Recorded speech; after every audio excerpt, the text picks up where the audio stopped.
Hey guys, it's Greg here. Welcome to the video on domains. And what I'm going to show you in this video is basically how to register a domain and how to connect it to your hosting account, and then just a few other little things that may help you out. So this is the service I use for domains. It's called Namecheap.com. I find them by far the best domain service, way better than like GoDaddy and a couple other big names. They're so easy to navigate, and just everything's so easy.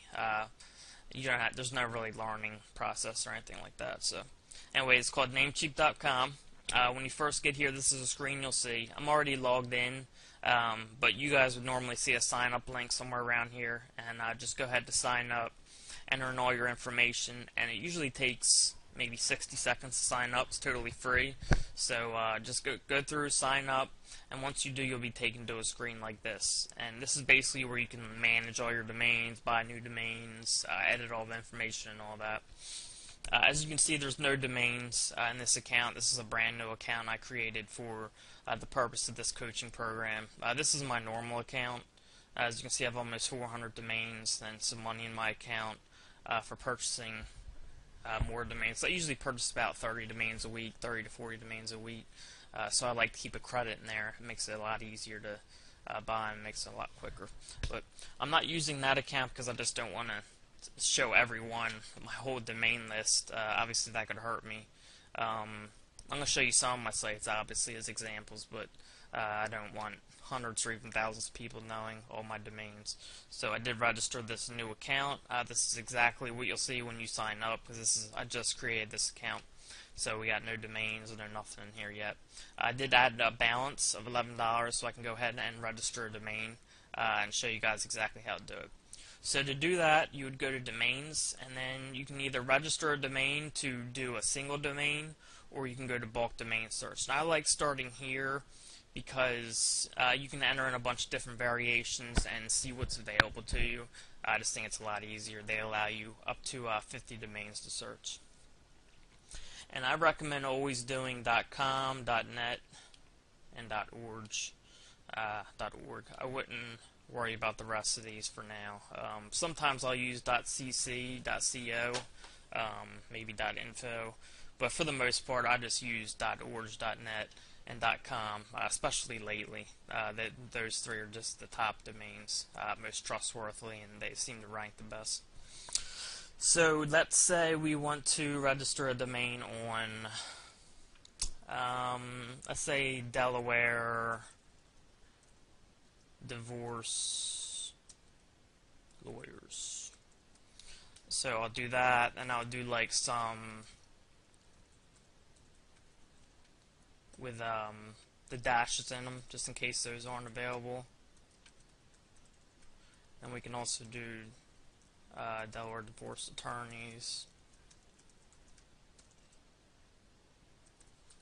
and then Delaware divorce attorneys. I'm just using this example. This is where I'm from, and when you're working with lawyers and stuff, obviously they have high-paying clients, so you can make a lot of money if you get a lawyer or attorney client. So let's go ahead and search and see what's available.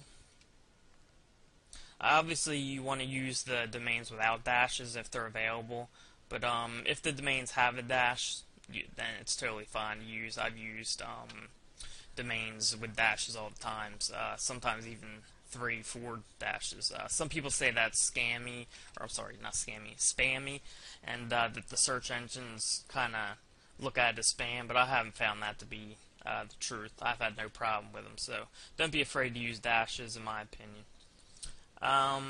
Looking at all these, this is the best one because it doesn't have any dashes in it.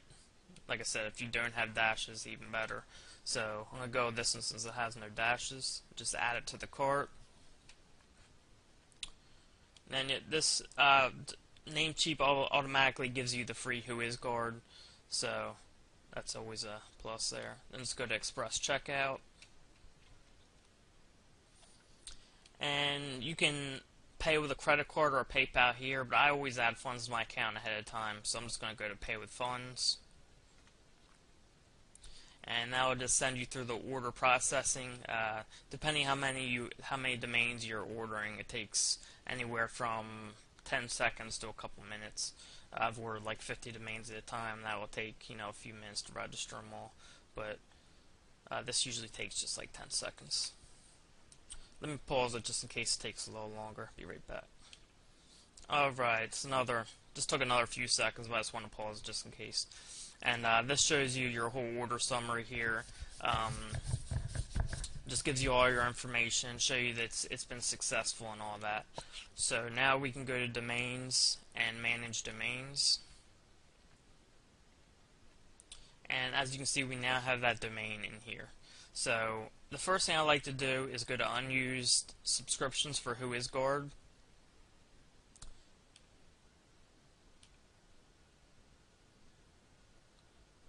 Go to all. I don't know why it's not. It must have automatically set the WhoisGuard for me. Yeah, okay. My other account must not have that setting. I gotta change it. But anyways, usually if it just make sure the WhoisGuard's enabled, because you usually want to implement Whois. So let's go back to the original screen. Go to View Domains. And when you sign up for your hosting account, they'll give you something called a DNS, which is a domain name server. And what you want to do is when you get your DNS, there's often two of them. You go to Transfer DNS to Web Host. You do this after the Whois part.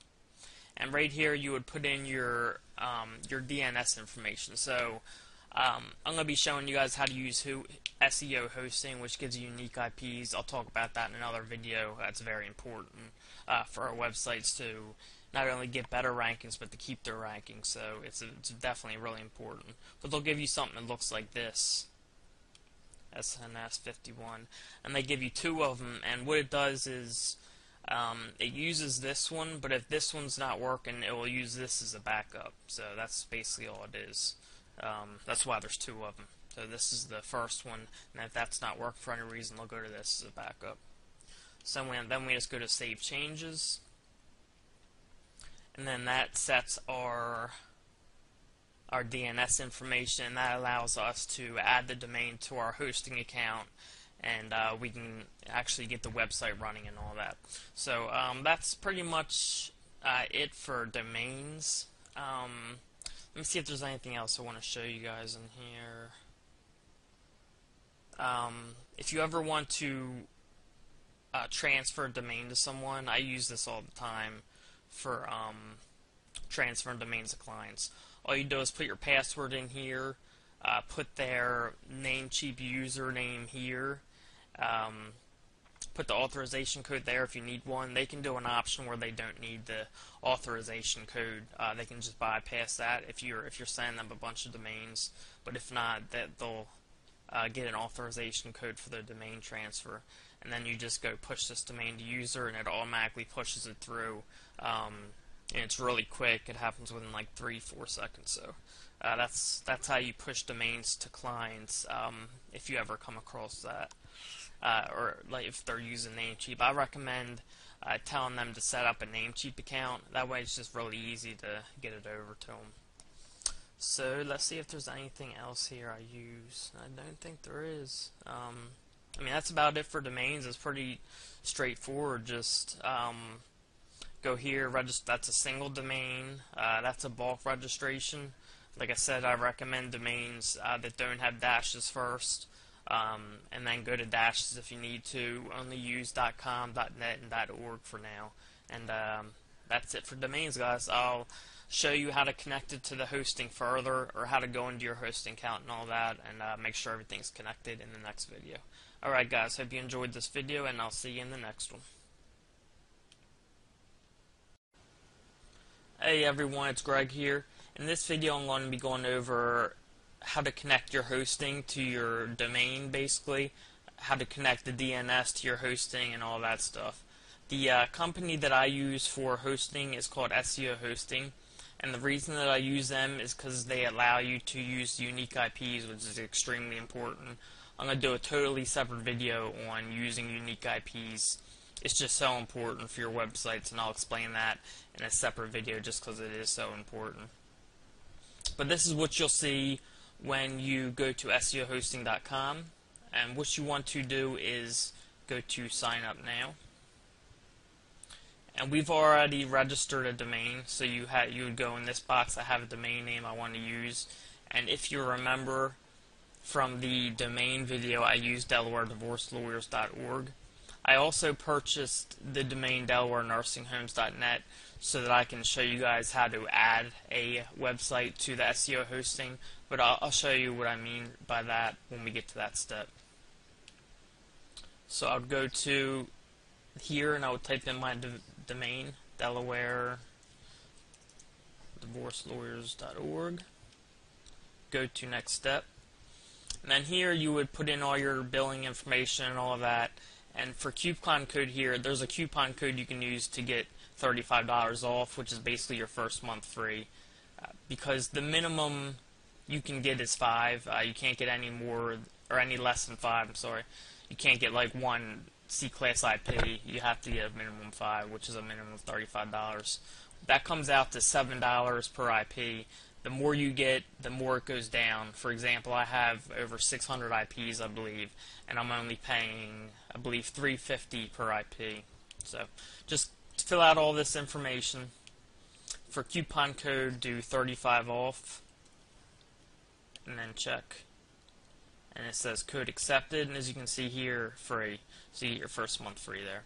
It will charge you a penny because they have to charge you something. They can't charge you $0, so you will be charged a penny for the first month. But that's a cool little thing. You can get your first month free there. And anytime really that there's a coupon code or a promotional code, just go to Google and type in whatever you're doing, promotional code or whatever you're doing, coupon code. And that's a real easy way to save money and just get money off of things. It's a really quick way to save money. But just a little side tip there. But go ahead and enter your information, pay, and I'll pause this and I'll show you what comes up when you pay and everything. Alright, so once you pay, this is the email you'll get. It'll say SEOhosting.com, new account info. And it has all my information here. It has the domain, my main domain here, the site's IP, the WHM access. This is really important here. I recommend you saving this into a file and keeping it on your desktop. That way you don't have to worry about like losing the email or whatever, because this information is extremely important. And then this is your DNS information. This is what you'll be putting in for the DNS for your domain. I'll get ready to show you that now. And then below that, just your billing information there. So let me show you how to set up the DNS so we can connect our domain to our hosting. And basically what you would do is put in these two for your domains that you want to add to the hosting account. To do that, you would click on the domain. You would go to domain name server setup, and then you put in your two name servers and go to save changes. I've already done it just to save time, but that's all you do for that. And then do the same thing for this one. Click on the domain. For you guys, it might not say domain name server setup because I've already set it up. I think what it will say for you is transfer DNS to web host, and just click that and it will bring you to the same exact screen. It just says domain server setup for me because I've already done it.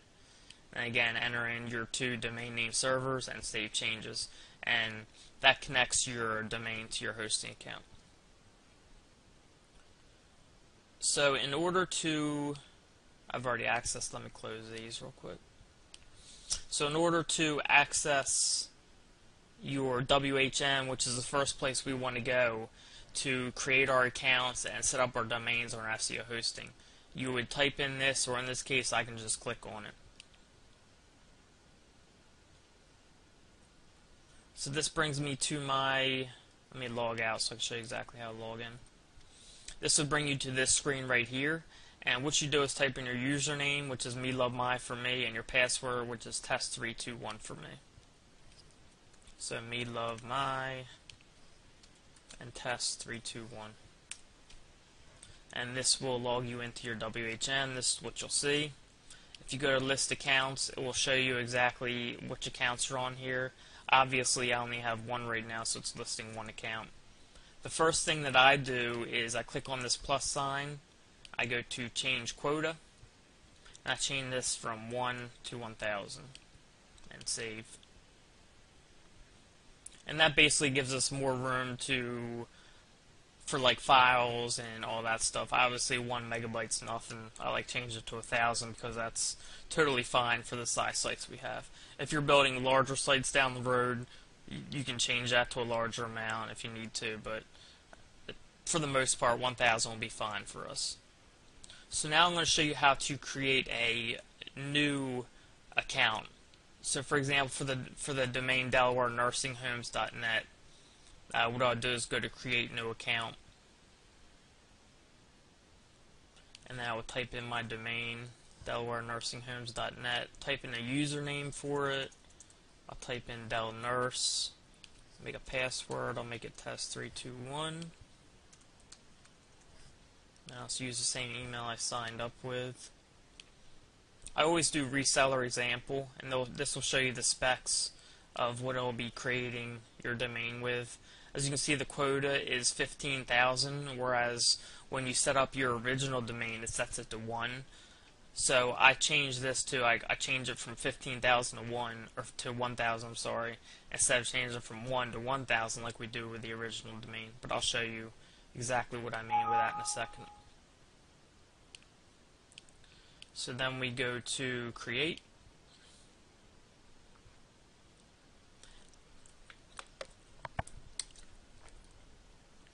And this takes anywhere from 5 seconds to 30 seconds.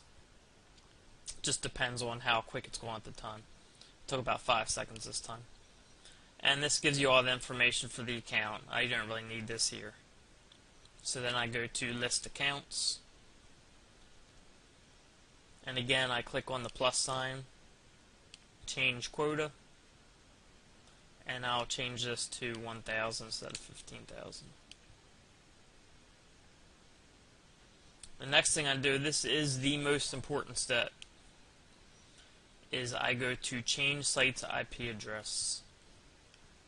And if you go to expand here, you'll see all your accounts so far and the IP that they have. This is the original account and the original IP.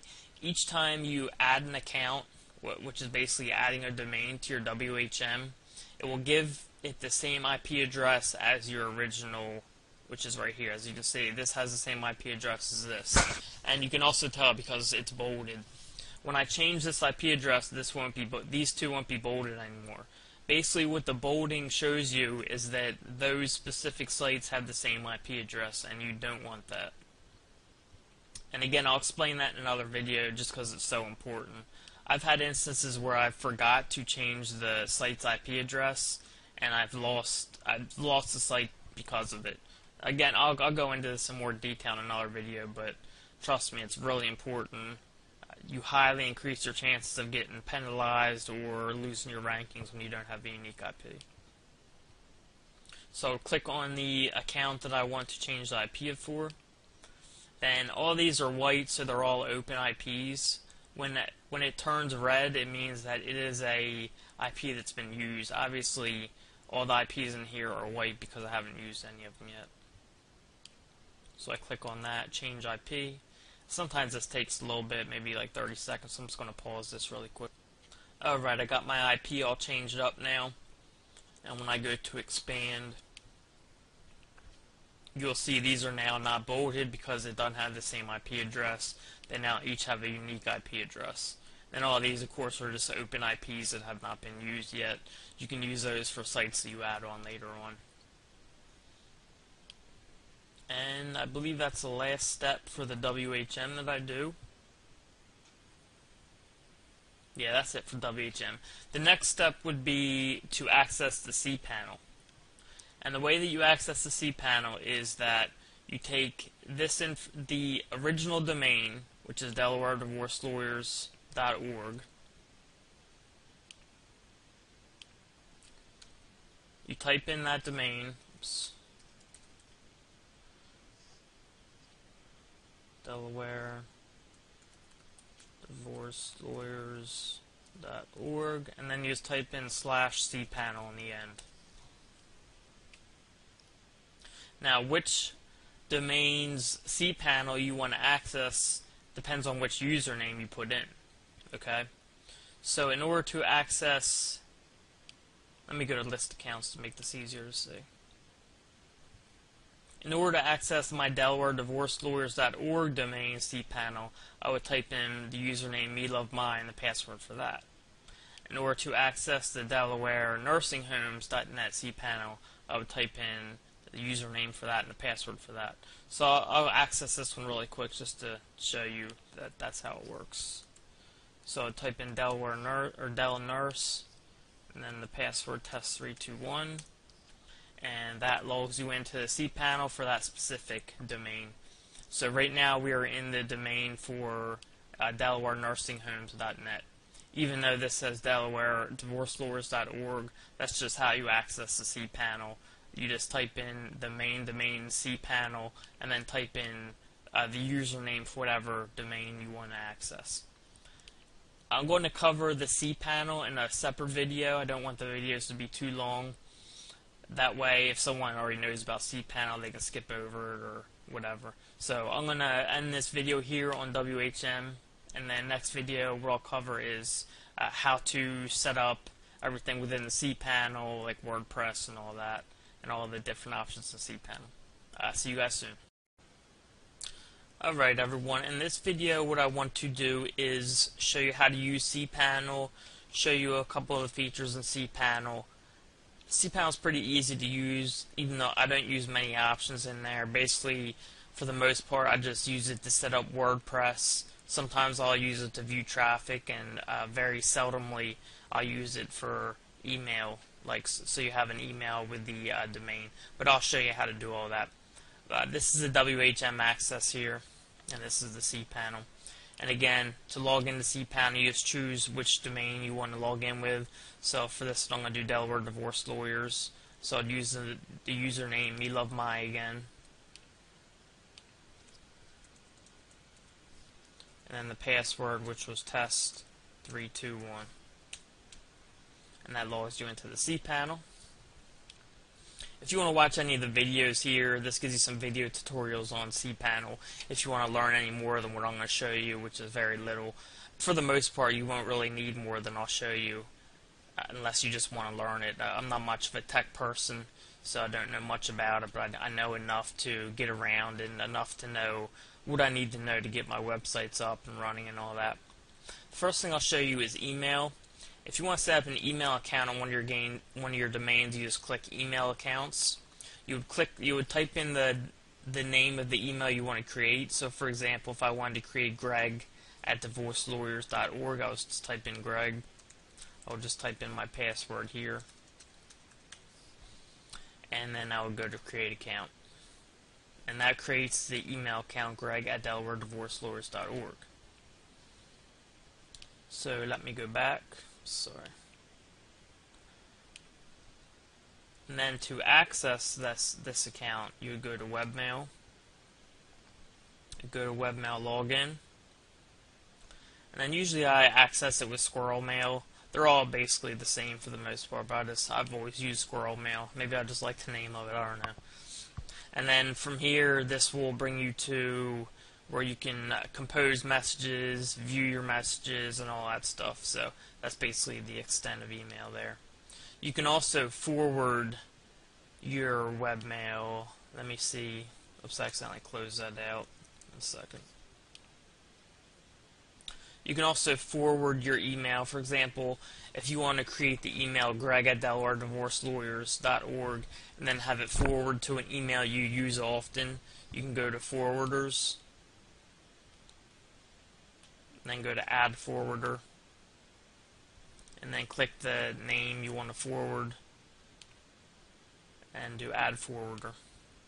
I'm sorry, you gotta type in the email address you want to forward it to, and then add forwarder. And now all email that's sent to Greg@DelawareDivorceLawyers.org will be sent to byte7@gmail.com. And this is good for using if you set up your sites and you say like contact me at this email. Obviously if you put like an email like this, it doesn't look as professional, but if you put something like greg@DelawareDivorceLawyers.org, it looks a lot more professional. It goes with the domain, it goes with the theme of whatever your niche is, so that definitely looks a lot more professional. You can also forward all the domains on the account by add domain forwarder. That's basically the same thing. I won't even go into that. But again, I don't even use the email much. So, I mean, you guys, I just wanted to show you just in case you do end up using it. The other thing you might want to use is AW stats, which shows you your traffic you're getting. I can click on it, but it's not going to show anything because it's a brand new account that I use for this project. But it'll basically show you the traffic you're getting and all that. I barely use it though. If anything, use Google Analytics or something like that. This is basically what I use this most for. It's called Fantastico Deluxe, and it's going to be how we install WordPress on here. So let me show you. Click on Fantastico Deluxe. You can also use the quick install, but I always use this one. And then we go to WordPress. And then we go to New Installation. And just type in the username you want to use. I usually just use admin. It's recommended you don't use admin because it's easier for people to hack your site. So if you want to use a username different, that's up to you. I just got in the habit of using it, which is actually a bad habit, but just being honest here, I usually use admin. But you can change something else if you want. It will make your site more protected. And then type in your password. Then type in the email that you want it to go to. Since I created this email, I'll do greg@DelawareDivorceLawyers.org. Site name. Your site name's already there, but I usually capitalize the main words just so it looks nicer. And then type in a description, maybe something like your source for Delaware divorce lawyers. Then install WordPress. Finish installation. And then you're all set up with WordPress. And in order to, how you access the WordPress sign-in is you type in your domain name and then type /wp-admin. And you got to make sure wp-admin is all lowercase letters. If it's not lowercase, it's not going to load correctly. In this case, I can just click on this link here. And if you just set your domain DNS, which was the numbers I gave you earlier, I believe I still have them up here. If you just set these on your domain, sometimes this won't load correctly. Your site won't load correctly for 48 hours because there's something called the propagation period, which takes anywhere from up to 48 hours for your domain to fully propagate, which means basically, you know, your website's loading correctly and it's correctly on the server and all that. So if you go here and it's not working for any reason, it just keeps loading or it says server not found or anything like that, it's usually because the domain name servers haven't propagated yet. So just give it 48 hours. I just set mine up a couple hours ago and it's working, so usually it does. But so to log in, we just do the username password I did, which was admin and test321. And this will bring you into WordPress. And I always update my WordPress when I get in here. Just go to please update now, then update now. Now update for, you always want to update to the latest version of WordPress, just again for security. They do the updates so that they get out the bugs and so people can't hack your site easily and stuff. So just make sure you always update WordPress. But that's basically it for cPanel. That's the most I use it for. Sometimes for email, like I showed you. Mostly for just installing WordPress, and that's all I need it for. So that'll be the end of the cPanel video. I will show you how to work WordPress and how I set up everything in another video. So I hope you guys enjoyed it, and I will see you in the next video. Hey guys, it's Greg here, and in this video I'm going to show you what I use to see how many visitors I'm getting.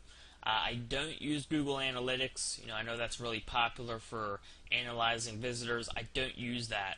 It just doesn't make any sense for me to use Google Analytics. You know, I have almost 1,000 websites, and if I installed Google Analytics on all 1,000 websites, First of all, it would take a ton of time to look at them all and analyze the traffic of them all, so I can't do it because of that. I mean, I can, but it would just, the time wouldn't be worth it for me. And second of all, having 1,000 websites on the same Google Analytics account is just suicide.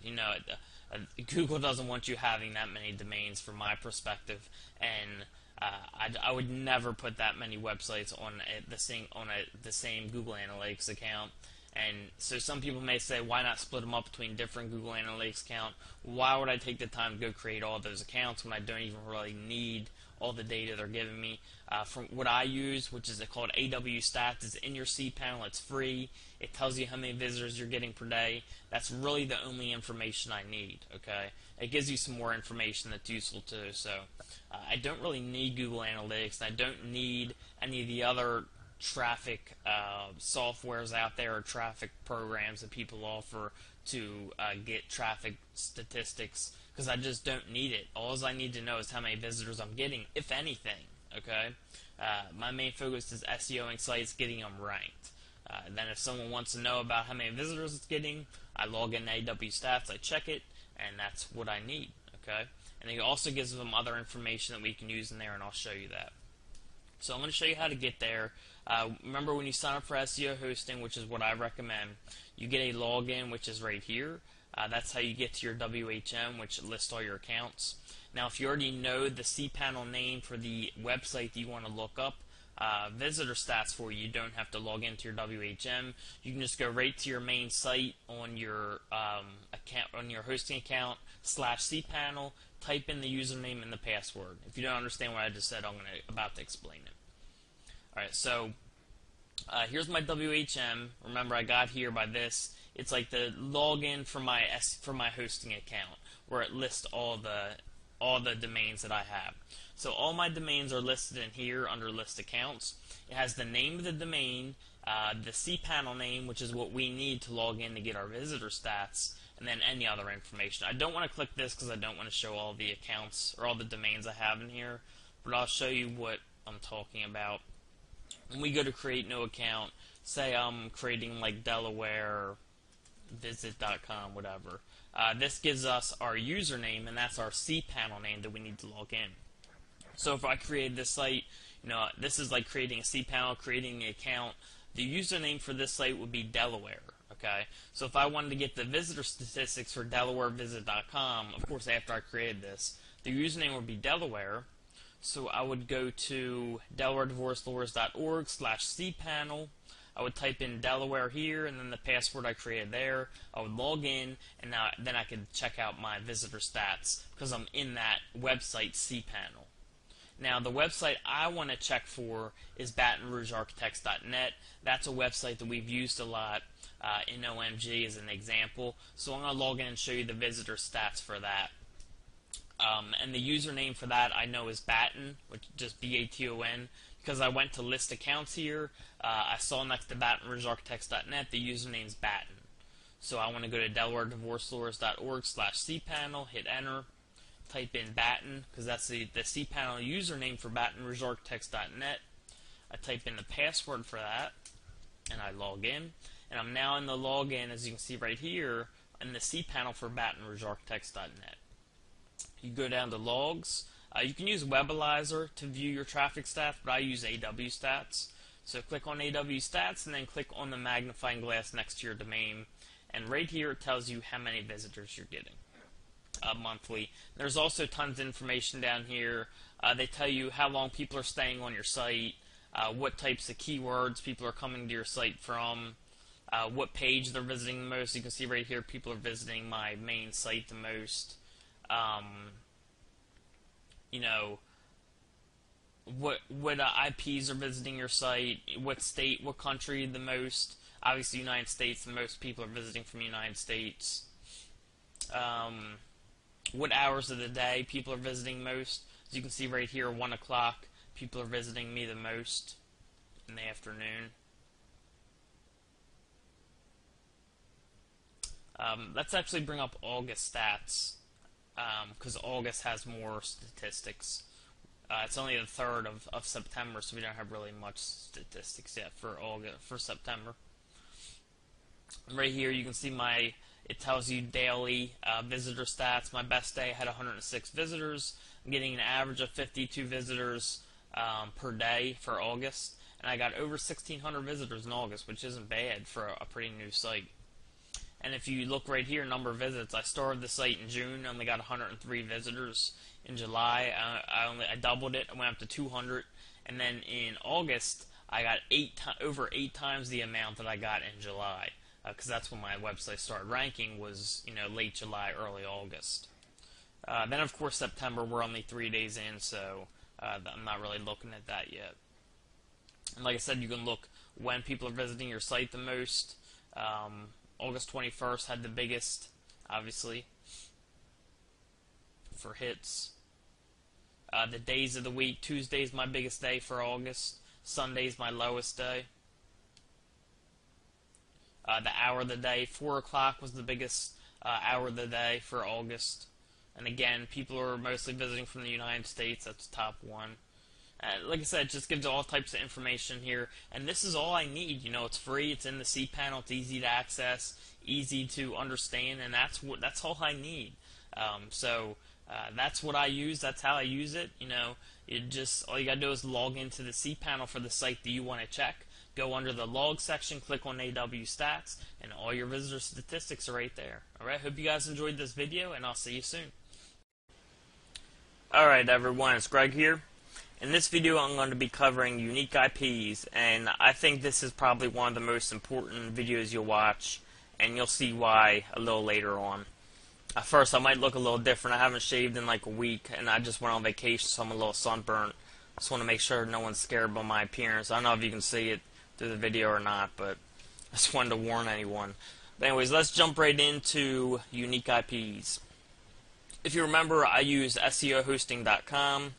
They're very easy to use. They're very reliable. They are a brother-sister company of HostGator.com, which I'm sure many of you have heard about. I'm sure many of you use them for regular hosting if you don't use unique IPs yet. But they're very reliable. If you ever have any questions, go to SEOhosting.com and go to Chat Now. They will help you with anything. I mean, if you forget your WordPress password, if your site's not loading correctly, any problem you have with your sites, go to that Chat Now box down here, and they'll help you with whatever you want. They're awesome. They always help me with stuff, so I just want to point that out really quick. If you remember, you're going to be paying a maximum of $7 per C-Class IP, and you got to get at least 5 of them. So you're going to be paying a minimum of $35 a month, but that gives you 5 C-Class IPs, which you can use for 5 different sites. It's important that you only use 1 C-Class IP per domain. Don't put 2 or 3 sites on each IP. Spend the extra $7 or less per site per IP, okay? I know a lot of people who use unique IPs who will put multiple sites on the same IP, and it's like, what's the point of using them if you're going to put multiple sites on there? Even if it's 2, I mean, why risk it? And you'll see what I mean when I explain my story in just a little bit. So, with that said, let's get right into my explanation of why unique IPs are so important and why you guys should use them. So, when I first started with my main client, which was now about 10.5 months ago, I did 10 sites for him to start. And when I did those 10 sites, we did not put them on unique IPs. I just used a regular HostGator account for them. And after the 10 sites, we realized that we had a good connection and we worked well together, and he liked the work I was doing. I was ranking them quickly, and they were sticking, and he really liked my style of SEO and how I did everything. So we just clicked together. We worked well together. So from that point forward, we decided that it would be smart to start using unique IPs, and that was a very good move on both of our parts. And again, I'll explain in just a second here. So from the 11th site forward, we used unique IPs, okay? After 201 sites in, and I remember this number exactly because it was a scare, 17 sites got penalized. And when I say penalized, I mean they dropped. There's all different kinds of penalties. You can get like a -10 penalty, a -50 penalty, a -100. And when I say -10, it means you drop 10 spots. When I say -50, you drop 50, and -100 spots, obviously. And there's a few different kinds of penalties. I don't know them all. and most of my sites got around a -50, so they dropped to around 50, 60, 70, around there. They drop between 50 and 70 spots for the most part. And when you get a penalty like that, it usually lasts 3 to 6 months, I would say. Sometimes 1 or 2, but I would say usually 3 to 6. I'm not totally sure about that, but that's what I've seen so far. So when that happened, I looked into it, and what I noticed right away was that the first 10 sites we did got penalized. I didn't realize it right away, but after I looked into it, I remembered that we didn't put those on unique IPs. And neither me nor the client remembered, because we were moving so quickly. I was ranking so many sites so quick that we just didn't even think that we didn't put those 10 sites on unique IPs. We just totally forgot. So when I looked into it, I saw that, and I remembered. I told him, I said, we never put these 10 on unique IPs. And after that happened, I started wondering why the other 7 sites got hit also. You know, I knew the unique IPs had something to do with it, because it just made no sense that the 10 out of 201 sites that weren't on unique IPs all got penalized. And then only 7 of the 189 other ones, or 191, whatever, I think it's 191. Only 7 of 191 got hit with the ones that are on unique IPs. So you got a ratio of the ones that were not on unique IPs, 100% of them got penalized. Then the ones that were not on unique IPs, what's it, like 5% maybe got penalized, less than 5%. So I wanted to know also why the 7 got penalized, and what I found was that the 10 sites that were not on unique IPs were linking heavily to the 7. Remember, those 7 were on unique IPs, they had unique IPs, but they were being linked to heavily from the 10 without unique IPs, but also the 7 that did have unique IPs were linking back to the 10 sites. And people say, you know, you can't get a penalty for linking to sites, but you can, because Google finds you responsible for who you link to. And if you're linking to a bad neighborhood of links, which is basically what they saw my 10 sites as, then you can get penalized for that. And like I said, it's your responsibility to link to sites that are good sites in Google's eyes. And it was pretty easy for them to identify my 10 sites as a link network, because they were all on the same IP. I mean, the Google algorithms, say that 10 times fast. Google algorithms are really smart. They're getting smarter, and they can pick up a lot of stuff that people don't realize. And if you don't have your sites on unique IPs, it's very easy for them to identify networks, or what you can call them as like private blog networks or mini blog networks. And that's basically what they saw the 10 sites as, and they penalized them all. And they also penalized sites that were being linked to from those 10 sites, but also linking back to the 10 sites. Now, if those 7 sites were just being linked to from the 10 sites, they probably would have been totally fine, but since they were linking back to the 10 sites and also being linked to, that shows a responsibility that they were linking out to those 10 sites. So again, if they weren't linking back to the 10 sites that were seen as a bad link network, then they probably wouldn't have got penalized. They probably would have been alright. So basically what I get out of this whole thing is that unique IPs are extremely important, and also that who you link to is important. You have to watch who you link to. Make sure you only link to sites you trust, because you can definitely get penalized for that. I've seen it myself with my own 2 eyes. So also, I've had plenty of personal sites that got hit that weren't on unique IPs. When I first started, I never used unique IPs, and almost all those sites have gotten hit one time or another. And it's just crazy, because if I just used unique IPs, the sites probably would have been fine. I mean, I have a ratio of where when I'm not using unique IPs, my sites get penalized 99% of the time, sometime or another. Whether it's a month, 3 months, 6 months, or a year down the road, they eventually get penalized. And then when I'm using unique IPs, it's very, very low of when I get penalized. And then also they rank better, and I've seen it, because I've had sites that weren't on unique IPs, and then I would put them on one, and they'd be ranking so much better within a month. So I don't know why people don't talk about this. I don't know why people don't explain how important they are. I don't know if they just don't know about it or if they don't want people to know. But it's extremely important to use them. And again, you're going to be paying a maximum of $7 per site. So it's worth it to spend that little extra money. You know, don't go and get a little HostGator account, a baby account, which is like $12 a month, and stick 50 sites on them. Yeah, you're only paying $12 a month, and you'd be paying like, what, 50 times 7, $350. You'd be paying like $300 more here, $325 more. But that could save all those sites from getting a penalty and just totally destroying your whole business. So it's my recommendation, a high recommendation, that you use these, spend a little bit of extra money on them. This is one of the things that I personally think, I could even say no, that is extremely important to succeed in the internet business. And there's so many things out there where people are like, you know, you should use this, you should use that.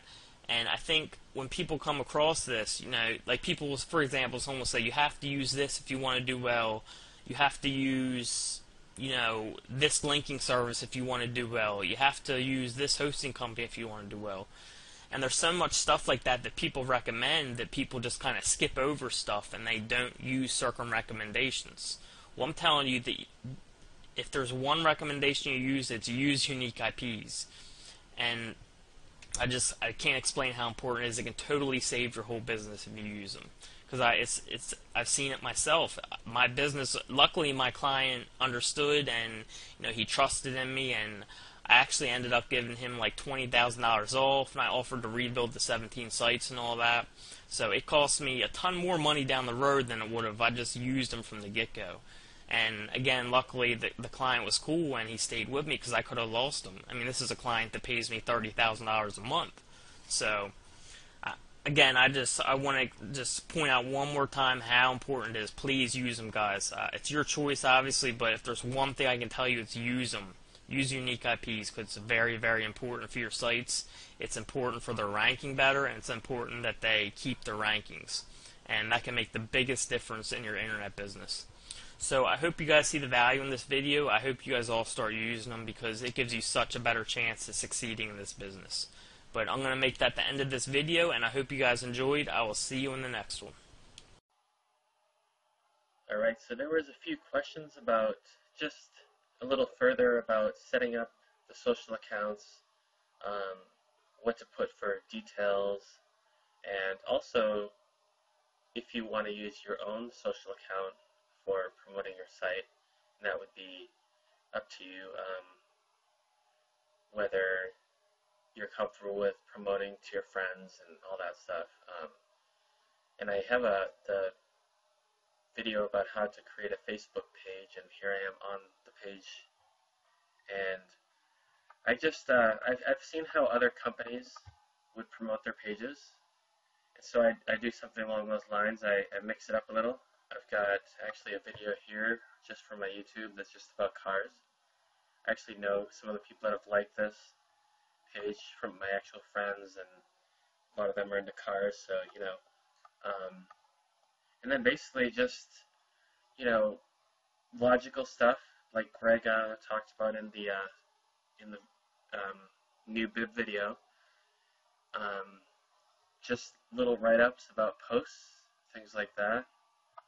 And I'm pretty sure down here I had like another news article. I actually shared something from V2SIG, who's one of the good vendors that we promote. So here's just a nice news article. So things like that. Just, you know, a little activity once in a while, like once every day or a couple days. I actually have been a little slow on this, but really just like you would normally do with your Facebook or Twitter, and keeping SEO in mind, you know, just doing it slow and steady, and then because it's good to have some activity going and get some likes, and like I said, depending on which one it is, for instance, in YouTube, what you can do is comment. I actually opened a video that I know who shot this, and actually on his channel he's got 1.5 million views, so he's definitely doing the video thing right. and my sister's fiance just ran the very best of any cars at this event, so I'll just type what I would normally type. And this also gives you a backlink towards your YouTube channel.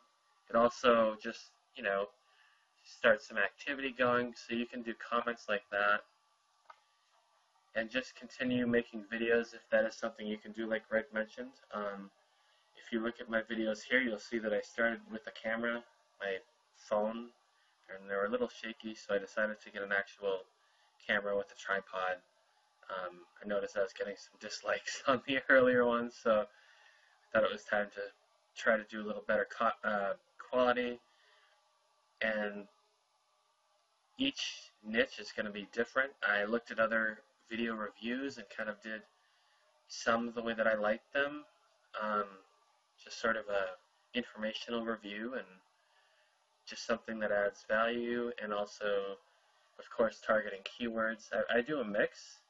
I'll do some keyword research, and I'll also just throw some in that are just logical, like that. Just the other day, I asked my dad if they were offensive to him, and he said no, so I did a video on it, and I figure some people probably want to know that. And you can see here I've got one about my dog. I just shot a video of my dog, and so, just kind of just logical stuff that you would do on a social channel. You could fill in the about. I just did electronic cigarette reviews of the top brands, plus some cars, and then here's a link to the site. You can just put that here. It's pretty simple to do those types of things. See how it's got the edit thing, so it's pretty self-explanatory. And then I connected this to Google+. I'm going to change this, but right now it's set every time I upload a video, it just comes here. I like to just kind of break it up and select the ones that I want to post here. And actually, I'm glad that these ones are there, so that's cool. Another thing you can do is like a news article, just to give it more activity. You'll see here I have a car video as well, just to mix it up. I'd already found a news article to post, so I'll just copy the link and go to share with new. Paste that in there and share. And I have a cool news article about e-cigs. I looked at it real quick. It's on the New York Times, so it's a good article. And same thing with Twitter. I have this. I have actually not used this in a while. And another thing is, like, it's good to mix it up, and so maybe right once again here you could do you could actually put a link from an article or something like that. And if you do have followers, if it's your actual Twitter account, to diversify, I'll do something like I'll go to a profile I like this one here. He's got some cool stuff that I like, and I'll just retweet something he said. Here's a little thing with this woman. She won 100 million with the lottery. A pretty cool story. I tweeted her, and she tweeted back, which is cool. And that's pretty much, just you can see my little description here. It's just my natural description, what I would just normally put. Actually, you know what? I'll probably switch this website, to tell you the truth, because I haven't used this. This is a car site. I might as well change it to the e-cig site. So klks.com, save changes, then make sure that it works. Yep, it works. And then I'll just, oops.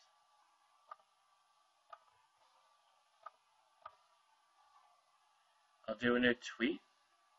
I forget where these are. Let's see. New tweet. Here we go. Check out. Oops, I'll just actually launch a site on e-cigs. Check out.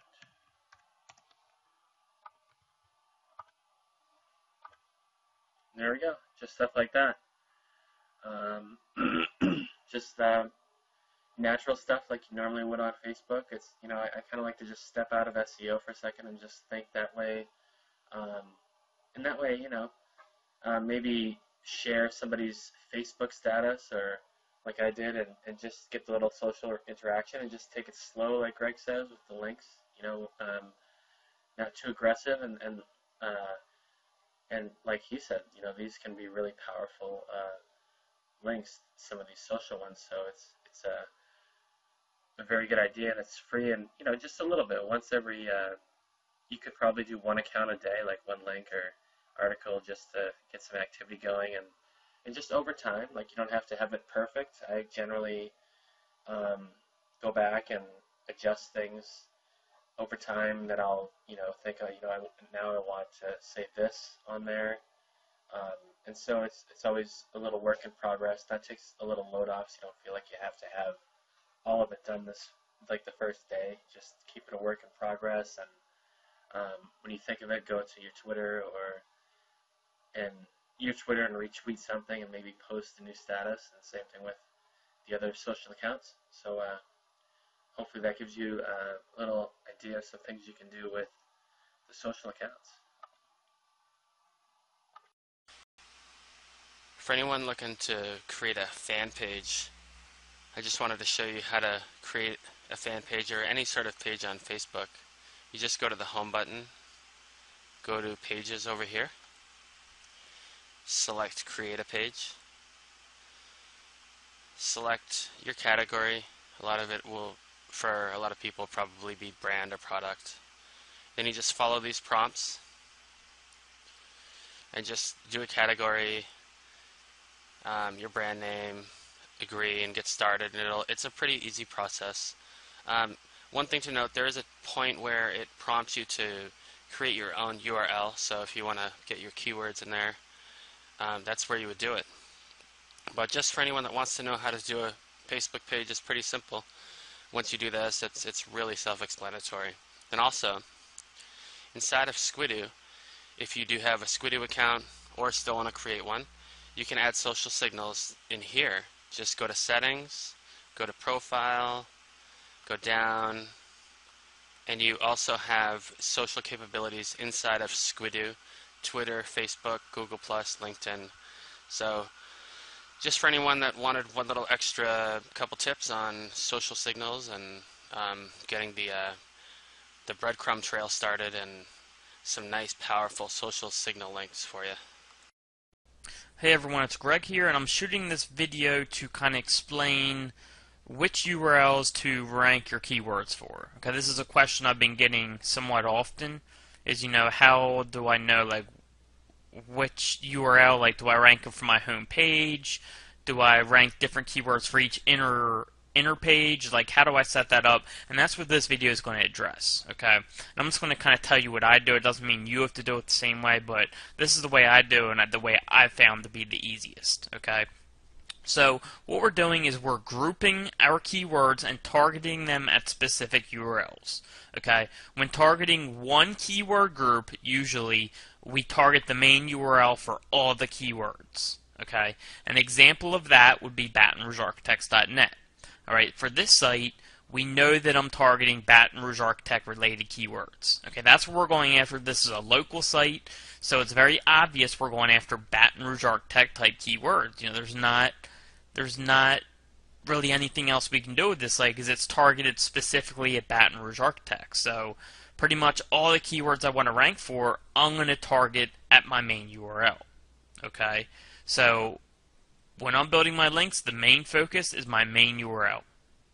Okay, so just make sure you're aware of that. When you have these smaller niche sites, like a local site like this, it's going after one specific area, I direct all of my linking power, or all of my focus of what I'm trying to link to my main URL. Okay, so let's go back here. And when it's one keyword group, again, I almost always am looking to rank my keywords for the home page, the main URL. I still create inner pages to get that additional content and try to make it, and I try to make that content worthwhile still. Okay, so for example, for Baton Rouge Architects, I can't just have that one post like that. That's a very thin site. There's just one piece of content, and it's too little. Google likes more content, so considering that, I create more pages, but I try to make them worthwhile. Since we're creating that content, let's create stuff that people may want to know about. And so I ask myself, okay, someone coming to this site, they want to know about Baton Rouge Architects. Well, what could I expand on? What's someone looking for a Baton Rouge Architect? What's some questions they would want answered? What's some information that they would want to know? Well, they would want to know the price. Okay, that's a page I can create right there. How much do architects cost, or how much do Baton Rouge Architects cost? They would maybe want to know the process. How does the architect process work? Hiring out, like how does it work? Do you come up with a plan together? Like, what do you do? Maybe that's a question they would ask. Maybe they would ask, are there any good architects in the Baton Rouge area? And you can talk about that. What does an architect do? Maybe they're wondering, what exactly does an architect do? That's a page I do all the time. What is blank? That's something I pretty much do on all my sites. And I just talk about the general architectural niche. What do architects do, and like, what are they going to do for the person? So for my inner pages, I create them more for these very specific sites. I create them to get more content, but at the same time, since we're creating that content, try to make it worthwhile. If someone comes to your site and they have a question, they see a link for that question, they can just click on it, learn about it, and that helps build trust. Okay, so that can just help you there. Now, and I still build links to the inner pages, but mostly just to look natural. Alright, if you have a site and all your links are going to the home page and none are going to the inner URLs, it looks a little weird. Alright, I talk about this a little bit in the linking outline, how I do my linking, but when I'm linking to my inner pages, it's not necessarily to make those inner pages rank, it's more to look natural. Now, if we rank those inner pages because of doing that, all the better. Alright, and when we do the interlinking to those pages, use keywords that you would want to rank for. Maybe you'll end up ranking for them. But my main focus and my main target is the main URL. Alright, so hopefully you can understand that. Now, I don't always just target the main URL. It's just for those one group keyword type sites. Like I said, like Baton Rouge Architects, where you can only go after one specific group of keywords. I can only go after Baton Rouge Architect related keywords, or it's not going to make much sense. So for these types of keywords, again, I direct it all to the main URL, but I still build links to inner pages, and make those inner pages content worthwhile, make those inner pages links worthwhile. Try to get the most out of them. If you can rank for more keywords, go ahead and do it. If you want to try to rank for are there any good Baton Rouge architects, go ahead and try to do it. It could only help, but the main focus isn't that. It's to look natural and then drive, focus ranking keywords for your main URL. Again, that's for these specific niches. When you just have one group of keywords that you can really target, where it will make sense. Okay, when you have multiple keyword groups, it's a little different. The main topic of the keyword, or the main topic of kind of the site, whatever your site name is, so to speak, goes to the home page. Alright? Everything else is targeted to inner page URLs, kind of grouped in keyword groups. And although exactly how you set it up depends on how large the site is going to be. So let's go over some examples here. You guys may know about the site healthy-tips.com, which is an example site I'm doing and still working on, likely, if you're watching this. That site is, it's about, the domain name is healthy-tips.com, so that main topic is going to be, health tips. So when I target keywords to my main URL, I'm aiming more to rank general type stuff, what my domain's about. Okay, same thing I did up here for the Baton Rouge Architects when I'm targeting what my domain's about. Since that domain Baton Rouge Architects can't really expand in other keyword groups, I just target that main URL. But for a site like this, we can expand into a lot of keyword groups. Healthy tips, you can talk about all kinds of different health information, so you want to group those keywords into pages. Okay, or posts if you like doing posts, whatever. So healthy-tips, this site's actually siloed. It doesn't really matter if you're siloed or not, it's the same thing. But I'll kind of do an example for a silo site here. This is a siloed site, so that means I have kind of, it goes in, this would actually be workouts. What a silo means, it starts at like a main topic, so like health is my main topic, pretty much, okay? Then I have different silos, so workouts is one of my silos, and then insanity workout is, part of the workout silo. So that's what a silo is, it's like a structure, so you can see I got health, then I got workouts, and I got the insanity workout, okay? One of my other silos is supplements, so I have health, supplements, and then one of my supplements is Shakeology. So it's kind of like a structure there. Alright? So for my workout silo URL, I would go after general workout stuff, because that's what the silo is about. It's about workouts. Okay, that's what it's called, workouts. So I'll go after like general workout type stuff, workout advice, workout tips, best workouts, top workouts, all that type of stuff. Even exercise related stuff I could do. Okay?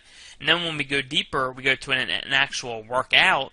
For that page, we would target whatever that page is about. Okay, insanity related keywords, insanity workout review, everything about insanity. And that's how you group, that's how you know what keywords to go after. Okay, if we go into the site again, this is my home page, targeting general health related keywords. Again, health tips, health information, health resources, whatever I want about health. Okay, here's my workout silo, here's my supplement silo. So for this URL right here, my supplements page talks about general supplement information. I'm going to go after general supplement type keywords. Best supplements, top supplements, whatever I want with supplement type stuff.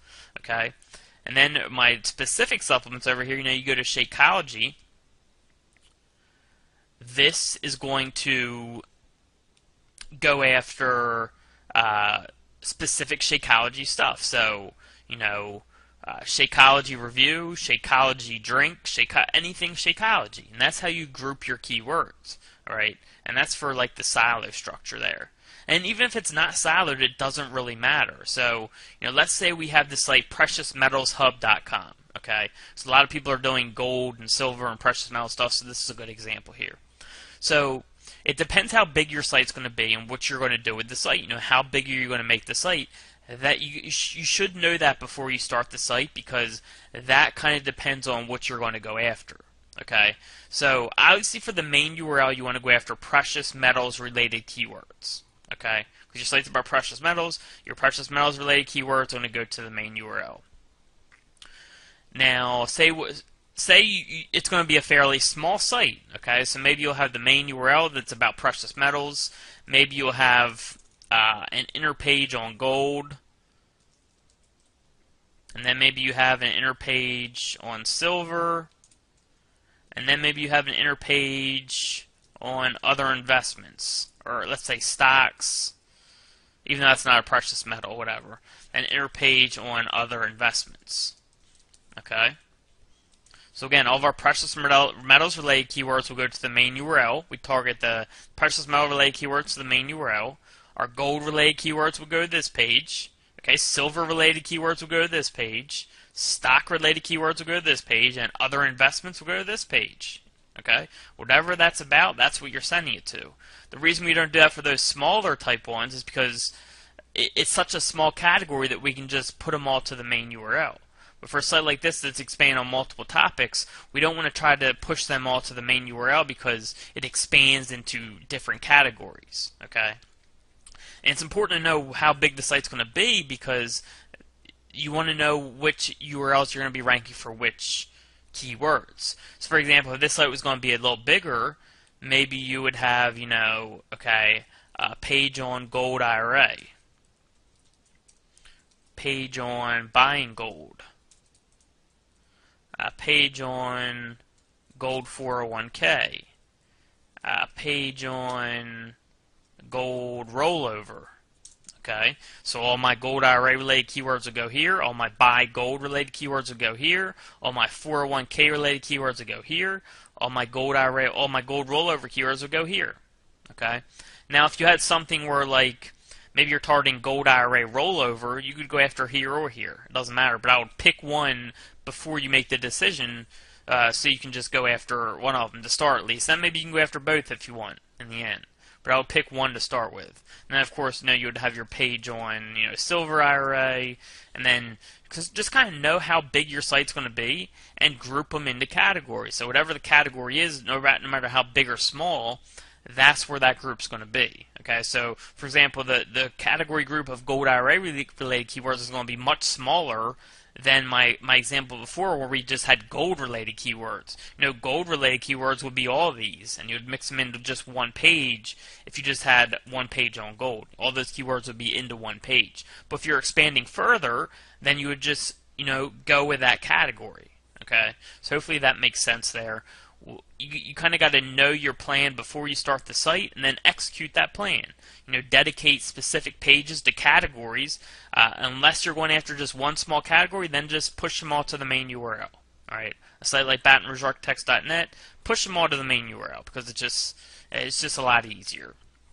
All right, but then a site like these right here, group them into categories, and that's how I do it. So hopefully that clears things up there. And if you have any questions, let me know. Talk to you soon.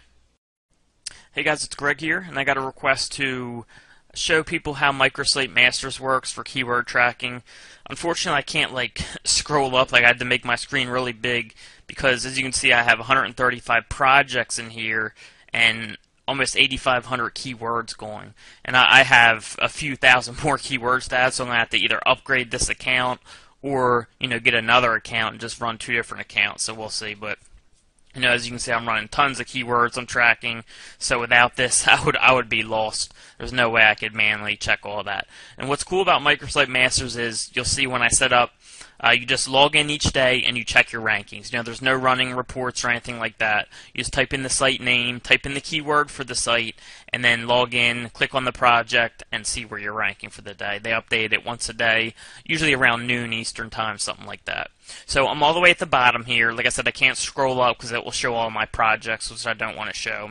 So let's say I have a new project and I want to name it OMG Machines Sites or something like that. Okay, so I go to Create Project, and now that I'm out of there, I can get my screen to regular size here. And some of these over here, Project Wizard will take you through the same thing we were just at, except it's like a step-by-step. You don't need to do that. You can just scroll down when you're on the dashboard homepage and go to what I just did. Just type in a project name, create new. Projects will list all your projects. If you click on this, it'll list them all down this left side. Scoreboard shows you some of your rankings, like your top 50 increases for keywords and your top 50 decreases, and we'll also mail that out each day. You can add notes. For example, if you're doing a test, you can go to your notes and put something in there. I've never used it, but you can use that. And you got, you can schedule reports. I never use this either. Then they got account settings, knowledge base, ticket submit. You can upgrade your account, which I don't know if I can upgrade any further. I have the highest one, or I have one higher than it's even shown on what they offer. So I'll have to see if I can upgrade even higher. I think I can. I can probably just talk because I know the owner will probably let me upgrade to something, but we'll see. Anyway, so I created this new project. It's OMG Machine Sites. So I would probably put all my sites in here that are OMG Machine Sites. All right. So what I do is I scroll down. Let's say my first one is, this is even though it says website name, you can actually name it the project. So, I could name, so let's do the Baton Rouge Architects site, for example. If this site was, I could either do Baton Rouge Architects, I don't know, it's the Baton Rouge Architects site. What I usually do is I just do the actual site name, so BatonRougeArchitects.net, so I know what site it is, and then for the domain, you just type in BatonRougeArchitects.net, alright? And add website. Alright, so now I'm in this project now I'm in the site for Baton Rouge Architects. Now I just scroll down, add new keywords. So which keywords do I want to track? Baton Rouge Architects, Baton Rouge Architecture. Let me actually copy this. Baton Rouge Architect, Best Baton Rouge Architects, Top Baton Rouge Architects, Best Baton Rouge Architect, Top Baton Rouge Architect,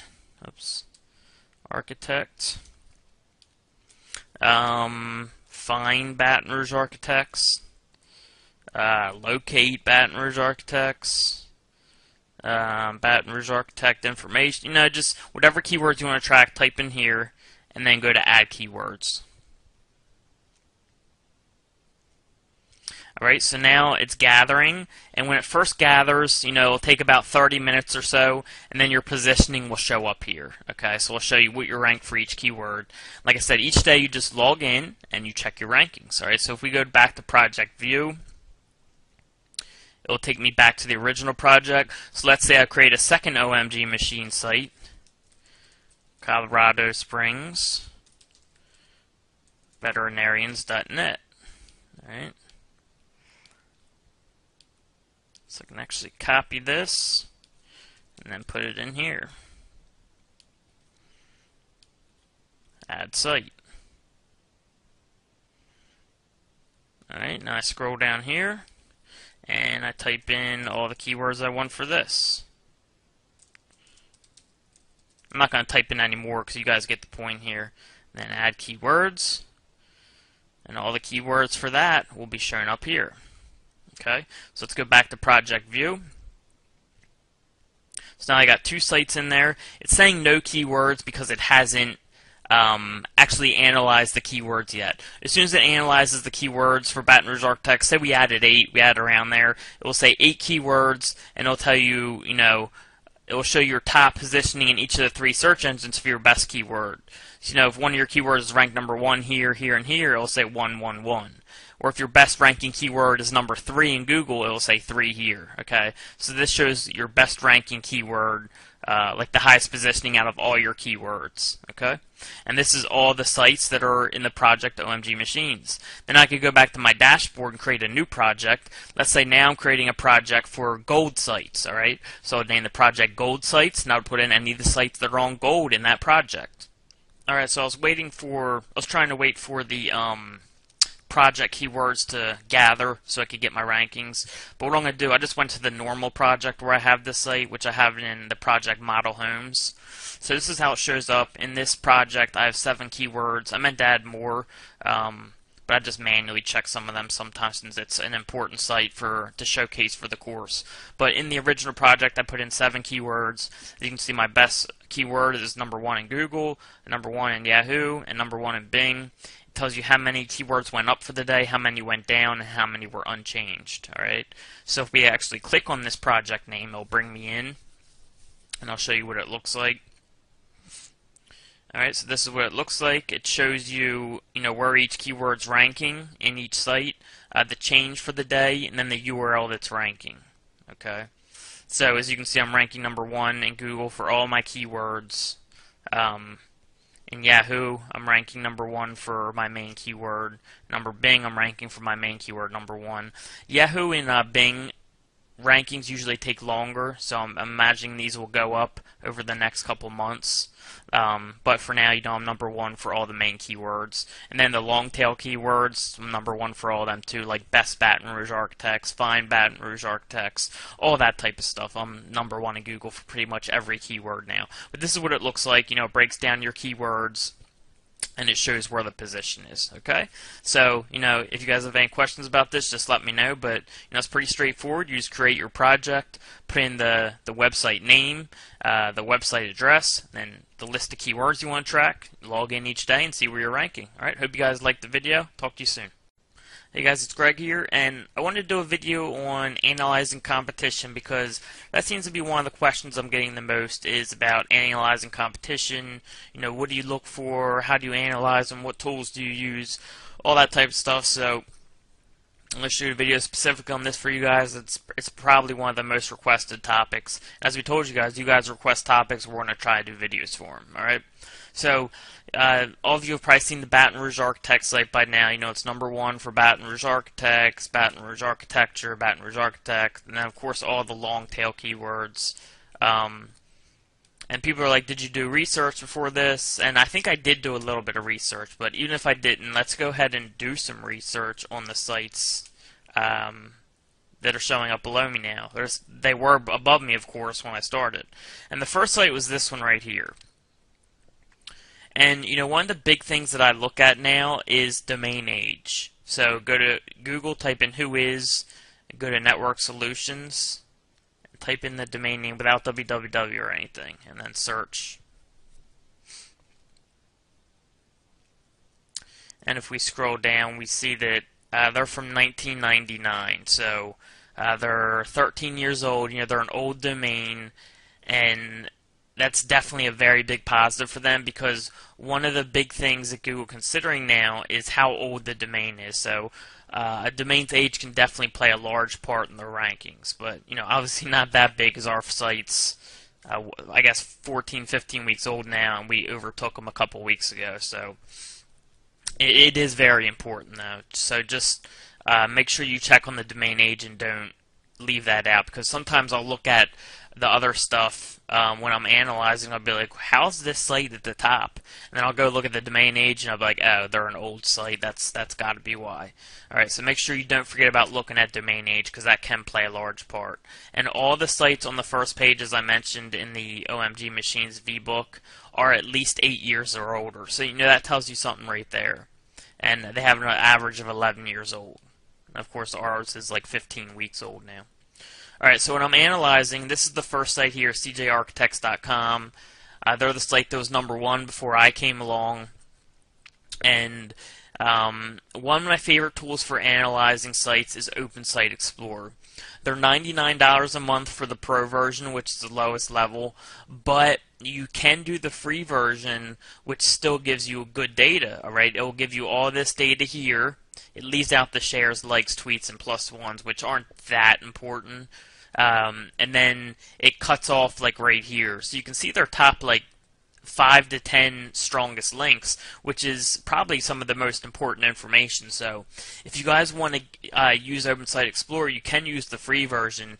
It'll just be cut off here, and it'll say you need to register to see below here.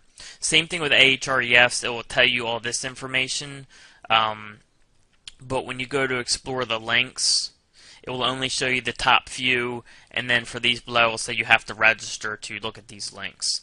But mainly, I'll look at Open Site Explorer first, and the first thing I look at is their domain authority and page authority. That's basically like their page rank. It's not consistent. I mean, it's not the same as Google's page rank. Like, they're saying their domain is about a high page rank 2, and this page is about a page rank 3.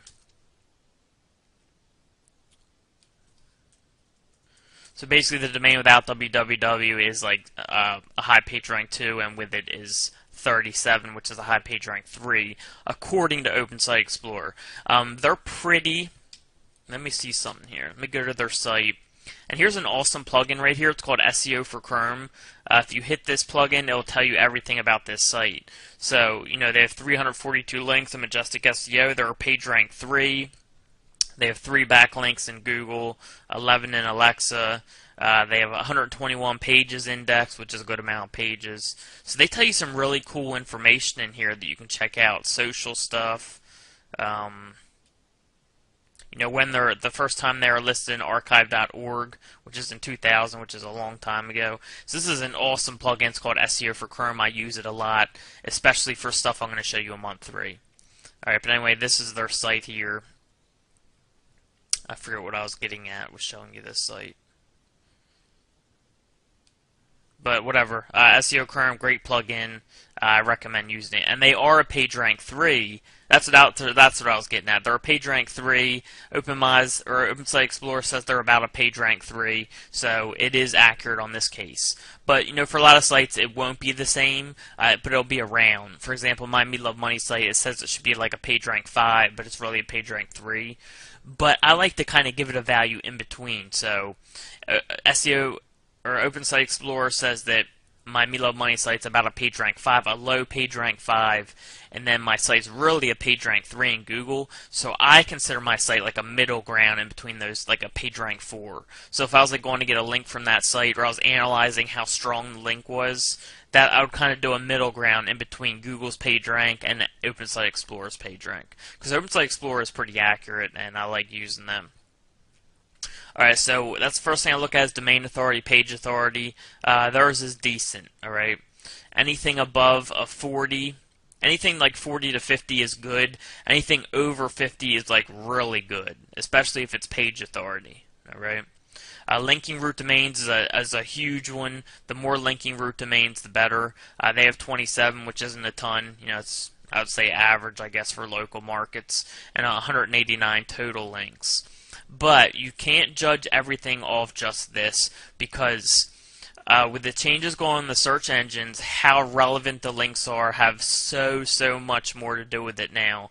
Whereas before, this site probably wouldn't be ranking anywhere with this amount of links. A site with 1,000 linking root domains and 10,000 total links that had nothing to do with it, the links had nothing to do with it, could outrank it. Now that's not the case. They're taking the relevancy of the links much more into detail. So if we look at these links here, this is their most powerful link. It's from this libraryjournal.com.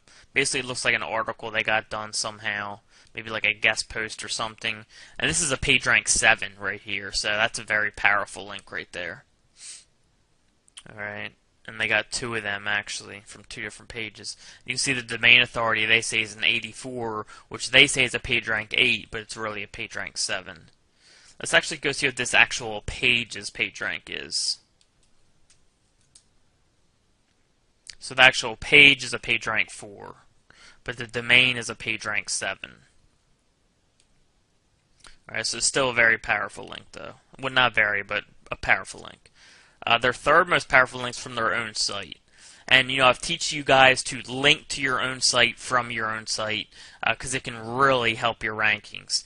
I did the on-page trick video. Make sure you do that stuff, because people think you can't help your rankings by linking to your own site from your own site, but I've seen sites rank pretty much solely on that. So make sure you're implementing that on-page trick I taught you, which is in lesson 1. More from a news site, reviewnews.com. More from their own domain. Here's a really good link here from BatonRougeHomes.com, and that's a good link because it's from a site that's Baton Rouge. Baton Rouge Architects, Baton Rouge, that's a good link right there. Let's see. Looks like that's like a Spanish version of Architect, I guess. So that's somewhat, I don't know how they factor that in, to tell you the truth, because it's in a different language. The Parks Lifestyle, a church, master planning, more from their own site. They got a whole bunch from their own site, which, like I said, can be very powerful. Look at all these sites, these links from their own site. That's most of their links right there is from their own site. So I guarantee you their rankings have a lot to do with how they're linking their on-page stuff. They're linking back to their own site. It's very powerful stuff now. People don't take that into don't take that into consideration these days.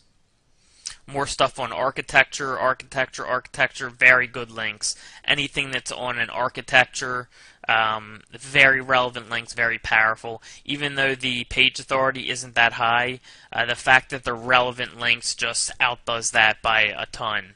And relevancy outdoes link power these days, from what I've been seeing. More like religious type links, more architect links.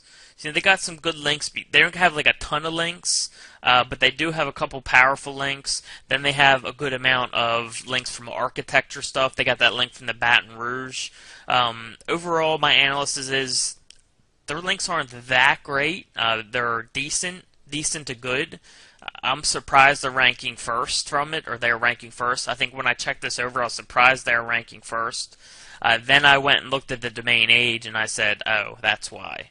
But I can tell you, they don't have that many links, but one of the reasons is they have a lot of links from their own site, and Google likes when you do that. They like when you link back to your own pages, your on-page stuff, which is the on-page trick I showed you. They love that stuff, and they do a lot of that. And they also have a decent amount of links from architecture sites, which is the most relevant you can get. This is a site on architecture. They have links from other architecture sites. That's as relevant as you can get. Very powerful links. Anytime you have a link that relevant, very powerful. Doesn't matter if it's a PageRank 0. If it's relevant, it still can be a powerful link. And then they have that one link from the Baton Rouge site. Again, powerful because Baton Rouge architects. Alright? So I would say the biggest reason they're ranking is because they have some relevant links and their domain's old. Okay? So let's take a look at the next site. aiabr.com.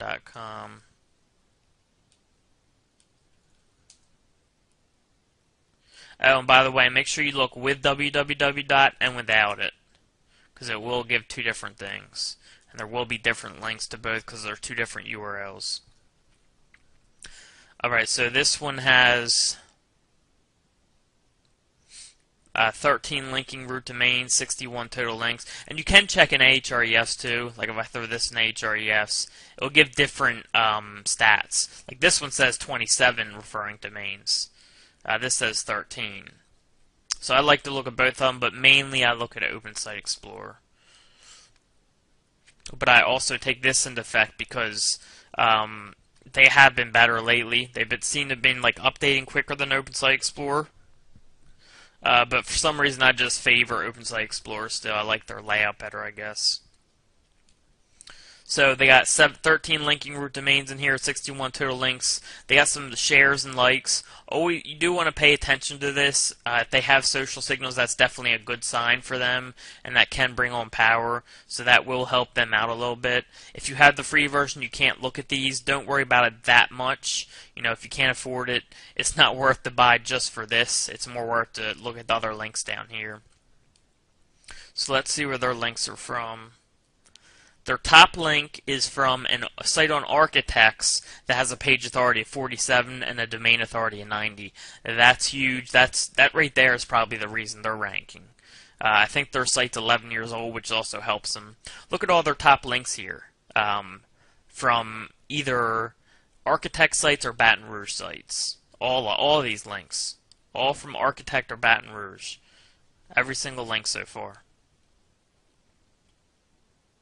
Every link's from Baton Rouge or an architecture site, and that is just huge. I'm actually surprised they're not in front of this other site, CJ Architects. They might even move up in front of them. We'll have to keep an eye on that. But the reason they're ranking, they don't have many links at all. But the reason they're ranking is because of the relevancy, and that's why they're ranking. All right. And as you analyze sites, like the more sites you analyze, the more of an idea you get of what you'll need to get in front of them. But for the most part, I don't worry about the competition. The reason I look at the competition is to see if the competition is worth the amount of money I can make. All right, so in one of the Nitro videos, if you guys watch it, we talk about a pizza shop. And all the sites on the first page just had tons and tons of links, really powerful domains, all on the first page. And pizza shop, maybe you could make a couple $100 a month. So I looked at that and I just said it's not worth it. I could beat out those people, but the fact is that it just wouldn't have been worth it to beat them out. So that's the reason I look at competition, is to see if it's worth it. It's not to see if I can rank ahead of them, because I can rank ahead of anyone I want, and so can you. With what we teach you, you can rank wherever you want. It's just a matter of if it's worth it or not. So that's the main reason to check out the competition. But anytime you see something like this, where there's not like tons of linking root domains or total links, they're beatable. Like they don't have tons of links. Their page authority is not that high, so they're not like really hard to beat. Kind of look at it that way. But you still have to factor in domain age and relevancy of links. Okay? Because even though they don't have many links, they have very relevant links, so that helps them a ton. Let's go look at one more site here. WHL Architecture. I think they're like 9 years old, if I remember right. So again, another old site. Old domain name definitely helps. So let's take a look at WHLarchitecture.com. Alright, so they also have 13 linking root domains and 82 total links, only 4 shares, 1+1. Page authority 35, decent. Let's take a look in Ahrefs. They're saying 166 total backlinks. Most of them are site-wide, so most of their links are coming from the same site, which we'll probably see in here. Oh, one thing I forgot. I can't believe I forgot to show you guys this. Alright, so one thing I forgot to bring up is the anchor text. You always want to look at the anchor text too. See how they had the anchor text broken down. The more a site has their anchor text broken down, the better for them. So take that in consideration. When I look at this, I see their main keyword they're trying to go after is Cookfield Jackson Architects, Cookfield Jackson Architecture, that type of stuff. Baton Rouge Architects seems to be their second type of like city they're going after for architects. So that's another factor to take into consideration, is that they're not, this isn't even their main keyword they're going after, so that's a plus for us. So take a look at that. Another thing to look at is, like I said, look at how they're breaking down their anchor text. The more they break it down, the better for SEO. So they break it down decently, not good, not bad, so that's definitely a plus for us. Let's go take a look at the next site here and see how they broke theirs down. Sorry I forgot to bring this up. Just forgot to cover the anchor text. So let's see what they got for anchor text. Alright, so they got AIA, but so first they're breaking down their anchor text pretty good because they only have 61 links. And out of 61 links, they have 1, 2, 3, 4, 5, 6, 7, 8, 9, 10, 11, 12 different variations, 13 different variations. That's pretty good. They have a decent breakdown of anchor text. They got URL links in there, stuff with the website. There's the Baton Rouge Architects one. So again, their main keyword's not Baton Rouge Architects, it looks like. But at the same time, they have a good breakdown of anchor text, so that's positive for them. Alright. So let's go ahead and take a look at one more here. And we'll look at this site overall, because I was on them.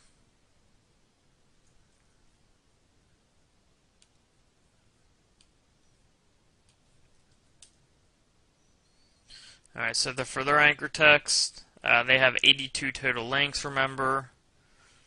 And their breakdown's decent. Nothing great. Decent. Good.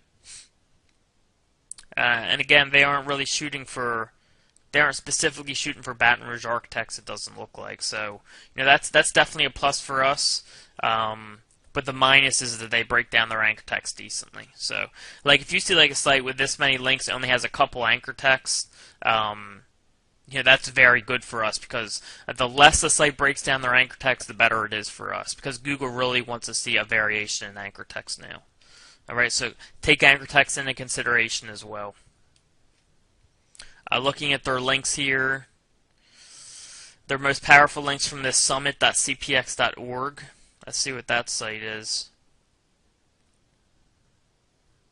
This looks like a business site, so somewhat relevant. It's from Baton Rouge, so it's definitely relevant because it looks like a Baton Rouge website, so that's definitely relevant. Then this Lafayette General, I'm not sure what they are. Looks like a health site. Alright, so let's look at the rest of these really quick. Alright, so most of their links look to be coming from this cpx.org site, which is a relevant site because it's a Baton Rouge site, so that's good for them.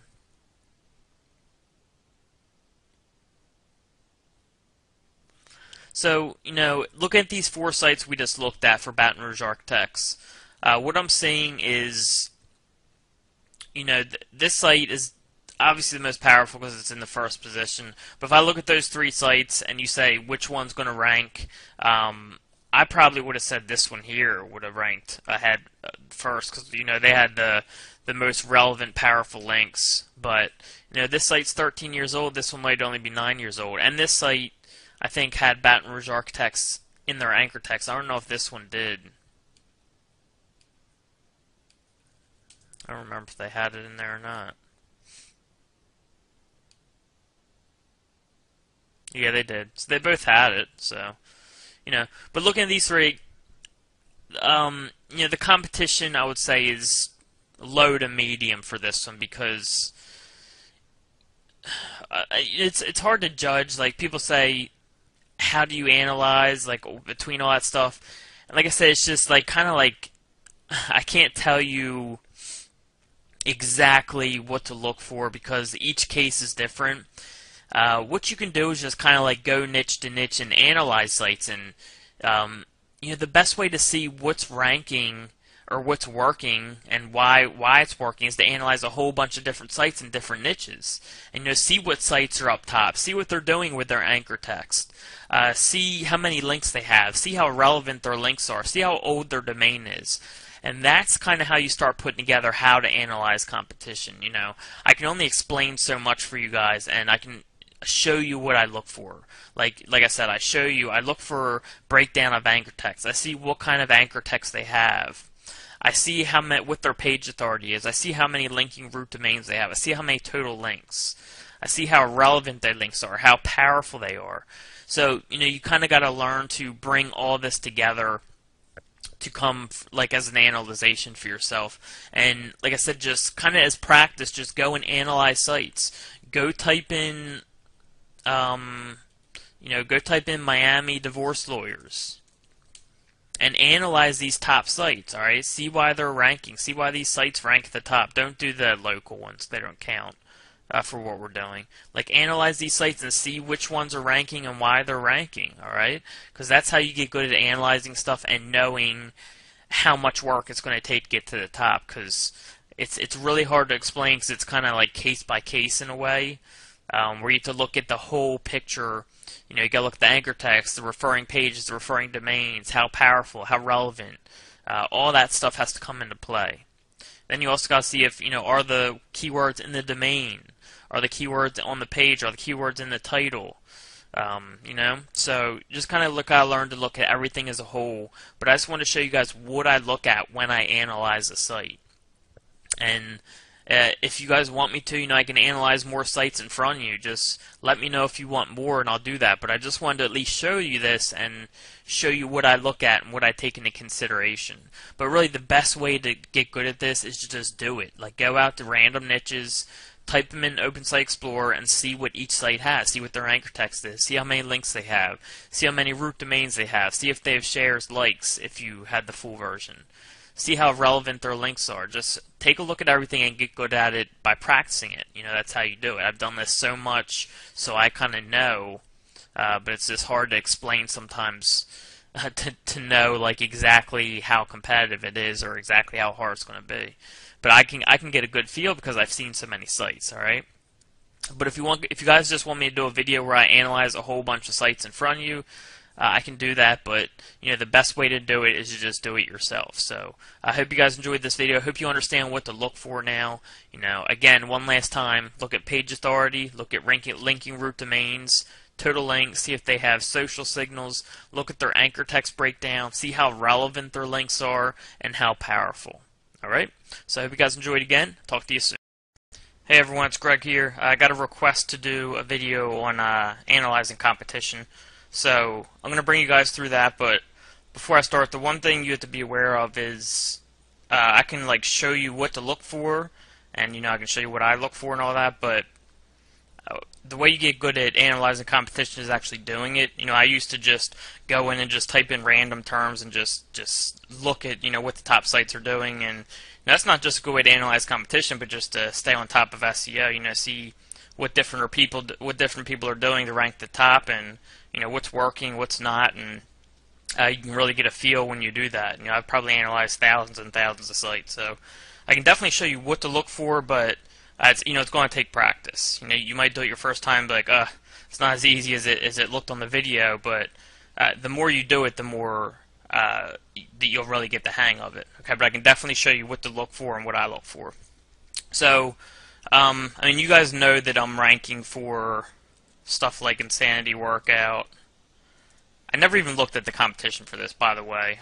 Not often do I look at competition. There's my site right there at number 8. This term gets like 450,000 exact match searches a month, so huge term, number 8. Insanity Workout Review gets about 40,000 a month. I think I'm number 2 for this right now, bouncing between 1 and 2. So The next term I'm probably going to go after is like P90X type terms. So what I'll do is maybe I'll go check out P90X, workout, P90X workout review, and see the competition for those. And I haven't looked at those yet, so it'll be brand new to me, and we'll go through it together. Maybe I'll do some other ones too. All right, so let's just go and type in P90X workout to start. All right, so right away the top result is Beachbody. It's their product, so we can assume that they'll be tough to beat, but what we can do is we can just throw this in and see, do they have any links going to this page. Now, the domain name is helping them rank. Okay, that's one thing to consider, is the power of a domain name, the actual, home page. If that has a lot of power, it's going to help your pages rank. Okay, so you always got to consider that when you're analyzing. But if it's a powerful domain with powerful links to the page, that's really strong. Alright, but let's go check them out. Usually when I'm analyzing competition, I use OpenSite Explorer first and then Ahref second. Let me log back in here. Don't know why it logged me out. Alright, so let's put them in here. Alright, so they got a lot of links to this page, not just the domain. Because, this is the page, has 539 different root domains, almost 4,000 links to it. And then the home page will have way more than that. The home page has 1,200 links and about 18,000 total. So not only is it a powerful domain, but the page also has a good amount of links. Okay, so they'll be tough to beat, but it doesn't mean we can't beat them. Right? I'm always looking at domain authority, page authority, linking root domains, total links, and then I'll peek at this stuff. This is starting to play a more important role, so I actually do more than peek now. The more they have of this, the more powerful it is. I used to not even look at this really, but now I definitely consider it more, and I think as we go along in the future, you're going to have to consider it more and more, because it seems like it's getting more important. But, then we look at the top links. The top links are all quality. These are all interlinking, which can be very powerful when they have a domain as strong as theirs. Very high numbers here. So, that's very strong there. The next best link is right here from Jesse Warden. Page authority is 65, which is really good. Domain authority is 60, again, really good. Do follow link. So, they have a lot of links here. A lot of powerful links, too. So, this was like a normal type website. Either way, this is going to, it would be tough to beat. Okay, you can just see the numbers. That's very, very big. But this is the product site. They're a huge, huge site. Now, usually these huge sites don't have as many links going to the page that's ranking, but this one does. Let me go check out Insanity Workout. Do they rank for that too?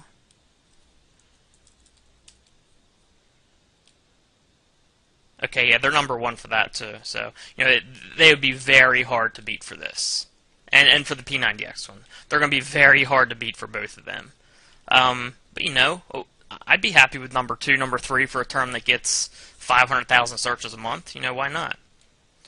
Alright? But, always consider the power of the domain. You can even look at the age of the domain. I know Beachbody's probably somewhat older. They've been around a while, so I ain't got to look that up.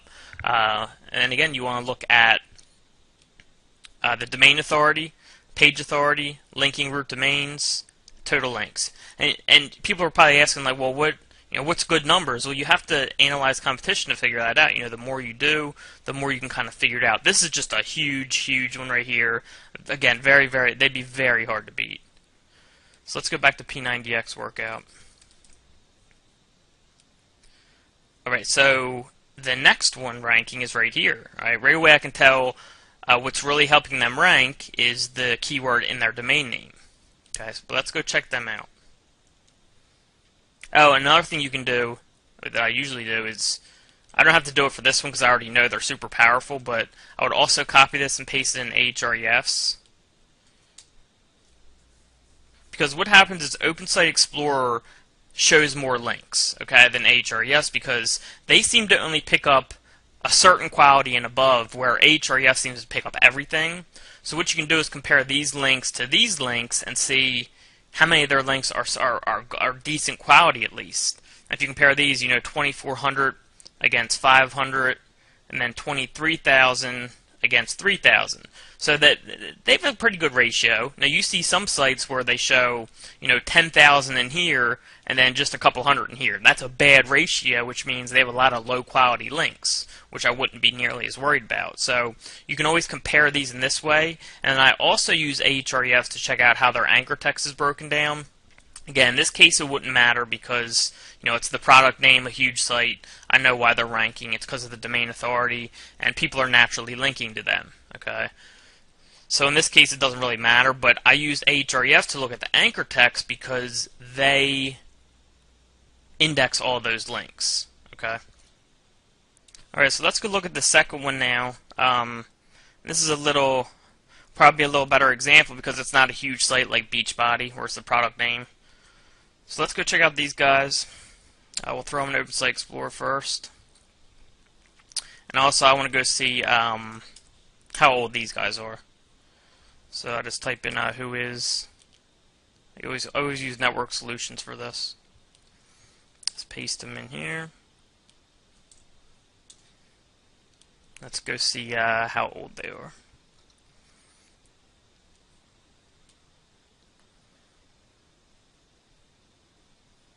Alright, so they created March 13, 2010, so they're about 3 years old. Decent age. They probably created this site around when P90X came out. It's been out for a few years. So somewhat old for this niche, especially for this niche. So let's go back here.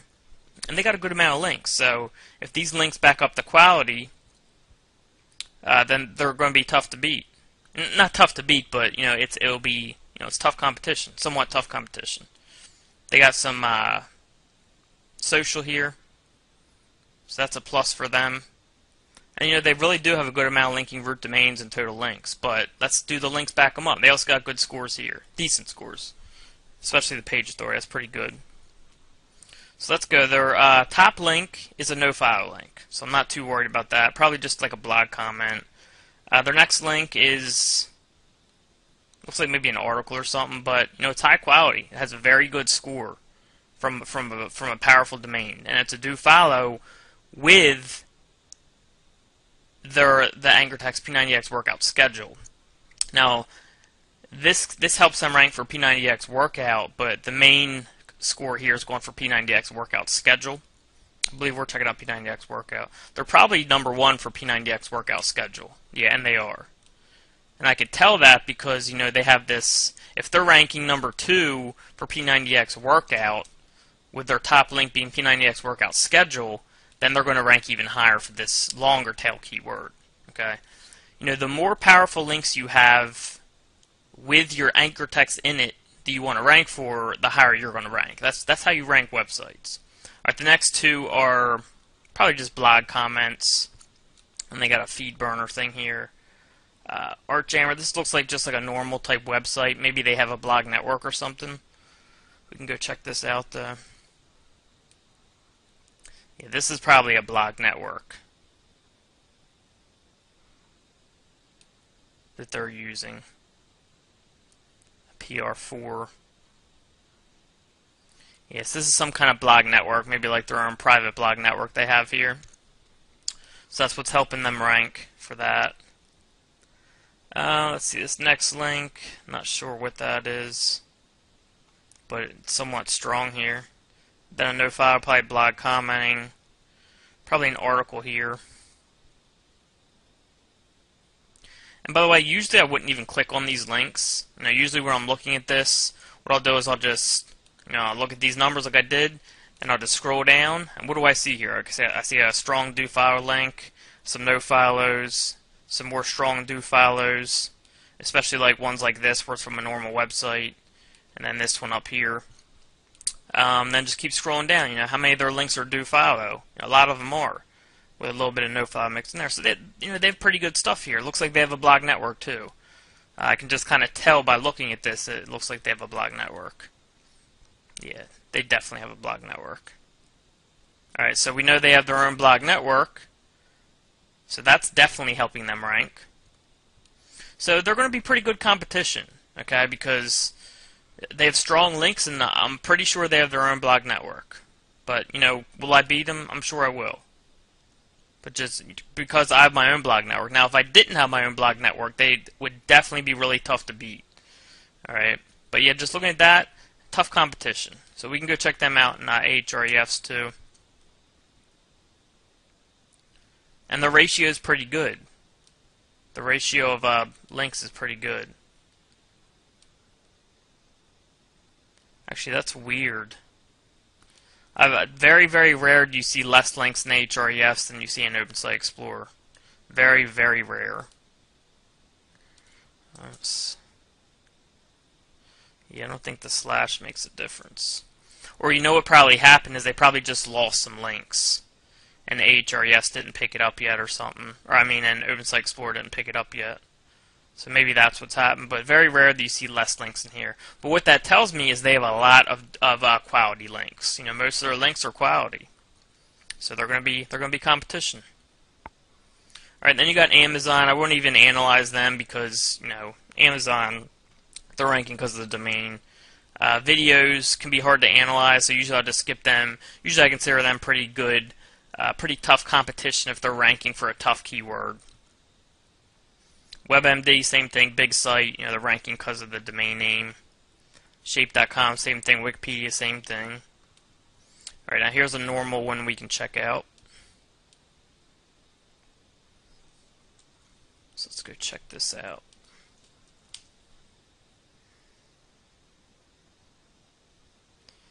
Alright, so it's a very, very powerful domain. Good page authority. Not too many links. Let's go check out their links. Mostly inner links here. Then their next link is this one right here. So they're fairly strong, it looks like. You know, nothing we can't beat. Again, I'm considering you know, the amount of social signals. They got a good amount of social signals, so it looks like they're like a real site.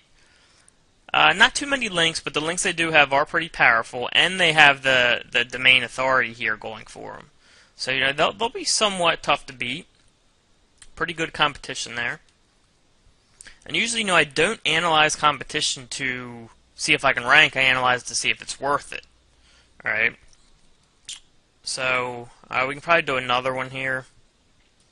Another one I'll be going after soon is Brazil butt lift.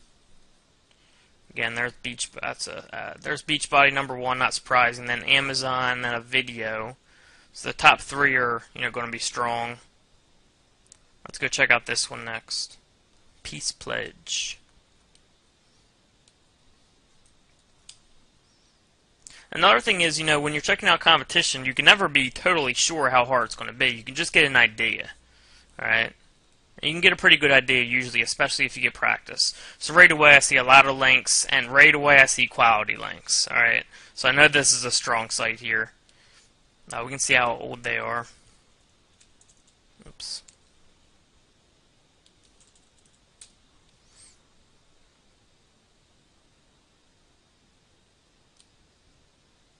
Oh, another thing you want to look at that I forgot is, do their strongest links have the anchor text in it? I forgot to include that. So if we scroll down here, a lot of their strongest anchor texts don't even have Brazil butt lift in it. So that actually really puts them down the totem pole. Here's their first link from it right here. So they got one good link for from that. Let's go to the anchor text breakdown in here. So it looks like they have like 12 links, or 12 domains, 29 total links, and then Brazil butt lift reviews, 1829. Let's go see where these links are coming from.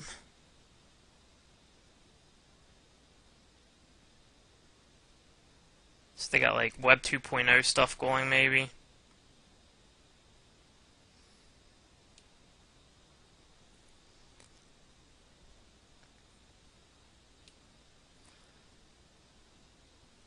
Alright, so they weren't as strong as I originally thought because most of the anchor text for their strongest links aren't anything to do with Brazil butt lift.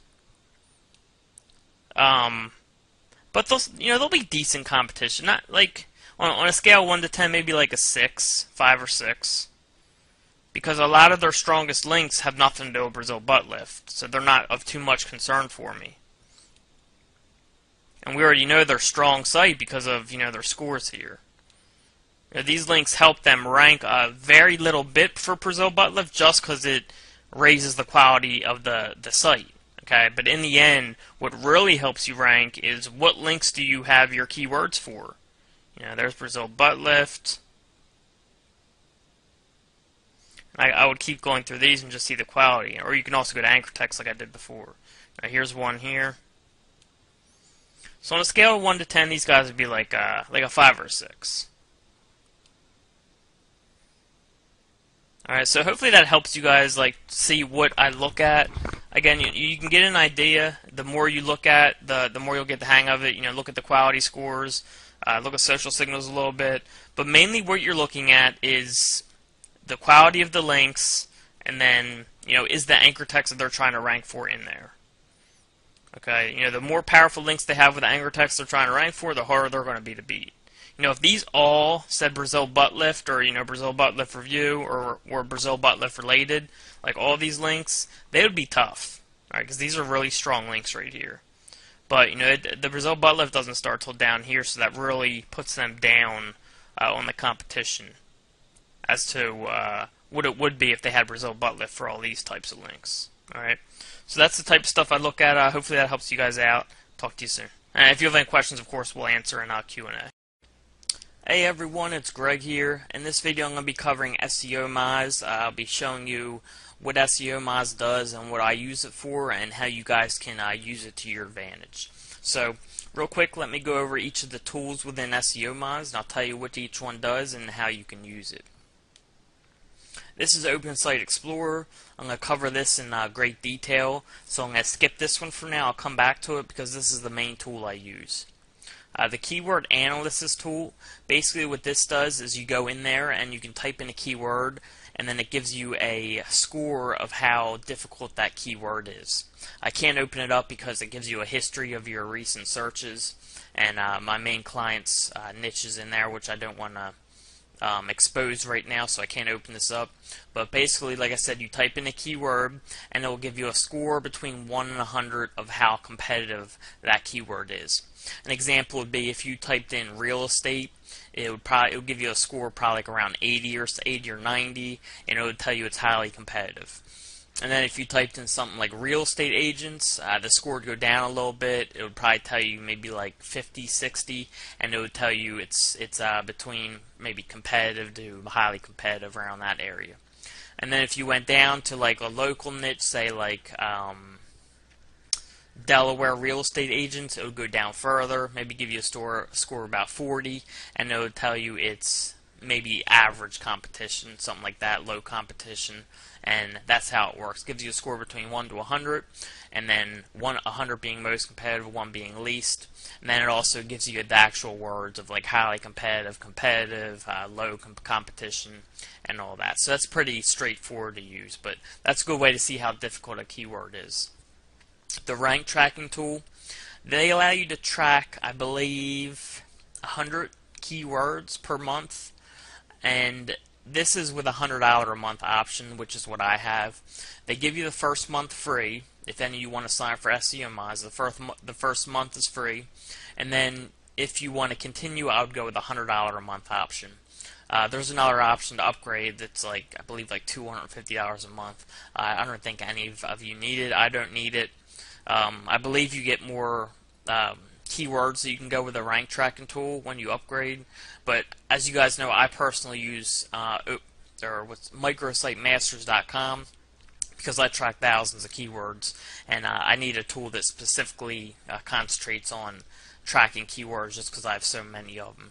And this tool is just not as advanced as keyword tracking as Microsite Explorer is, so, or Microsite Masters, I'm sorry. So if you guys want to use this tool, like if you sign up for SEO Moz and you have 100 keywords or less, and you can definitely use this to start. And then as you go along into more and more keywords, you can maybe go to micrositeMasters.com and use them, or whatever you guys want to do. The on-page optimization, this basically allows you to type in a keyword and then also a URL, and it will give you a score of your on-page optimization. So if you go in and you typed in a keyword, and actually I'll do an example for you.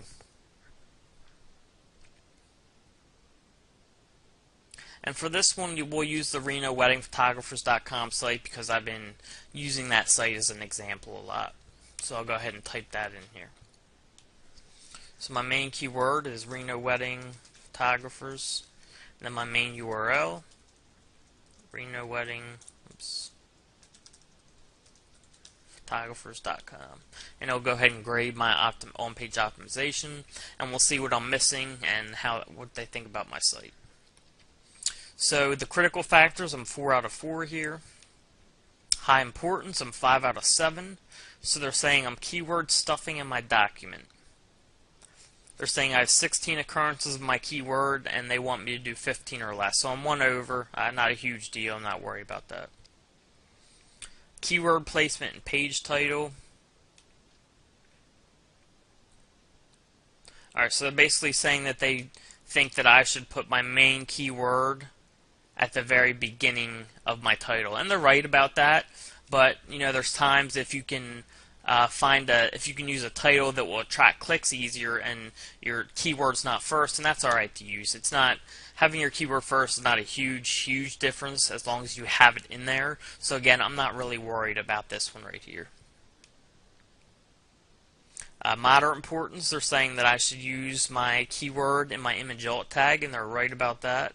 That's probably something I forgot to do, so this is a perfect example of how this tool is good to use if you don't have if you're not using like a checklist of stuff you should do, which I'll go into later when I go into an on-page optimization trick I use.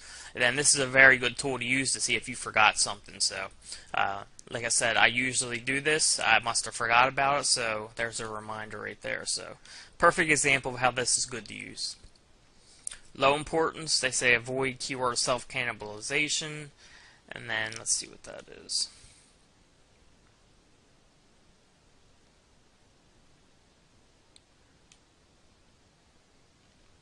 I'm not sure what they're talking about. I have to go into that. I don't want to waste too much time on this. But they're saying this, which I can look into and then change stuff around on my site for that. And the last thing is they're saying you no more than 1 H1 tag. I got 2. Again, no big deal. I only have 1 more than they recommend, so I'm not too worried about that. So I'll just look into this keyword self-cannibalization thing and then see if I could change something up. And they're saying that's low importance anyways. Then optional, they're saying avoid using meta keyword tags. I personally like using meta keyword tags, so that's something I would ignore. Let me minimize that. Alright, so that is the on-page optimizations report card, which you guys can use if you like. That's a good way to just check up on your on-page to see if you have everything together. Alright, the last 2 tools, social media monitoring and SEO web crawler. I haven't used these 2 tools. I'm going to be honest here, I don't use them, so I can't really go into them. I don't want to go into something that I don't really have experience with. So, and then they have like a new features thing down here. You can do the SEO toolbar and then the API. Again, with the API I've never dealt with, so I won't go into that. Alright, so let's go into Open Site Explorer. This is the main tool I use with SEO Moz. It's basically the reason I have SEO Moz, because I use it to analyze sites a lot. So let me go over a list of things that I basically use this for. So the first thing I use it for is analyzing how powerful a site is, or a niche is, and I'll see how hard they are to beat. Alright? So I'll also see where the top sites in the niche are getting their links from. So if I'm in a niche, I'll see what the top sites are doing, where they're getting their links from, and then I'll see if I can get a link from the same places, and I'll go over an example shortly with that. I'll use it for finding high PR links, and a lot of people question why you need to use SEO Moz for finding high PR links, because there's places like Digital Point where they have a section specifically for buying and selling links. But when you go to places like that, where it's very easy to find high page rank links, if it's easy for us to find them, it's easy for Google to find them. And it's against the terms of service to buy any type of link, so we can definitely get penalized for that, and we want to avoid stuff like that where it's very easy to find high page rank links, because that just increases our chances of getting penalized very highly. So finding them through SEO mods is a lot safer, rather than like a public place like Digital Point or similar link buying places. So that's why I use SEO mods to find high PR links rather than going to public places. You can use it to see like the anchor text breakdown that a site's doing. You can use it to see what kind of social signals they have, like +1s, tweets, likes, shares, all that stuff. You can see how many total links they have, and also how many total websites are linking to them. And then the most important part of this tool, which I love using it for, is anytime there's like a big change in the search engines, you can analyze top sites in each niche and see what they're doing to get their websites ranked in respect to the recent changes. And a good example of this is the recent Penguin update. It was actually Panda and Penguin kind of updated together, where Panda was updated and then Penguin was introduced, and the two together just brought massive changes to the SEO community. A lot of people were saying, SEO is dead, and you can no longer rank sites with links and all this stuff, but anyway, it was just a huge change, and a lot of people just got penalized. A lot of people didn't know how to rank sites anymore, didn't know what type of changes to do, and SEO mods is a great tool for when something like this happens, because you analyze the top sites and you put together common variables of what top sites are doing in each niche to rank their sites. And when Penguin came along and the Panda update, I started analyzing sites, and one common denominator I found in each of the sites that was top ranked in each niche was that they were varying up their anchor text a ton. So I started varying up my anchor text more, and what do you know, my sites started ranking well again, the ones that dropped, and then my sites that were middle low page one started raising again. So I just used it to find that common variable of changing up my anchor text more, and I started using it, and my sites started ranking great again, the ones that fell. So that's just a great way to use OpenSite Explorer, is to analyze top sites in niches, see what they're doing, and then just copy them. See if you can find a common denominator when a change comes along, like I did with the anchor text, and then just start implementing it. So that's a great way to use OpenSite Explorer when a change comes along in the search engines that changes, or when a change in the algorithm comes along, where you have to do something differently to rank sites. So that's a great way to use OpenSite Explorer and SEO mods. So let me go into an example here. Let's use one of Mike's niches, how to pick up women. Alright, now the first three sites here, AskMen.com, Men'sHealth.com, and Wiki.com, I wouldn't analyze these sites because they're mainly ranking because they're authority sites, which means they just have a ton of content, probably high page rank, and Google just loves their sites. So they're mainly not ranking for their links, but because they're an authority site. So I would go down to personal sites. Like this looks like a personal site, like a site like me and you would do. This looks like a personal site, so does this one. So I could analyze any of these three links. That's a weird domain name there, 54084. So let's analyze this site here. I'll copy it and make sure it's an affiliate site, and it is. Again, this is like a site that me and you would do and try to rank for. It's funny, he's actually using the on-page trick that I'll be showing you guys. That's really powerful, but I'll go into that in the next video. But yeah, like I said, this looks like a regular affiliate site, so I'm going to see what kind of links he's using to rank his site.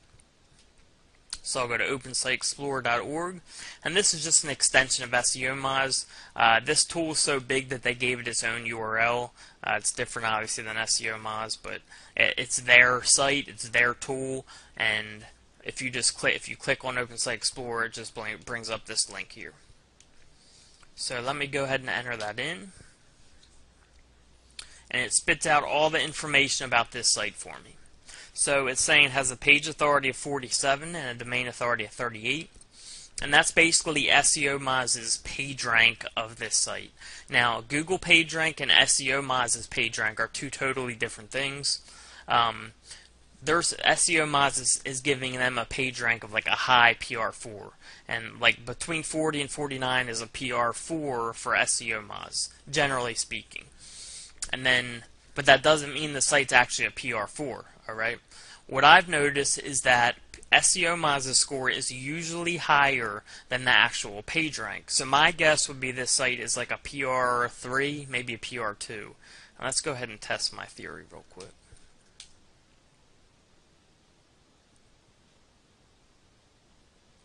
They're a PR2, alright? So that actually goes along with my theory. I would have guessed more PR3, but it looks like they're a PR2.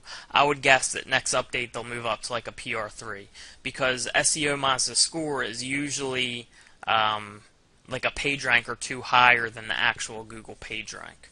Now, this is important to look at when you're buying high PR links. Now, if say you're going out and buying a PageRank 8 link, you would go in, type into Open Site Explorer, and see what kind of score they're giving it.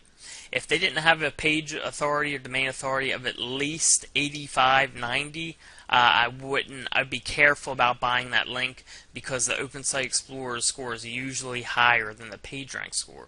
Now, if you went here and it was a PageRank 8 site in Google, and it said like page authority 47, domain authority 38, you definitely want to stay away from it, because my guess would be that next update they're going to drop significantly in Google PageRank. So that's something to look for. If like I said, if you're going to buy PR8, make sure they have like a page authority of at least 80, 85, because that's consistent with Google's PageRank. Now, if it's much lower, like in the 60s, 50s, 40s, be very careful about buying that link. So that's a good way to determine if a site's about to lose PageRank in Google or not. You know, it's not perfect, but it's a good way to kind of check on things as far as Google PageRank. It has 170 total linking root domains, and that basically means 170 websites are linking to them. They have 1,239 total links, and then the 1,239 total links come from 170 different websites. 108 Facebook shares, 30 Facebook likes, 3 tweets, and no Google Plus ones. They got a good amount of social signals here, especially with Facebook, and that's good for them. So now I would go in and analyze the links that they have. Now, the higher up a link is on this list, the more important it is, and the more link juice it will give you. The higher page authority has, the better. We don't necessarily pay as close attention to domain authority. We're more concerned with page authority here. This one has page authority 67, which means this link they're getting is probably like a PR5 or so, maybe a PR4, possibly a PR6. I doubt it. I would guess a PR5. We can actually copy it and see. So let me see.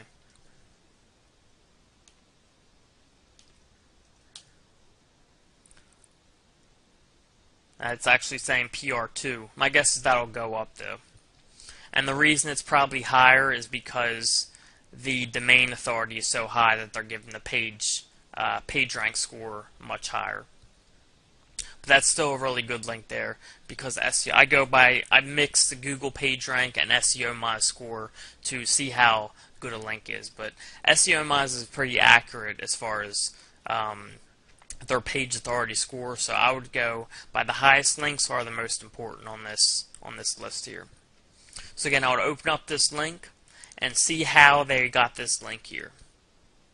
And it looks like they maybe did a guest post or a press release or an article.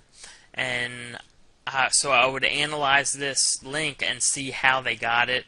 I would maybe contact this website owner, huffingtonpost.ca, and see how I can go about getting a link on their site or writing an article for their site.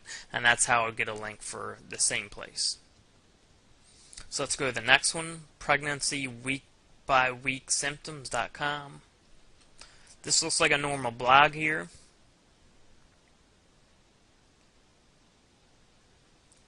My guess would be that this is his own personal site. I'm talking about this guy here that owns the main site we're analyzing, because he has links with stuff all about like approaching women and getting girls in here, which is like exactly the same niche as his main site. So it looks like he's basically like making like feeder sites, which is basically like when you create a site just to build links to another site, to like your main site. So that's what it looks like he's doing to me. But I can still contact this website owner and see if I'm right, see if I can maybe get a guest post or buy a link. So let's do one more.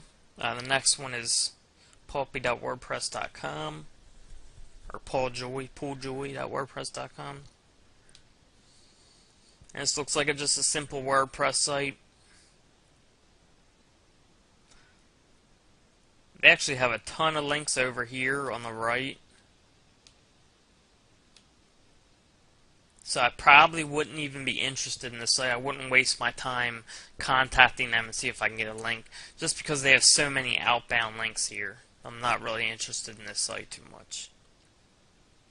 But that's basically what I'll do. I'll go through this list and see if I can contact or get links in the same places that they are, and see how they're getting their links, and contact website owners to see if I can get the same type of links from them. So let's go into the rest of the stuff in here other than the inbound links.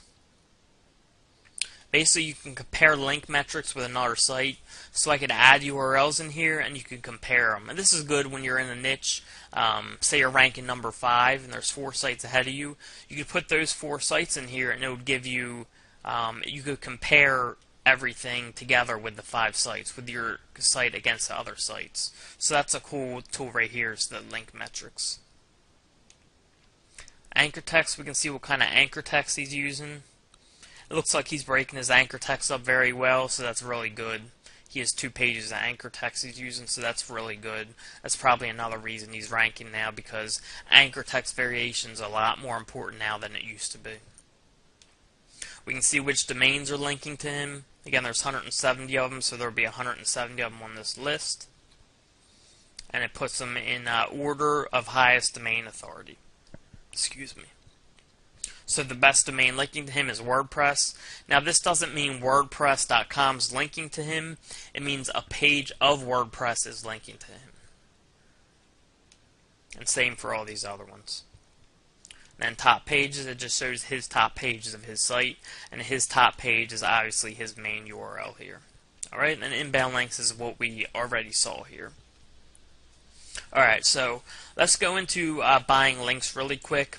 Like I said, if you're going to buy links, I would use SEO mods to do your research, and I wouldn't buy them from places like open marketplaces where you can just type in Google, like, find high PR links, and there's like a marketplace like Digital Point that buys and sells links. That's pretty dangerous to use. I mean, it can work, but you're putting yourself at risk to get a penalty, so I'd be very, very careful about that. Try to get your links from sites with little outbound links. The less links they have going out, the better. If you're buying a link, I would say make sure they're not selling any more than 4 other links, or maybe up to 10. That's pushing it. But I like to try to keep it around 5 links, where they're selling no more than 5 links. So that's really important. And even other outbound links, make sure they don't have like a ton of outbound links, like we saw on this pulpy WordPress site. Like all these links he has over here, that's just way too much. So you wouldn't want to buy a link from a site like that. Try to get links from relevant sites if you can. The more relevant the site is, the better. And be careful about buying links from sites that are not relevant at all. If you have a PageRank 8 link from a site that has nothing to do with your niche, that's a little fishy, and Google could possibly look into that. So just be careful about that. But like if you're in the real estate niche and you're getting a link from a business site, that's not as bad. You know what I mean? But if you're on the real estate niche and then you're getting a link from like a pickup site, how to pick up women, that's a little fishy there. So just be careful about that. Really quick, I just want to cover how much you can expect to pay for certain links. And this is just general. I don't want you to like go out and buy a PR8 link for like $5,000. So I just want to give you a general price of each link.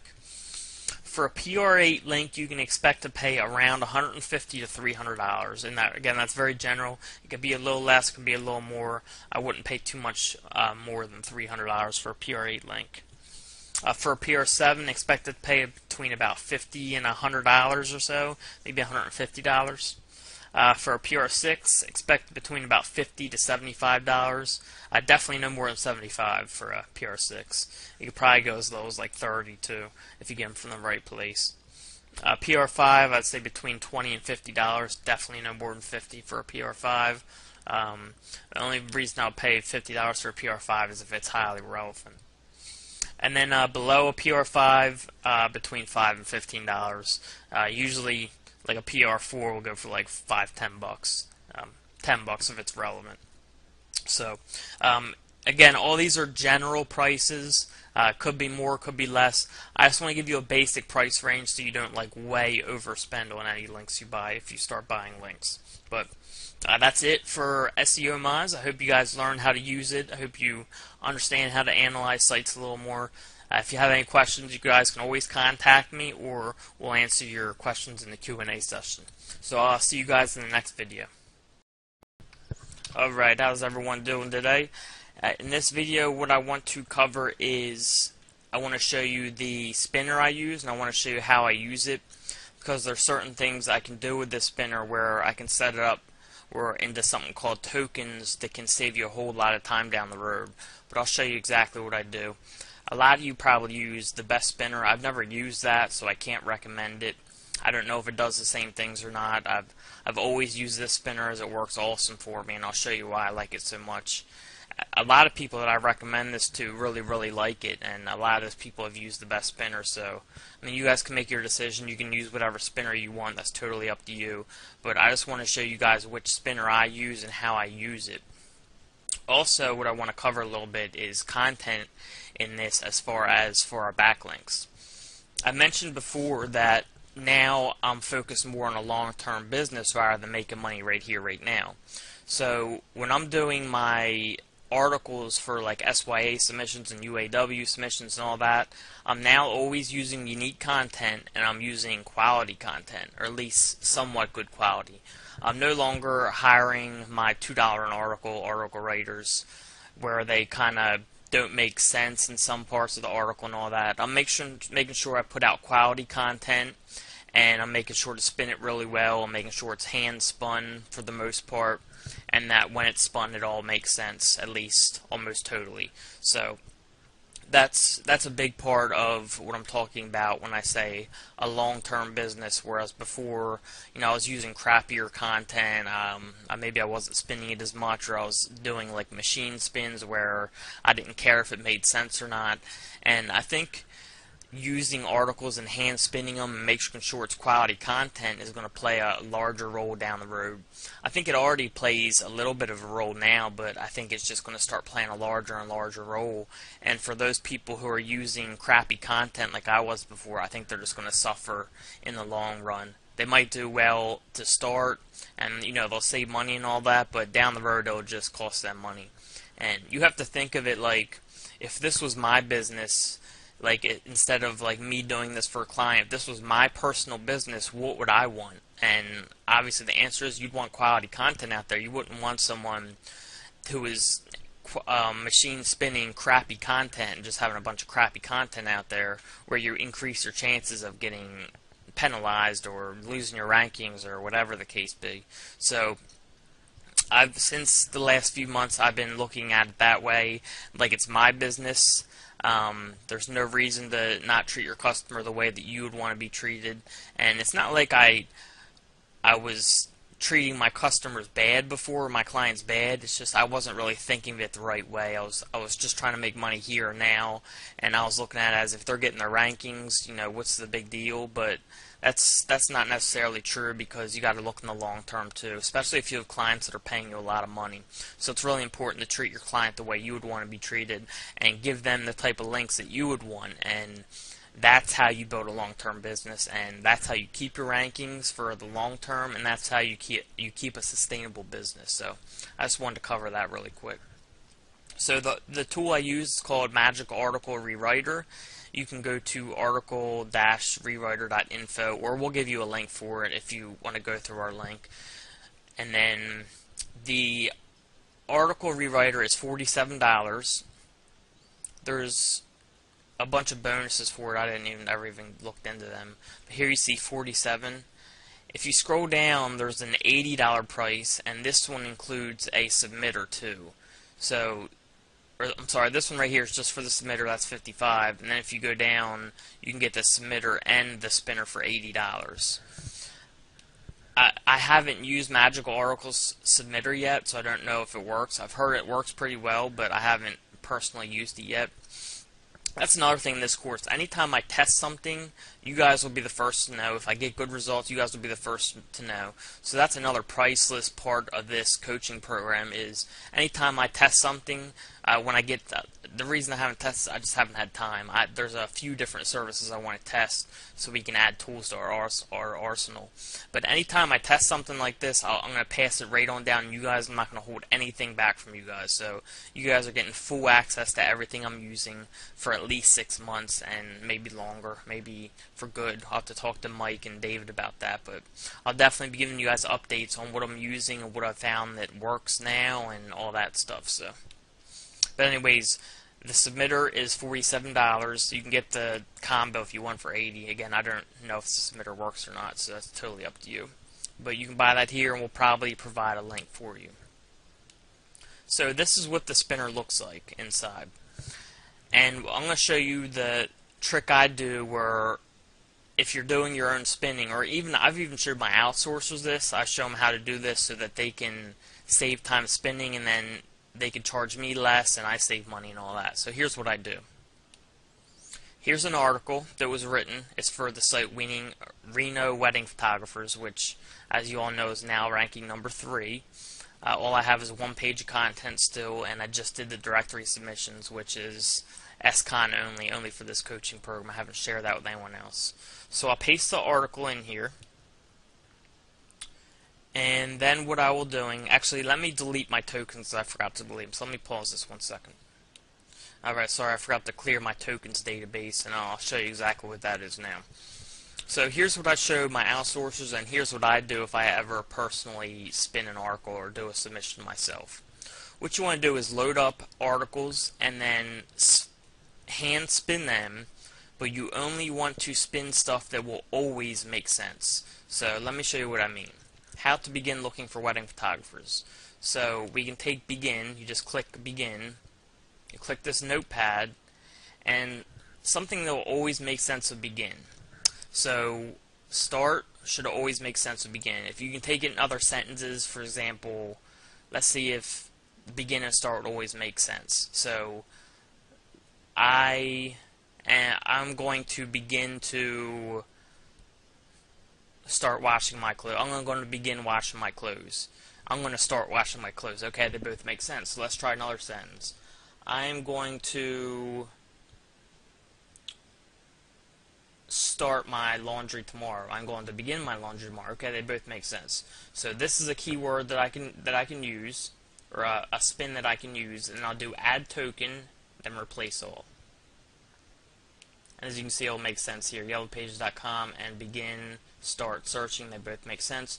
So this is one we can add to our tokens database, and we're only adding tokens that will always make sense. Okay, so let's go. How to begin, start looking for wedding photographers. Now, looking, we can probably find a keyword that always makes sense with this too. So let's see, looking. We can probably do like searching, exploring.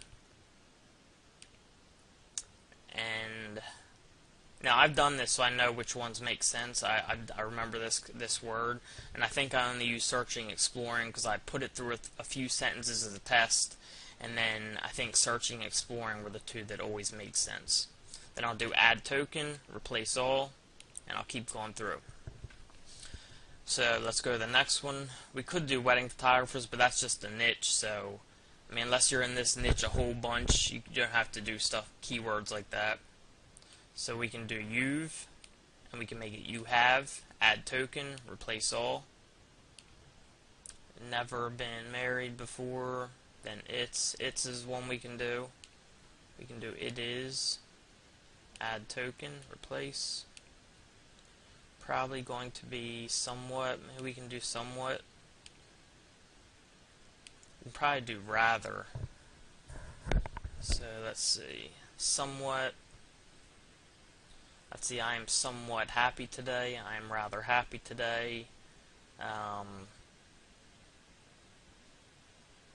That is somewhat stupid. That is rather stupid. So rather should work, fairly should work. And I'm going to use those two, add the token, replace all. And what this is doing is anytime I would load another article, I could go here, apply tokens, and all these tokens that I've applied so far will take effect for that next article. So that's even less that I have to spin for the next article. But that's why we only want to use words that will always make sense when we apply our tokens, because if you don't, you're going to have parts in your article that don't make sense. And what I'll do is after I do all this, I'll read the article after it's spun, and if there's any keywords, sorry, my phone's ringing, 1 second. Alright, I had to mute my phone. So if there's any keywords I find that didn't make sense, what you do is you go to Manage Tokens, and then you find that token in there, you click it, and you delete it. Because we only want tokens in here that are always making sense. Okay? So let's do a couple more, and then what I'll do is I'll pause the video, I'll do a whole bunch of them, and then I'll show you what it does. Okay? So difficult, we can probably find something for difficult. Let's say maybe tricky and complicated. Let's see, that's a difficult decision, that's a tricky decision, that's a complicated decision, they both make sense. I'm having a difficult time with this, I'm having a tricky time with this, I'm having a complicated time with this, they both make sense. He's being difficult, he's being tricky, he's being complicated, so that they both make sense. So I'm going to add this token, replace all, and I see it replaced here, so I'm just going to make sure it works there too. But it doesn't have to be tricky, and the truth is, but it doesn't have to be complicated, and the truth is, so that both makes sense. Again, here's another one I see right off the bat that I can do. Doesn't can be does not. Add token, replace all. Finding, we can probably do one. Finding, discovering. I'm finding that it's hard to spin. I'm discovering that it's hard to spin. As you can see, choosing wouldn't work because you can't say I'm choosing that it would be hard to spin, so this one wouldn't work. None of these would work, as my last sentence, they wouldn't make sense. So this is what I do. Add token, replace all. This is what I do. I would go through this whole article, I would do this, I would get all my tokens that always make sense. After it's done, I would put it into whatever where it comes out and it shows you like a regular article in its non-spun version. And I'll read the whole article, and if there's anything that does not make sense, I will take out that token. Okay? And what that does is each time you load an article, you have more and more tokens where you can apply the tokens, and then you can add any more if you want, but then you can just hand spin the rest for words that don't always make sense. So let me pause this. I'm going to do the rest of my tokens, or I'll actually just use my tokens I had from before, and I'll show you how it works and what I mean. So let me pause this, and I'll be right back. Alright, so I loaded up my tokens that I already had done, which the way I had shown you. And so what I'm going to do is, if I was doing this like I normally did, I would go to apply tokens, and as you can see, it spins my article a whole bunch. So all this is spun, it's pre-spun, because I've set my tokens for stuff that always makes sense. And if you read this, it should make complete sense because I've gone over these a few times. But if I found any that didn't make sense, all I would do is I would go to, for example, if figure out, determine, decide, if I found out this didn't make sense, I would go here and I would find that and I would click it and I would delete it right there. Okay? And the way that I imported my tokens is you go to manage tokens, and then you just do this import button, and then you select the file of the tokens. And you can also export your tokens, go to export, and it'll save it as a notepad, and then you can just import them later on. So now I have my terms that always make sense no matter what, and what I would do is I would now hand spin this. Okay, so I can add more. I can also add more tokens. For example, step 1, I can put this as step 1. And then add token, replace all, and anytime I have something that says step 1, it can say step 1 too. I can do the same thing for this. And the more of these you do, the less you'll have to, the less you'll have to spin later on. So I'm just going to add I think there's 4 steps. I'll just add all these really quick. and just do enter, add token, replace all. And then same thing with step 4. Highlight it. Step 4.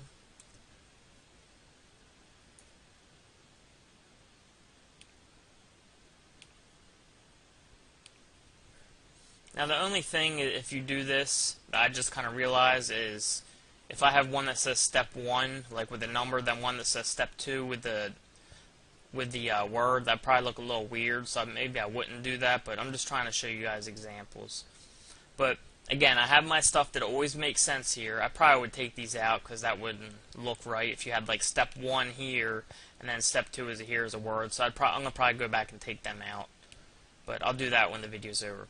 So now I have my ones in here that always make sense, and now I'd go through and hand spin this, okay? So discovering, choosing, locating,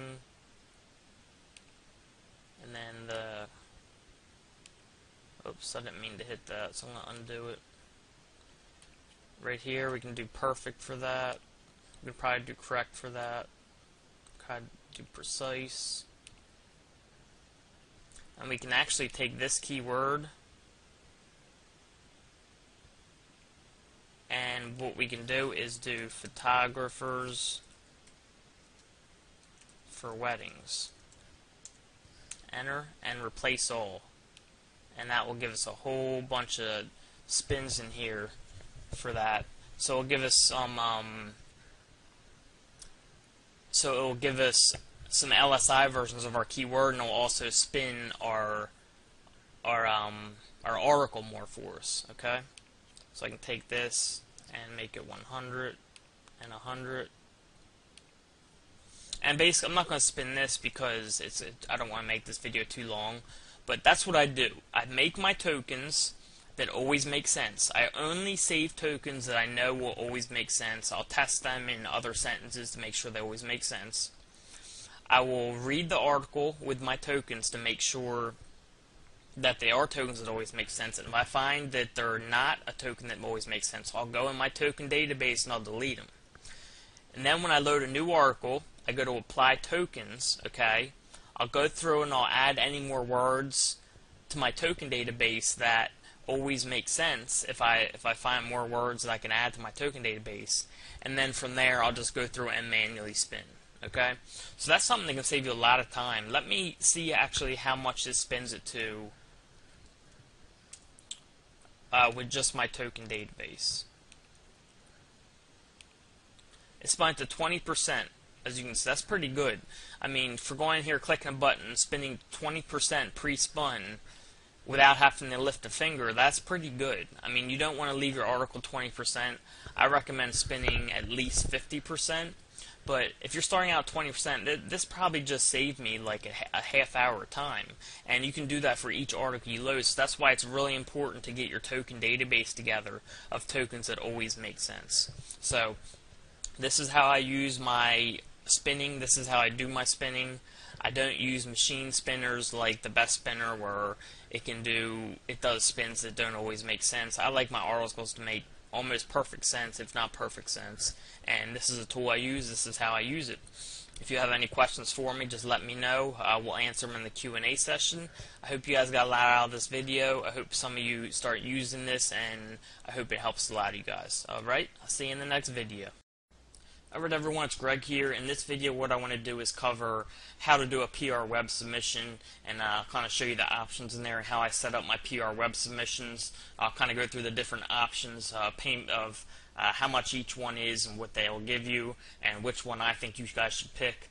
In another video, I'll probably cover how you can do some free submissions, ordering them through people, or not free, but less costly press releases and stuff like that, which I'll cover in another video.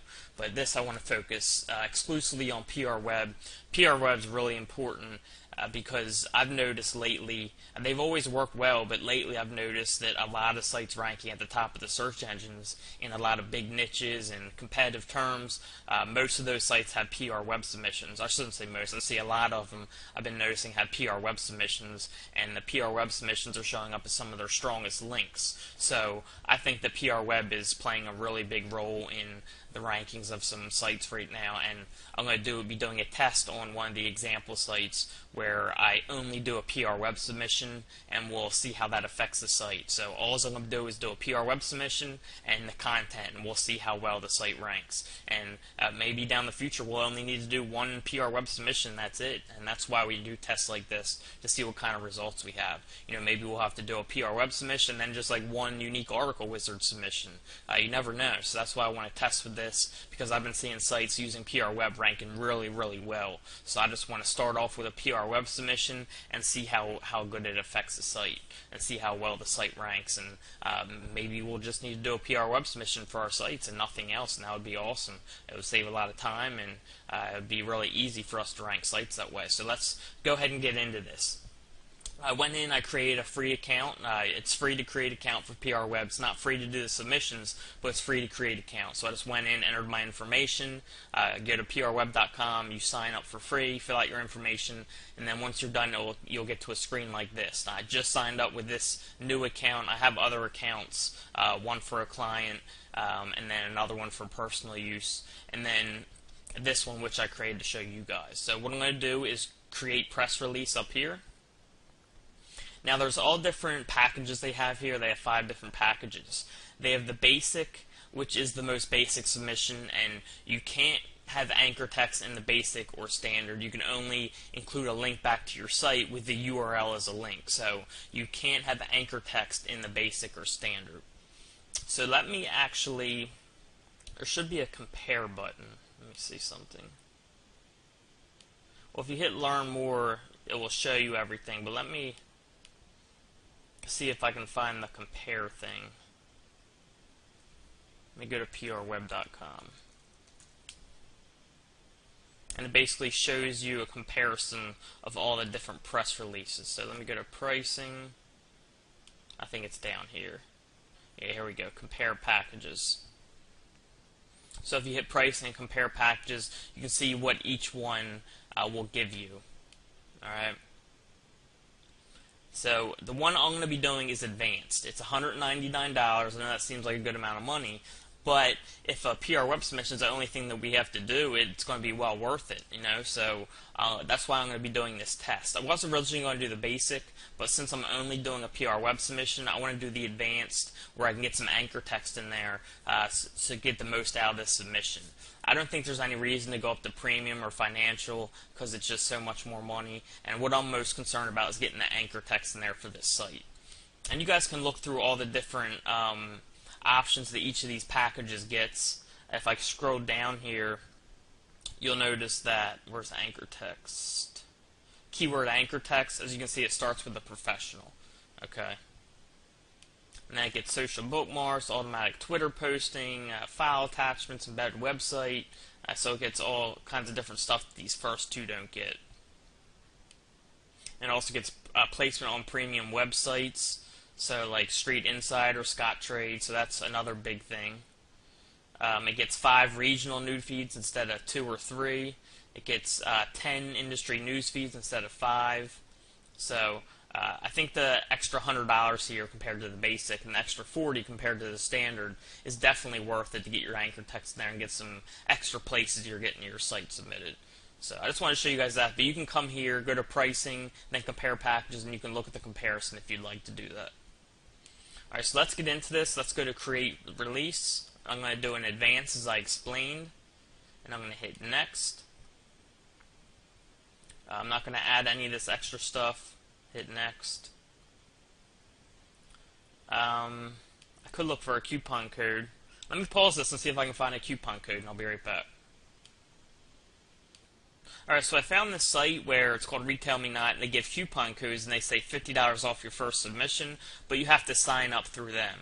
So what I'm going to try to do, I'm going to try to sign up through this. I'm going to pause the video and sign up through this with a different account and see if it gives me that money off. So let me pause this and sign up through them, and if it works, you guys will get $50 off your first submission if you choose to do this. So let me pause it and see if I can save us some money.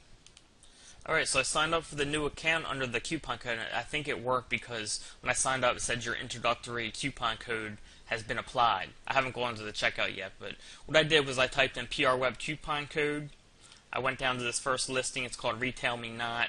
I clicked on this, and then I just clicked on the $50 off, and it brings you right to the PR Web sign up. So let me click that. And right here it just brings you to the sign up, and you just go ahead and sign up through that. Alright. So it should work. We'll find out for sure in just a second when I get my submission in here. So let me go back to my account. Let's go to Create Release again. I'm going to click on Advanced, Next, Next. Alright, and there we go. It gave me $50 off. So that's a cool thing. That's why I told you guys before, when it says enter a coupon code, go ahead and look for a coupon code. I just saved $50, and you guys can each save $50 in your first submission. So anytime you see a coupon code, just go do a search on Google, see if you can find something, get some money off. I mean, it took 5 minutes, and I got $50 off, so it's definitely worth it. Alright, so I'm going to go ahead and pay with PayPal. I'm going to purchase my release. Let me pause this while I pay for it, and then I'll come right back. Alright, so I went ahead and paid, and I went to upload press release. Now I'm here, and I can start uploading my press release. So, for my title, I have SeattleAccountant.net website launches to help people find reliable accountants in the Seattle area. Now, when you do your press release, they're looking for, like, news information. Like, you can't just do a press release, if there's like no news about it, like so to speak. So since I'm just launching this site, I'm going to do a press release saying I just launched the site. Maybe if I added something to the site, like a forum, I could do a press release saying I just added a forum to this site and give information about it. You can't just really do a press release without any like newsworthy information, so just be careful of that. Alright, so I'm going to paste in my title. For my summary, I have finding a reliable accountant can make a huge difference both in tax season and everyday business. We aim to help people find the best Seattle accountants to maximize their investment in an accountant. Alright? So I'm going to copy that and put it in my summary. Alright, now my body. For my state, I'm going to do Seattle, Washington, because that's where our website is focused on, Seattle accountants. Alright. Now for my body, I'll read this here to you. Alright, we just launched our brand new website, SeattleAccountant.net, on July 3rd, 2012. I actually meant to look up when exactly I launched it, because I'm not sure that's the exact date. So let me see when my first post was, and that's the day I launched. Alright, so it's actually 7/4. July 4. Well, I can say July 3rd, because maybe I set up the site the day before, so that's fine. Alright, our goal with this site is to gather information about accountants in the Seattle area and provide feedback to anyone that may be looking to hire a Seattle accountant. The end goal of this course, of course, is to connect each of our visitors with the accounting service in or near Seattle that best fits their personal or business needs, and also gets them connected with someone who is within their price range. And again, I wrote this myself. SeattleAccountant.net plans to set up a designated section for customer reviews so that anyone who has had an experience with accountants in the Seattle area can come to our website and report their feedback for that respected person or business, whether it be negative or positive. We believe that this will really improve the process of looking for a reliable accountant, as people will be getting first-hand reviews from people who have already had experience with each particular accounting service that receives a review. We're hoping to have this feedback system within place by late July 2012. Already added to SeattleAccountant.net is our first 2 pages of content. The first page helps people to know when they may need to use an accountant and what exactly they should be looking for in a professional accountant. The second page explains the different types of accountants and which type may be best for what they're looking for. We plan on adding an additional 10 pages of content that will help people further learn about the accounting profession, as well as how they may go about choosing the right person or company for the job at hand. Hiring the right accountant can make all the difference in the world for both personal use and business use. This is why we have created SeattleAccountant.net to make sure that people and businesses are being connected with respected Seattle accountants that will maximize their investment. So that's somewhat of a newsworthy thing here, because telling people that I launched my site, that I added content to it, and then I'm going to be adding a review section. So that's all kind of news there. So I'm going to go ahead and post that in. Right. Make sure everything's spelled right. They'll highlight any misspelled words.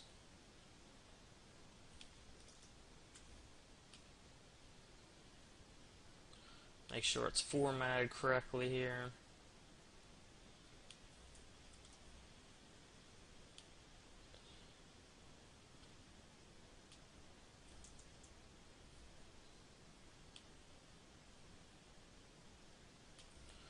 I'm guessing this happened because I used word wrap in my thing.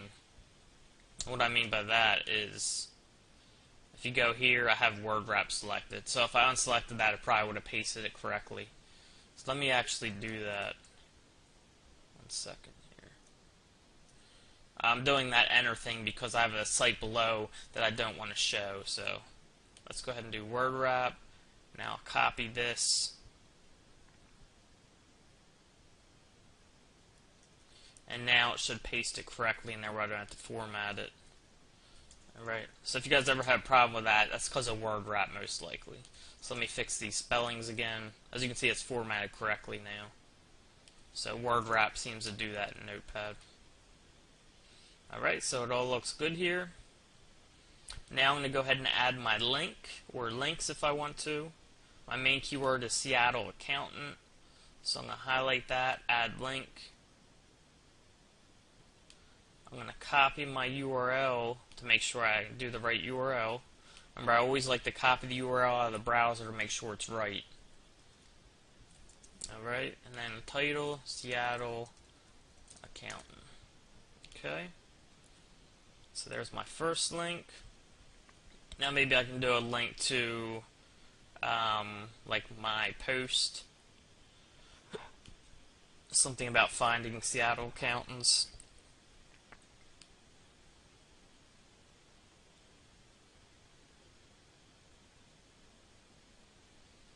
I'm going to do looking for a reliable, well, I'll add Seattle in here.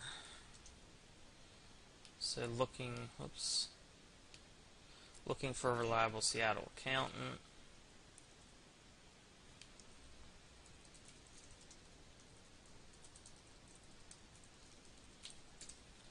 I'm not sure what the max links is. I've always do like 2.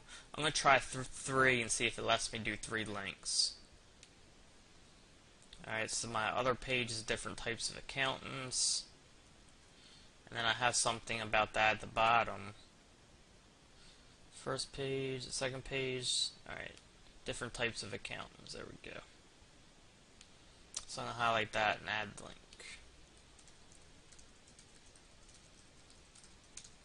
Alright, so now I have a link to my main URL, my posts, and my page. That's all the content I have so far. I'll add more soon.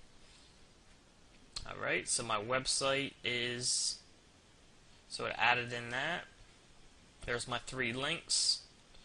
My website is SeattleAccountant.net. You can click verify site to make sure you put in the right address there.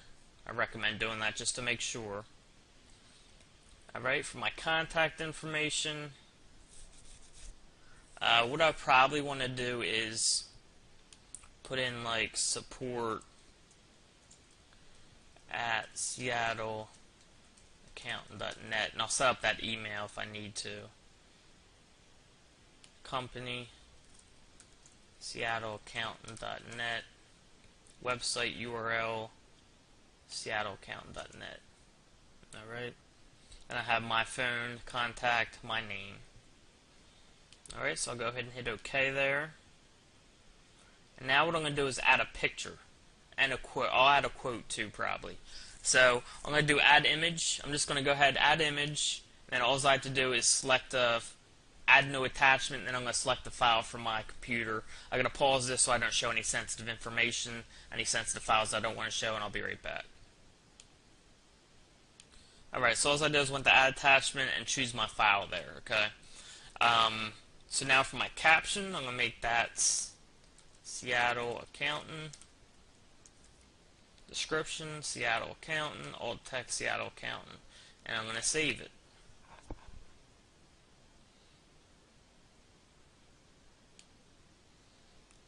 Alright. So now I'm going to click that. Oops. I meant to click the picture. Click the picture and it'll add it in. Now add quote. A reliable Seattle accountant can make all of the difference in the world.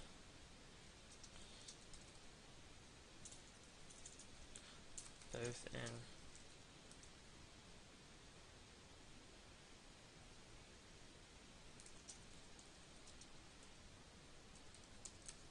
So let's add a random quote there. Alright, and I'll hit OK. So it looks like everything is set now. So I'm going to go to the next step, click Next. And now it allows you to select like a region list. So what I'm going to do is I'm going to go to Google and I'm going to search for areas in the I'm going to type areas around Seattle.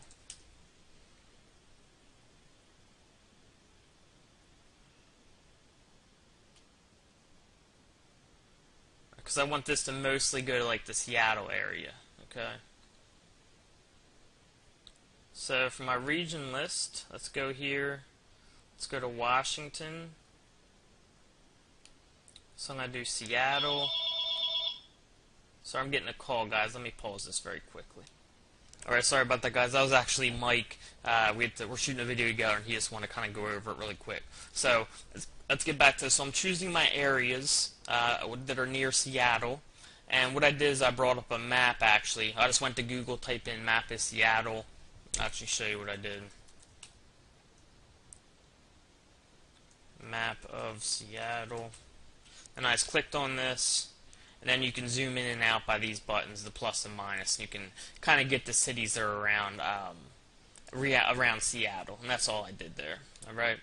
So what I found was Tacoma and Spokane were the closest. Then for the other two, I just chose Mount Vernon and Yakima. I just kind of guessed on those because I couldn't see any other ones around there. But Spokane and Tacoma were definitely close by. And I have Seattle here, so that's fine. So I'm going to hit OK there. Industry focus.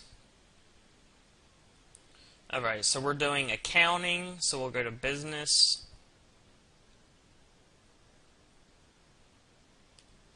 Let's do like economy. Maybe books. No, not books. Management, probably. Finance. And we're just choosing stuff that's as close to accounting as we can.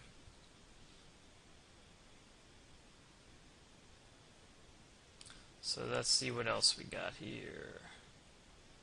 Education, environment, events, industry, legal law, maybe industry. No. Let me pause this so you guys don't gotta watch me go through this all, and I'll pick the things and I'll tell you what I picked. Alright, so I picked all my categories here. I just picked the closest as I could. There wasn't anything specifically on accounting, so I just chose stuff to do with money as close as I could.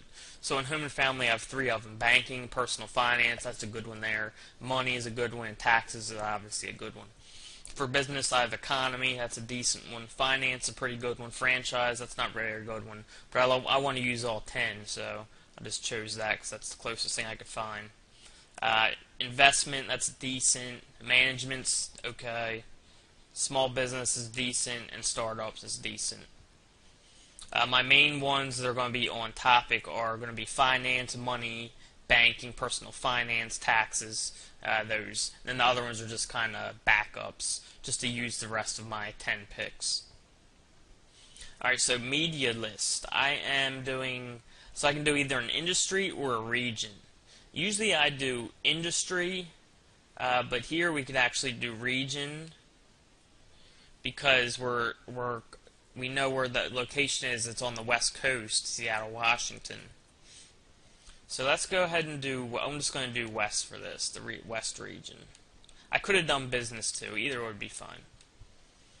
You can put in social media here if you want, I'm not going to. And I'm going to click next. And I'm going to go ahead and send release.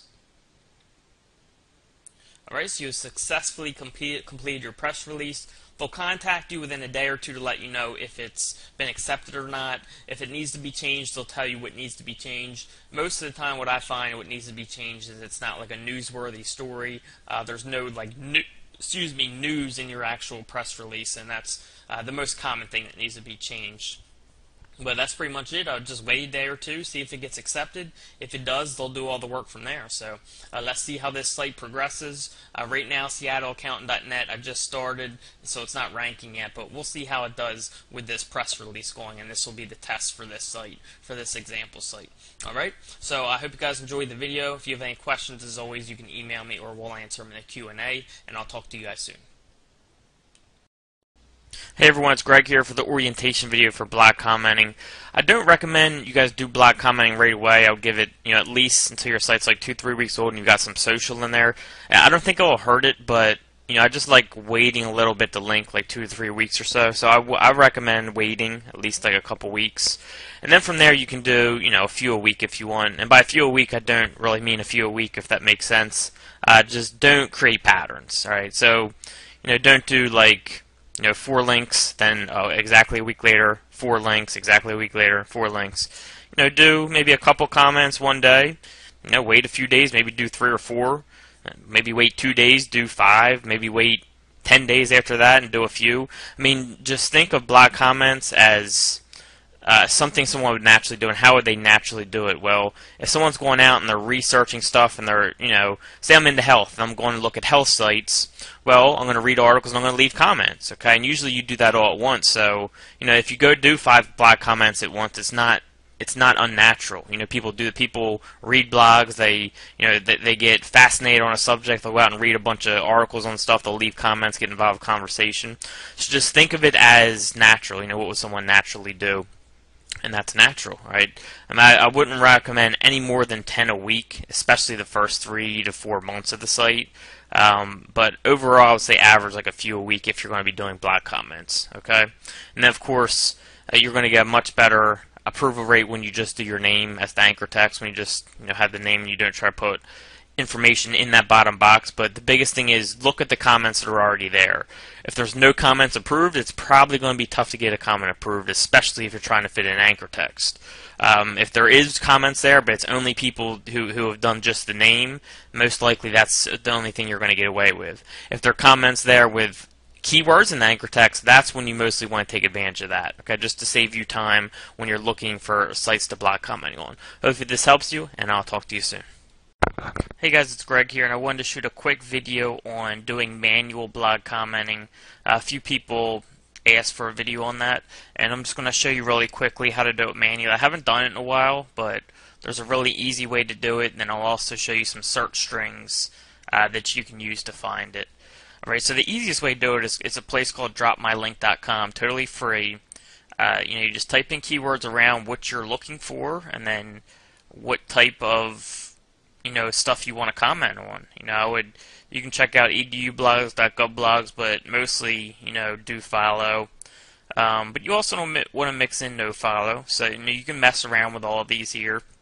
Again, I haven't done these in a while, so you can just kind of go through here and see which of these you like using best. But if I go click on do follow and I type in health tips and we go search, what's going to do is bring up a whole bunch of sites that allow comments. Okay, now it can be a little bit of a daunting task because it takes time to find sites that actually will let you comment and will actually accept your comment. So let's click on this one. So let's see, they got a.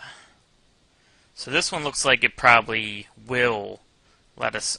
Those aren't comments. Okay, this one looks like it probably will let us comment because it has a few comments here already. Yeah, so this one I could probably actually comment on. Alright, now this blog, what's this using? Okay, so this is telling us you can use HTML tags, so we can actually put a link in our body, so that means I could actually use my keywords. What I like doing is if they don't let you use links in your comment, then I just leave my name as the link, because sometimes people will just say name, email, website, and comment, and your website will be linked to your name. Okay, and some people try to stuff in their keywords as the name, but I usually just put in a regular name for that. Okay, but for this one, it's allowing me to actually put my comment in the, or my link in the comment as a link, so I can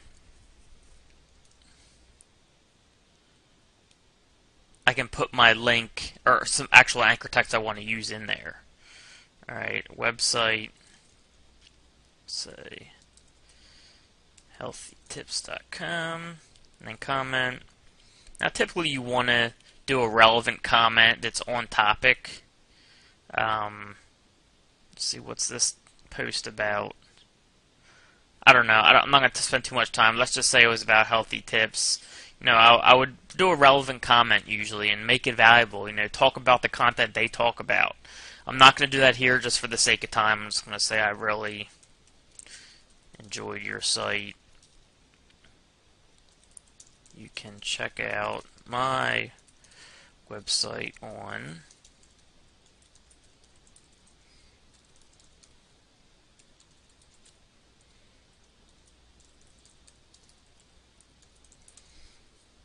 Now, usually I wouldn't do this type of comment. It's pretty spammy.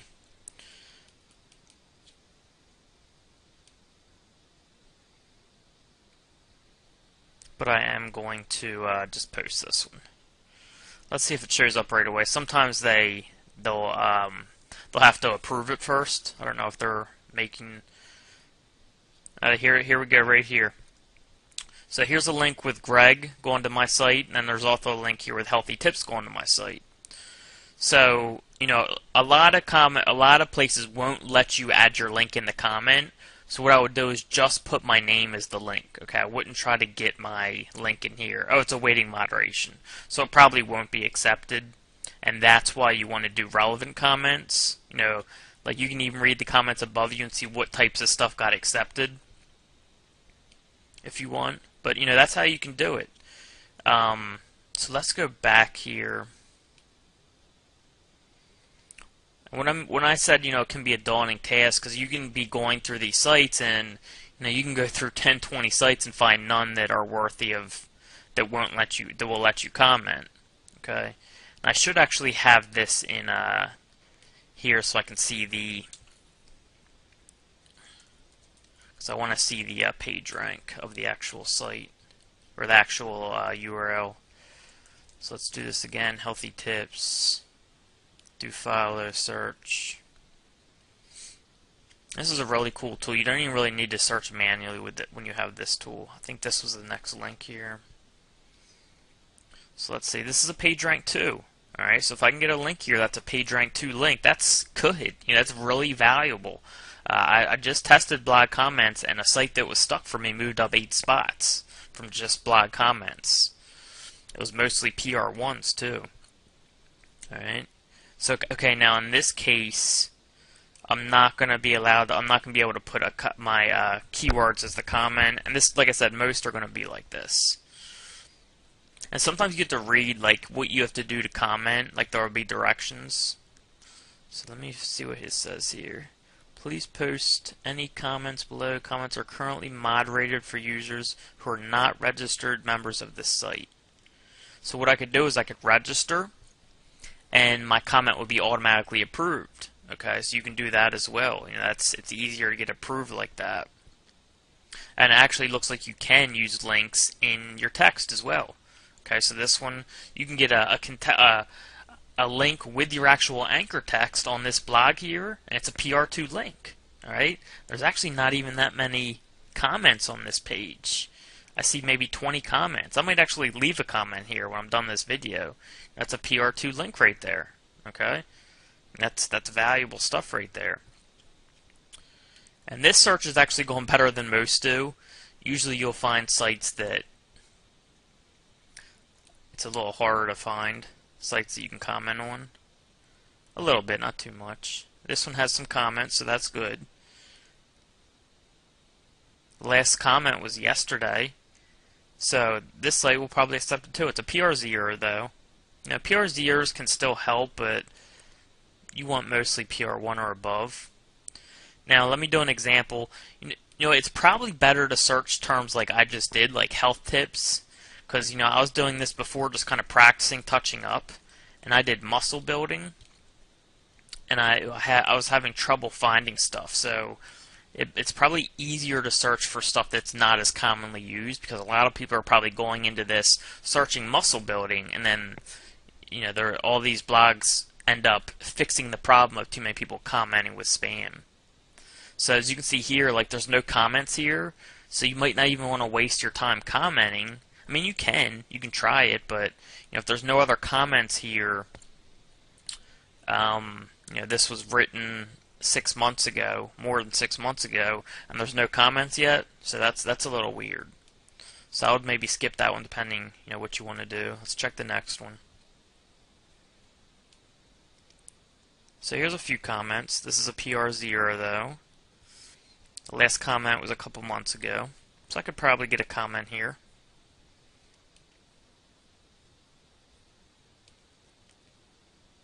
Let's go to the next site.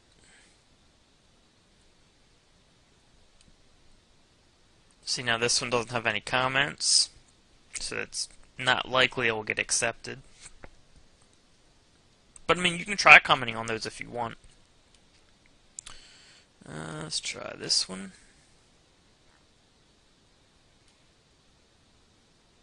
This has some comments too. So it's actually, you know what, it might have been when I searched the edu and gov that were harder to find. But edu and gov links can definitely, do some good stuff for you if they're decent quality. Yeah, this actually wasn't as bad as maybe I did the maybe it was the edu. So let me try muscle building with edu. Yeah, this was the one I was having trouble finding. So you see this post.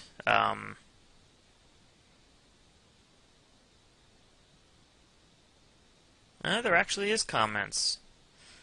Maybe I was getting something wrong or something. I don't know, but there's comments, and the last one's about a month ago. So there's a chance that you could get accepted here. This is an edu link. PR3. I don't know if they're do follow. And they're actually do follow links. Or I'm sorry, they're not allowing you to put links in here. So they're not linking. Yes, they're not allowing you to link. See how when I hover over the name, it's not a link. So it looks like they're stripping the links out. So you wouldn't be able to comment on this. So let's go to the next edu site, 'cause those are all Harvard still. So let's check out this one. Right, so this one looks like we might be able to comment on. I don't see any of them being clickable links though. So they probably stripped the link feature as well. Because a lot of the edu and .gov sites are highly targeted, so they'll do stuff like that where they strip the ability to link. So you can't get links like that. Yeah, the edu and .gov are the ones I was having trouble finding links for. I only did the first, page. You could probably actually go until start at page 5, and you're more likely to find some. Because I'm sure everyone types in muscle building and immediately starts looking at the top of page 1. So that's an idea for you. Now this is the one you could probably get a link. But it has almost 500 comments, so that's a lot of comments. But that's how you use it. You can play with these features here of what you want to find. I would probably start with do follow, get some of them and see what else you can get out of these, what kind of links you can get. But yeah, this is a great tool for finding them. You used to have to do stuff like this, where you would type in, searches like this. So you're looking for an edu site, you want it to be a blog, you want it to say post comments, their comments are allowed. You don't want comments to be closed. You don't want to have to log in to post a comment, and shouldn't have to must be logged in, and then your keywords would go here. Same thing for .gov.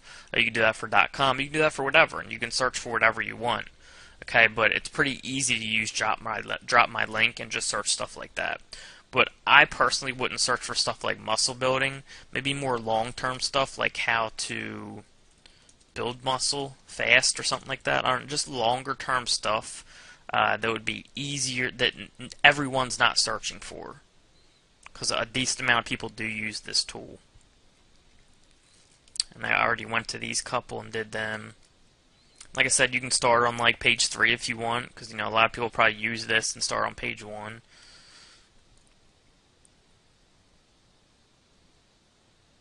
And here, this is a PR3, so let's see if they allow links. And they do. I don't know if they're allowing, yeah they are, they're allowing you to link out. So I can get a PR3 link right here, okay? And I probably will. Let's see what they're saying down here if you need to be logged in or anything.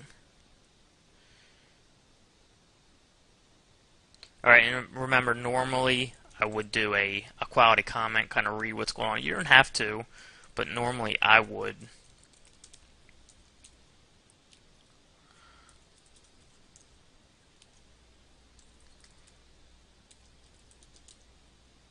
And were people doing keywords in there? They were, I think, yeah. So it looks like they're allowing HTML in here.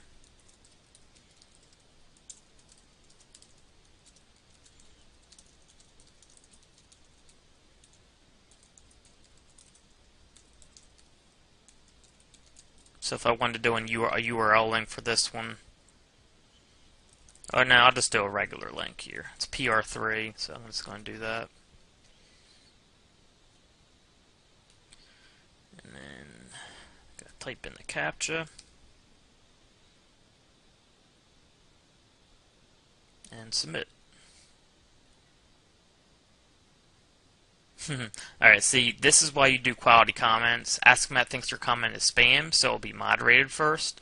If I did a higher quality comment, like where I talked about the content, and not just said, hey, great site, here's my link, then it probably wouldn't have been marked as spam. So let's actually go back and try it again. What I'm going to do is actually run hide my ass, so I'm not posting on the same IP. Because if I post from the same IP, it'll probably automatically block my comment. So let me connect to this, and then I'm going to try reposting with an actual good comment. Alright, so let's reload this. So I'm coming from a different IP address. Let me see what this article was on. Trashuman.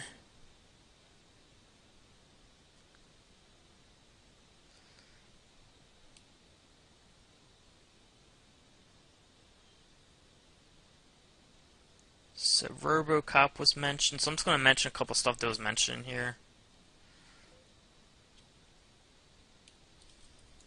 I'm just going to switch this up because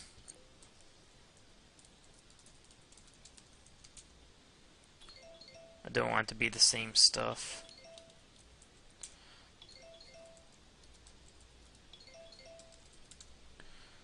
I don't know what that sound is. 1 second. Okay, someone was calling me on Facebook. I didn't even know that was possible. Alright, so wow, say this article really took me to the days. And this isn't even a quality comment, but I would usually probably do a little higher quality than this. I'm just trying to do it quickly.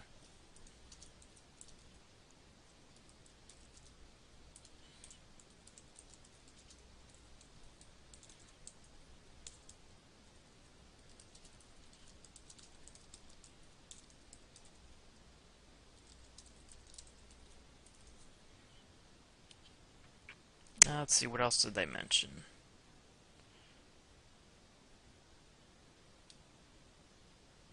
They mentioned Steve Austin. I don't know if they're mentioning the wrestler or not, but I'll just say that.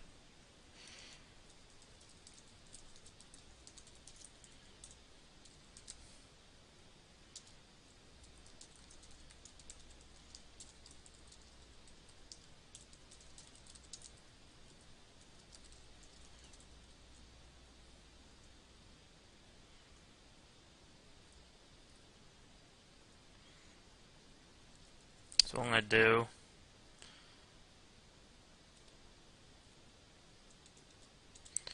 I'm going to fit my keywords into the next paragraph.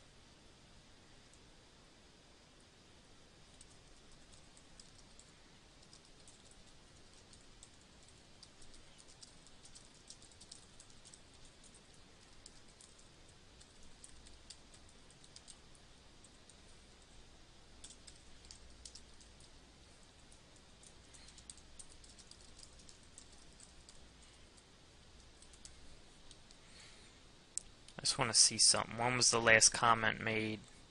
Alright, so the last comment was made over a month ago. So they may have just installed Ask-A-Met, because stuff like this usually wouldn't be accepted by Ask-A-Met. So what I could probably do to get it accepted for sure is just not include a link in here, and just link to here from my name, Dan. But I'll try it like this, and we'll see what happens. I do remember my personal information. Maybe that'll help. Alright, so they think that one is spam too. Alright, so let me change my IP again. I'll try with just the URL. We'll see if that works.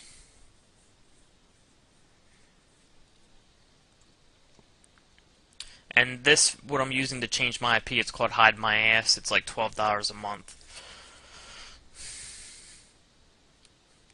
Very easy to use. Alright, so let's reload this now that I'm on a new IP.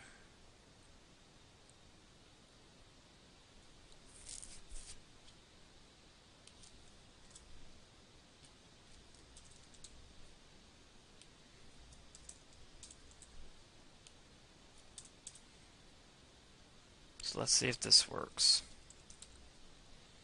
This is kind of the daunting part of posting comments. Sometimes stuff like this happens. But if you're doing quality comments, it's usually not as bad. But if I can get a PR3 link, that's going to help me. Especially a do follow one. Even if it is just my name, it doesn't matter. It's still going to help. It's going to pass link juice. Alright, so let's try this. No, didn't work. So this can be part of it. Looks like they just installed Ask-A-Met probably like a month ago or so. And it may not be detecting that I change, or it may be detecting that I changed my IP, like since I'm on there. So who knows what's going on there? But if you just do your links as the name, you have a lot higher acceptance rate. But also if you work in your keywords in the ones that do allow it in the comment, then that can be powerful to mix in. But it's up to you. Just play around with it. Again, dropmylink.com, very good tool to use, very good for finding whatever type of blog you're trying to comment on. Alright, hope you guys enjoyed this video. Talk to you soon. Hey guys, I just realized people are going to probably have questions about what to do for the anchor text, like, what to do, how many times and all that. And sorry I'm turned around, you see a different background. I was getting ready to produce the video, but then I realized this. So, when I put in my order for my 50 blog comments, I told them to do 50 with Greg, 50 with Dan. I'm sorry, not 50, like, whatever. I think I did 6 of them, so, 6 of the comments, Greg, 6 Dan, and there was 50 total. So, it's about 9 for 8 or 9 for each. Then, like, Mike Henley, just for made up stuff. I think the keyword I was going after, I don't remember. But say if my keyword was weight loss, I'd do maybe like weight loss man or something. I don't know. And just kind of try to do stuff like that, like where I kind of work in my keyword a little bit, but it kind of sounds normal. And then my actual keyword for a few of them, and then maybe just another name. Okay, so when you're doing them, you can do, maybe you're gonna do the name Greg for 15 of them, and then maybe the next 12 you do Dan, maybe then the next 5 you do Mike Henley, then maybe you use a variation of your keyword a few times, then maybe you do your keyword a few times, and then you can use another name for the next 20. Just switch it up like that, but I would say mostly use just regular names when you're blog commenting. If it's a post that allows you to put keywords as links in the post, take advantage of that and use your keywords in those. Okay. But of course, then there's the possibility that a higher possibility of you being denied if you add your link in the actual post. So you got to take that in consideration. But if it's a post that you can get approved with your links in a comment, I recommend putting your keyword in there. Okay. But for most of the ones that it's going to be your name going to the site, just use a regular name. Now you can do keywords every once in a while if you want. And you probably can do it all the time if you want. I'm just really safe about it. Every once in a while I'll work in my keywords for that, but not often. Most of the time I'll use a name when it's for this. When it's in the comment, that's when I add in my keywords usually. Okay? But a lot of the times I just use names. I don't use the same name for everyone. Maybe I'll do 20 with one name, 15 with another name, and do it like that. So that's the way I do it, alright? And that's kind of a question I knew would probably be coming, so I just wanted to cover it really quick. Alright, hope you guys enjoyed it again. Talk to you soon. All right, I thought this was going to be a really good opportunity to explain a couple things that are really important about both ranking online and money getting online. And what I've got in front of me is an article, and Emily down here, I'm a little bit protecting her name, but this is Emily, was the article writer for this. She works with Jonathan Green, who's a partner of mine and David's for an upcoming product that we have coming out, and we're creating a website and ranking it. And while I'm not necessarily going to go fully over the shoulder with how we rank that site and all the things that we do, how we silo it out, this is a really nice opportunity for me to explain both articles and the really critical concept, one article to rule them all, for you. So what I'm going to do is I'm going to take this article, I'm going to break this up into 2 videos. This first video right here, I'll talk about articles on our website, articles that go on our blog, and the second video I'll actually talk about articles that we're using for link getting. We might use that with Magic Submitter, with UAW, Unique Article Wizard. We might use it with Submit Your Article. We might use it post on eZine articles, or use more powerful blogs, blog networks, expired domains, so forth. But we'll use it to get links back to our site. So I'm not going to discuss that here. One note that I will make, though, is I'll make a couple notes about one article to rule them all and about link getting in this video. In the next video, I'll actually show how I might spin this article. Not the whole thing, but I'll spin a few words. But I want to make a really critical distinction right now. We get this question a lot. Actually, this video will cover a lot of questions, both about one article to rule them all and about articles on our website. Because one of the biggest questions we get in is, I got an article back from an article writer, somebody like Emily, and is it good enough? Or even I wrote an article, is it good enough? Is it ready to post on my website? And so I'm gonna answer that question, and I'm also going to answer a really important question right now, which is, do we need to have different articles? The articles that we write for our site, can we just take those articles and spin them and do one article to rule them all and then use that for link getting? The answer is, please do not do that. Create distinct articles for the article spinning and the articles on our site. So that's an important question I'm going to answer. Now, I'm going to answer a few questions about one article to rule them all because it bears on what's on our website as well. The concept of one article to rule them all, and there are videos below that go more in depth on one article to rule them all, is the idea that we want to have high quality content on our websites, the most efficient way that we can get it. So we want to have high quality, both links on or articles on our websites, and we also want to have high quality articles that are sending links back to our website. And this is going to wind up being far and away the most efficient way of doing that, the most powerful way. And it's also going to really help us with our time on site, with the power of our backlinks, with the longevity of our website, because it's all high quality. So the fundamental idea with one article to rule them all is, how do we create the most high quality content for backlinks coming to our website? But again, it bears on our website, articles on our website as well. Even though we're not going to spin the articles on our website, we're still going to have the same principles of really wanting high quality. So that's going to be really important. So really, quality is the big question here. And it's a natural instinct, it's an understandable instinct to want to skirt that.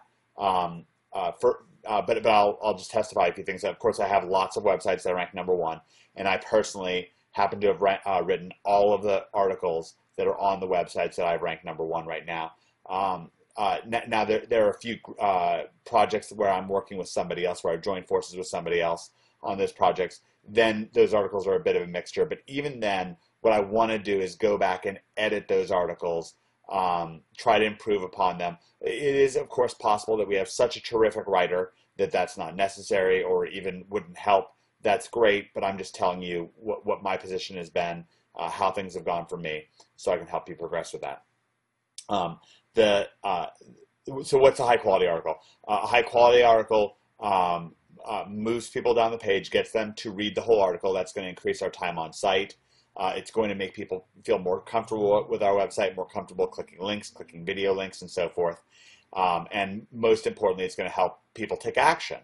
So if we want them to sign up for an opt-in list, to join our list, to take a look over a sales letter, to look over a video or something like that, then our content, also revisit us, bookmark us and revisit us, then our quality writing is going to really help with that. So that's the fundamental thing that we're trying to accomplish, both with spun one articles that are off of our website. And by the way, one of the biggest questions I get, once again, is this spam?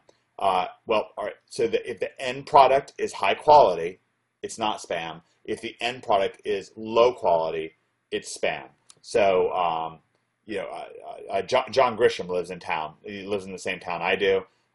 He writes, sold millions of copies of his novels and so forth. If he writes something, he's going to go through a process by which it winds up being high quality, so it's not spam. But I suppose if he got super drunk, and who knows what, was super tired, super drunk, and just started kind of hammering on the keyboard, just typing out incoherent sentences, then it would still be spam, even though it's written by John Grisham. So really, the question, when Google calls something spam, really they're just talking about the quality of it. That really, the idea refers to ham versus spam. Actually, I used to eat spam growing up. I didn't like it. It's not very nice compared to nice high quality ham.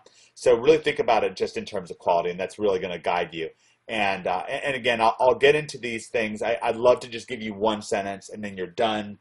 Boom, brilliance. You know everything. You're ready to rank every site in the world. You're ready to convert. I would love to do that. If I could give you that, if I could give you that in a pill, I would have already done it. I cannot do that. So this is the way I accomplish it, is I create these videos for you, create this training for you, and so forth. Okay, so let's get back to the issue of whether this article that Emily has written is ready to go on our website or is ready to spin, and what we need to do to change it if it's not. And my understanding is that this is the first batch of articles that Emily's written. I've talked to Emily before. The reason I bring up Emily and kind of harp on her is not just because she's a gorgeous girl, but it's actually because I want to help you understand our article writers are real people. They're not robots. Just like our customers are not, our potential customers and so forth are not like robot people out there somewhere on the internet ready to buy something. Then likewise, people who might outsource for us, that join forces with us to help our projects, they're real human beings too. I think this is a nice way. You see, like, well, here's this young girl. She's writing for us. She's a real person. She has real feelings. She has real creativity. She'll have strengths. She'll have weaknesses. She'll have some level of experience. She won't have some other levels of experience. So it's really critical to really see. the more we see the people that we work with, our partners, potential outsourcers, and of course our prospects and customers, the more we see them as real people. By the way, I see that the folks at Google as real people as well. They're not just some machine that I'm trying to game. They're individuals. They have their plans, their dreams, their hopes. So we want to think about all that stuff. You might say, well, what does this have to do with me making money? Again, I'm giving you the shortcut. It would be cutting corners not to think that way, and it would be a detriment. So I'm helping you take the shortcut, and the shortcut is, I see you as a real person. You want me to see you as a real person. If you do a check right now and you think to yourself, do I want Mike Long to think that I'm a real person? Do you want me? Do you want me to care about you? Do you want me to pray for your success and really think about it and focus on it? To envision a city on a hill that you're a part of, that you're having success with. Well, my guess is that you do. Then I'm going to do a better job for you, and so forth. Likewise, the golden rule: do unto others as they do unto you, and that's the shortcut. That's the way to be successful. So, Emily, let's find out about your article. I've cheated a little bit, and I've already read over the article, so I kind of know the answer here. But what I'm going to do is I'm going to summarize what's going on, and I'll republish this article, and I'm going to edit it a bit as I go. I think this is going to be valuable. So thank you, Emily, for writing this, and let's have a look. Okay, making friends. Now, right away, I'll tell you this. So right away with the first sentence, I know that Emily is on at least one very good track. So she said, when I signed up for my apartment with 3 randoms, I was horrified. Okay, great. Right away, I know that she's writing a story. This is very powerful. This is very powerful for our website. This is also going to be very powerful for when we're doing spinning, when we're doing one article, and you'll see that in the next video. Very, very powerful. No matter what, I am certain that this article is going to be unique, engaging. It's not going to be like other articles. Another article might begin, the first sentence might be, choosing roommates is very important. Okay? That's a signal to me right away, right out of the gate. Uh-oh, I'm going to be getting a third grader's book report here. I'm going to be getting kind of a passive-aggressive, I'm going to be getting a report here that is just really going to show up and be like every other piece of content out there about roommates. It's going to be pretty dry. It's not going to be fun to read. I'm not going to want to read it. Article readers are not going to want to read it. That article would go something like, roommates are very important to, the decision about choosing a roommate is very important. There are several things that you have to think about very carefully when you're choosing a roommate. A lot of bad things can happen if you choose the wrong roommate. Choosing the right roommate can't be easy if you just follow these important steps. They're, whatever. I mean, hopefully you're already bored with that.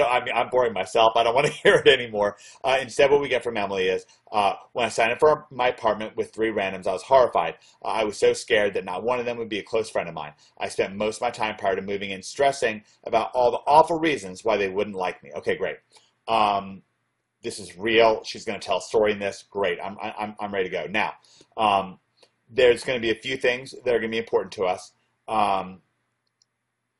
Right away, I'm thinking about the framing of this article. I think that this would fit really well in a magazine like Teen Cosmo or 17 magazine. That's not in any way a slam. I think that I can easily, I can see adults reading those all the time. It's not a question of age range, but where it's kind of fun and poppy. I might even, like kind of mentally, I might even think to myself, this is young.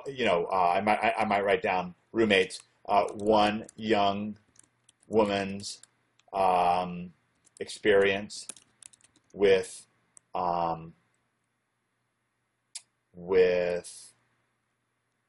her first roommates. Okay. All right. So that could be a framing, and in doing that framing, I'm going to help people engage in this article differently and know what to expect. Let me give you an example of something that would be different. 3 critical things to avoid when choosing roommates. Okay, so these are such different ideas. If I type this first sentence, then and by the way, if this seems elementary to you, well, fine. If you already know it, that's great. But I bet you learned something out of it, and you listen to this at least as a primer. It may not be, it may seem basic to you, but it's so important. It's so critical. I almost never see people do this right. It's so rare that I see people get this right. That's why I'm saying it. If you can't stand to listen to it, okay. But I kind of guess that you're going to get something good out of it. I don't want to spend any time being defensive with anybody, but I also I feel like this is such an important lesson. This whole one article rule them all situation. In a sense, it's really one of my biggest contributions to SEO, and I've really done a lot with SEO. I've ranked a lot of sites. I've made millions of dollars off of SEO. I'm doing something right, and this is the same thing I'm doing right all the way through. So, a lot of what I'm talking about right now really goes to the heart of it, and so I want you to be able to benefit from that. It's important to me. Okay, so 3 critical things to avoid when choosing roommates. Well, now they're going to be looking for 3 lessons. It puts them in a state of fear, a state of worry, oh, if I don't read this article, it could be a problem. Whereas this second subject line, one young woman's experience with her first roommates. Okay, one concern with this, it might be oh, is this like a penthouse letter? Are they going to start making out and strip down to bra and panties and have a tickle fight or something like that? While that might be enjoyable for a lot of guys, that's I don't want to signal that. So hopefully, they'll realize, hey, this isn't like an adult website or whatever. This is just kind of nice information and so forth. Now there can still be lessons involved in the one young woman's experience with her first roommates. But I kind of like that framing. I think it's going to help make sense to people. Also, right away, by Emily I'm not going to say her name right now, just for her privacy. But we will include her name on there, by Emily. Okay. So let's go through this. Now, right away, I will say this. We want to have if roommates is going to be our keyword, then we want to have, stylistically, she's written this great.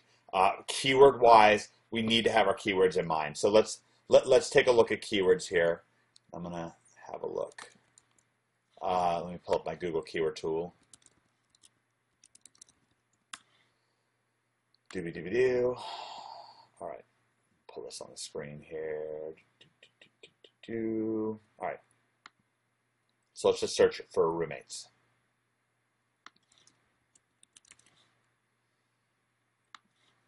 Always happy to do CAPTCHA.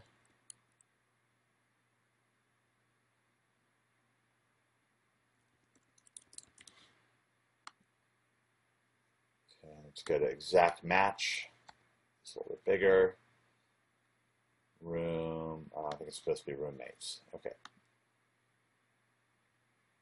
Okay. By the way, notice that roommate, it's kind of funny. The misspelling of roommate looked like it actually got quite a bit of searches. So we almost want to misspell it once in this article. Really kind of funny, but it really gets a lot of searches. It's got 5,400 global monthly searches, 2,900 local monthly searches. So I actually am going to slide in a misspelling somewhere. Poor Emily. She's probably cringing right now. She's like, "Don't misspell. Don't, people will think I'm an idiot." Sorry about that, Emily. Let's see.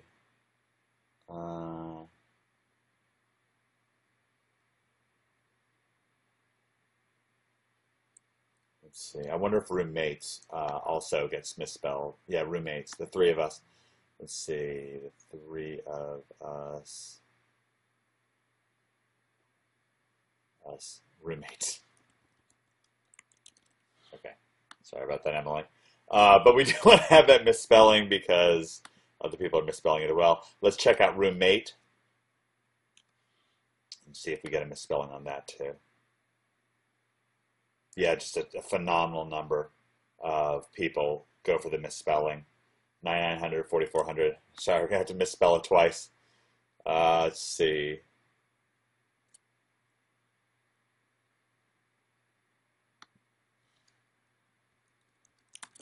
New roommate. Okay, it's trying to autocorrect me. No autocorrecting for you, Mr. Word. I want that word spelled wrong.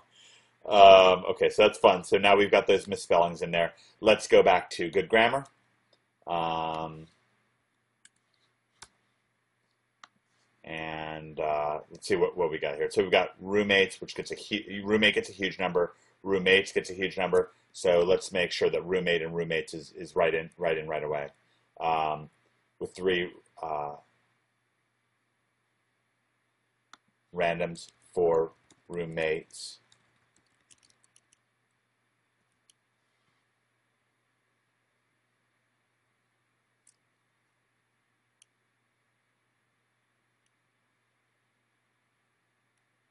I was so scared that not one of, let's see, one of my new roommates, I want to get roommate singular here. Let's get rid of this.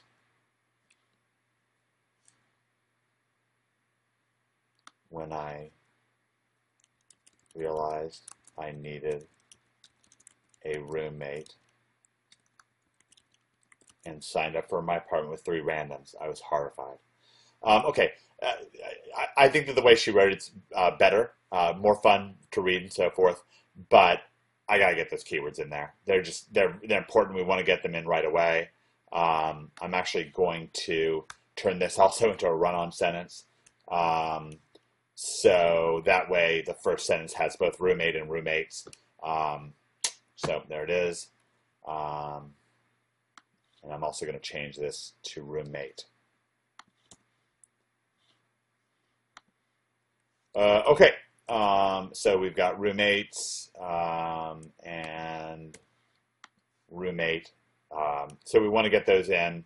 And now we're going to be fine keyword-wise. Let's just look around and see if there's anything like particularly tricky. Find a roommate, 4,400. Roommate finder gets a lot. But that might be more like a website. Roommate agreement. You know, we really do ideally want to get some of these things going on. Let's search by local. Apartment finder, houses for rent. Roommate, apartments for rent, roommates. Yeah, I'm not really happy with any of those. Let's just search this again. So, let's see. Let's just go to kind of refresh things here. Hopefully it won't make me do CAPTCHA again. Roommate.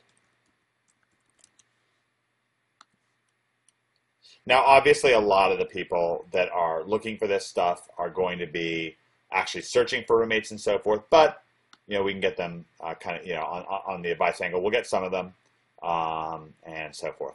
So we've got roommate finder, find roommates, roommate agreement, roommates.com, looking for roommates, roommate finder, New York City, my roommate, roommate search, Indian roommates, I need a roommate, college roommate finder. Yeah, there's a lot, gosh, a lot of roommate things here. I'm just going to make sure that we have a few of these that are pretty good. Roommate agreement. Might be a little hard to fit that in here, but it's got a lot of searches. Find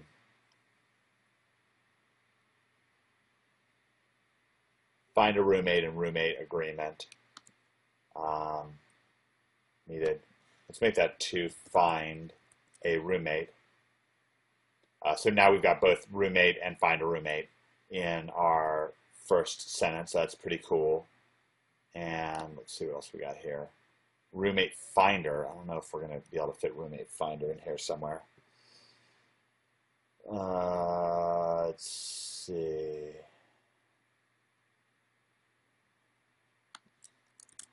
And I didn't even need a roommate finder.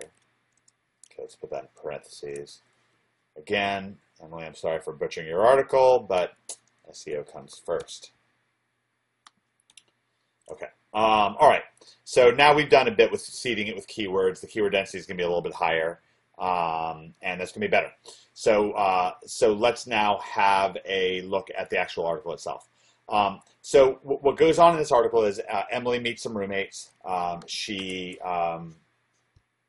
Two of them are very nice. One turns out to be a bitch, and it's horrifying, just so you know.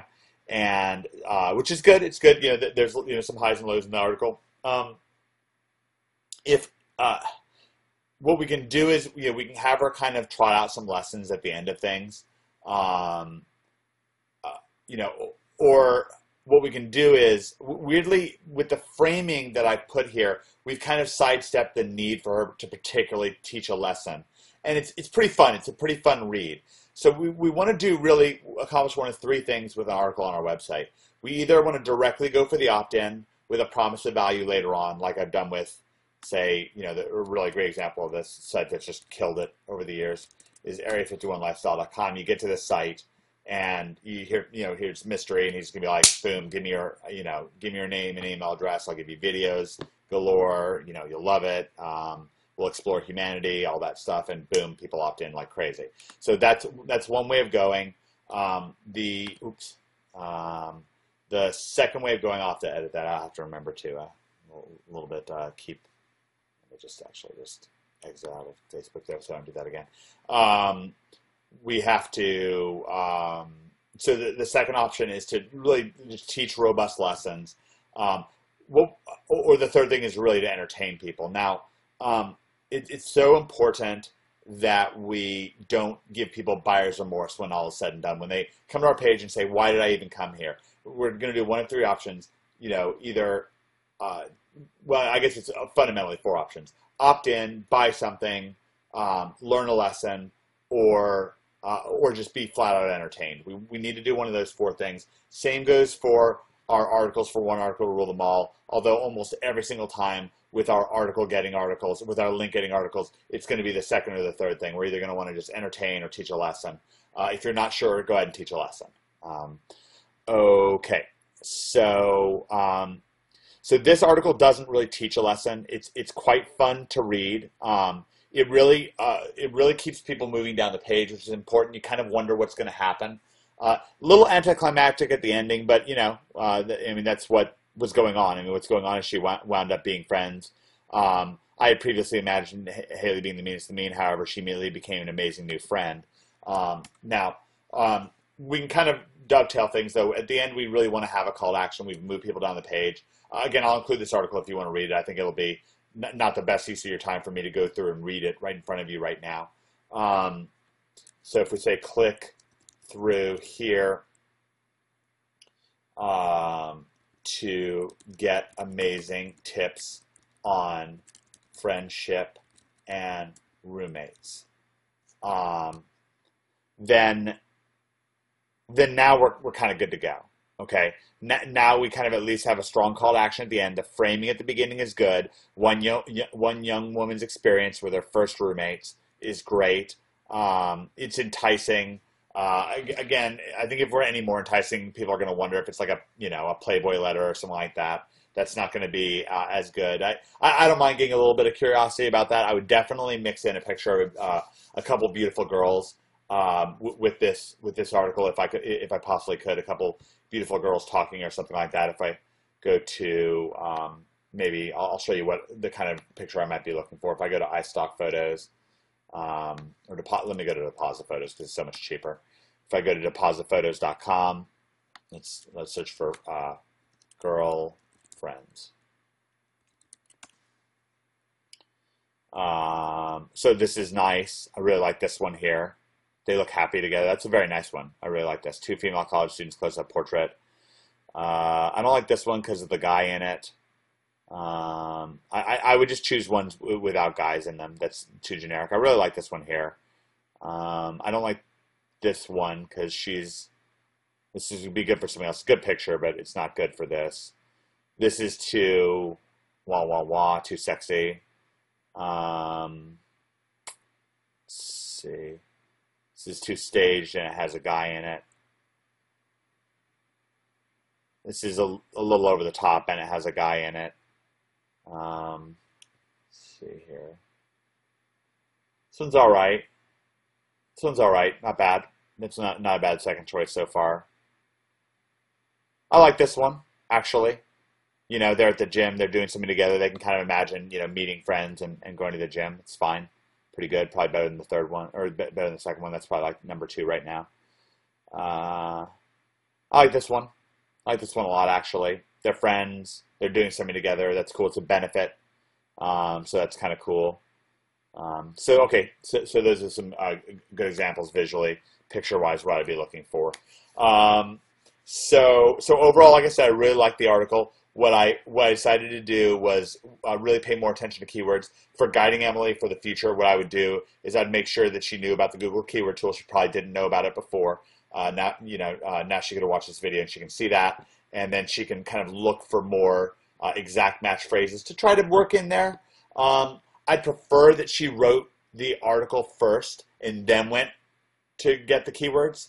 I'd rather, because that way the article is going to be higher quality, and then try to work them in. Maybe add a sentence or two here or there, kind of like what you saw me doing. But again, overall, I'm very happy with that. I'm really pleased that she wrote a story. It's going to be more engaging. It's going to be unique, which is really, really terrific. So that is that. Can you ask outsourcers to write stories? You can. So don't be afraid to do that. It'll actually be more enjoyable for them to write. She has more articles here, but I'm just going to focus in on this first one for the purpose of this video. And so now what I'm going to do is go on to a second video on how I would spin this if I was going to spin it. But remember, if it's for my website, don't spin it. We're just going to have this one unique article sitting on our website and do it that way. Also, remember, we're going to want to interlink, from this article to another page on our website. Like for example, when I put Friend Finder here, if there's something called remember, there's also roommates.com. So I could have said, actually, I like that. Let me actually snake that in there. Where did I say Friend Finder? Kind of scrolling through here for a second.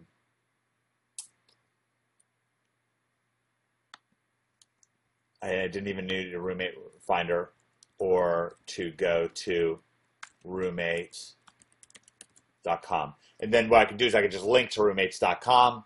Have a regular link, don't no follow it, and then that's going to be a natural outbound authority link, and that's going to make our site look more natural and help us with the interlinking. So that's another thing. We covered the misspelling. We covered adding keywords. Really, we want to move people down the letter. We want to have a poppy headline, something that people like. I could have had something like weird experience, but then they're really looking for something weird. And you're going to get more reads, but you're also going to get buyer's remorse in that case. And I think this is pretty nicely calibrated because there's nothing happens in the article that's just over the top. None of her roommates, comes out wearing a pumpkin on her head, or starts, having sex with her boyfriend or something like that. I don't know. Like, it's a pretty normal kind of experience. It's emotional and it's passionate, but again, if you kind of go over the top with it, then we're overselling the article, and it's going to imply that we oversell on our website. Okay, that's it for this video, and we will go on to the next video. All right, let's work on spinning this article a bit. So let's see here. So the basic idea behind spin text, if you don't know already, is you say walk. This is a pipe, which is right above the enter key, right below the delete key on the upper left-hand corner of your screen. It's next to this key right here, the backslash. Walk, run, sprint, dance, saunter, slink. Okay, these are all words for move. So I like to, okay, so if this is in spin text, an automated spin text editor, like you can use Jet Spinner for free. You can use Magic Submitter. This is already built into Magic Submitter. It's already built into UAW. It's built into a lot of the programs, SYA. So it says, I like to sprint home. Okay, so as you run through this 1, 2, 3, 4, 5, 6 times, then on average, once it's going to say, I like to walk home. Next time, maybe I like to sprint home. Next time, I like to slink home, whatever. I can spin more words. I like to, I love to, I prefer to, I hate to, I want to. Okay. Instead of I, could be we, they, those guys, the Petersons, whatever. Okay, so now that's a huge variance. Instead of home, it could be,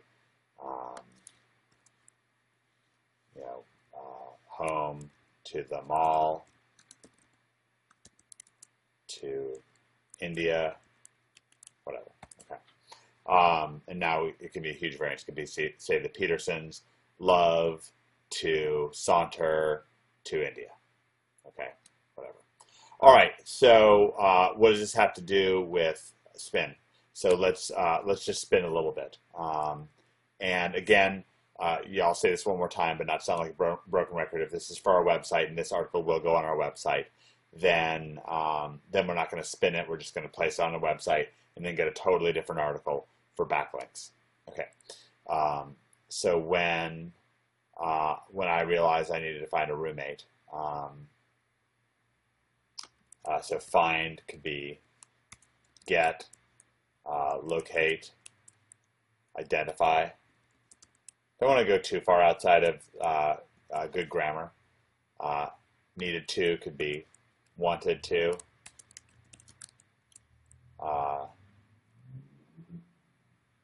Would like to. Wished. Wish to. Okay. When I could be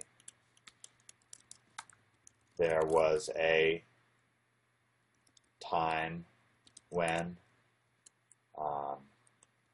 there was once when this one time.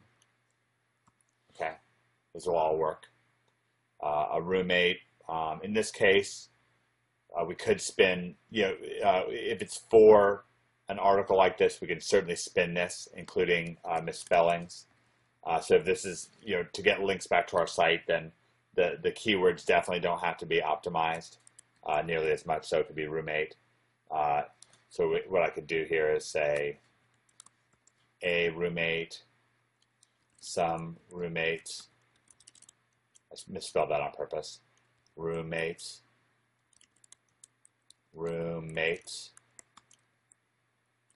A roommate. Spelled that wrong on purpose.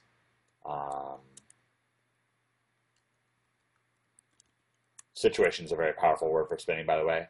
So we can say some sort of roommate situation. Situation is a very flexible word. That's why on MTV, The Situation picked his name, The Situation, because then it's very situational.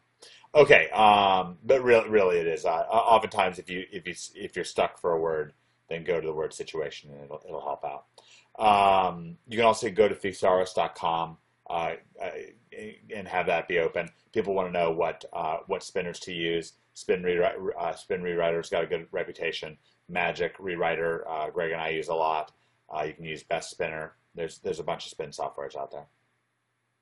Okay, and signed up for my apartment. So apartment can be flat, house, condo, condominium, lease. Anything like that's fine. My could be my or a.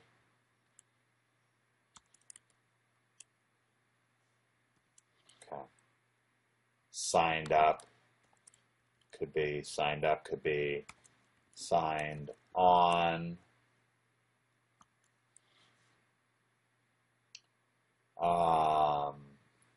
With three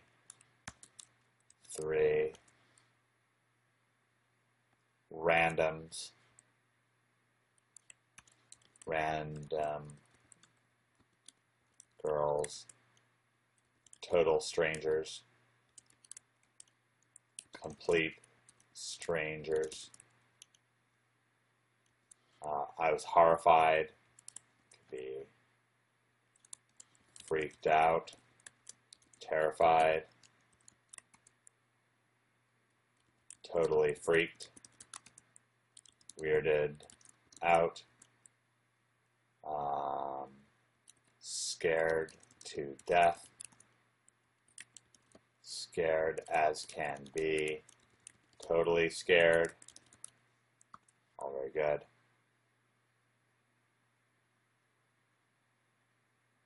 I was so, and then we can just copy the same sentence here. the same group of words here. Can just go right in for I was so scared.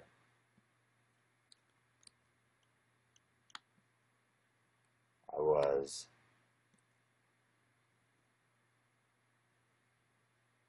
that not one could be,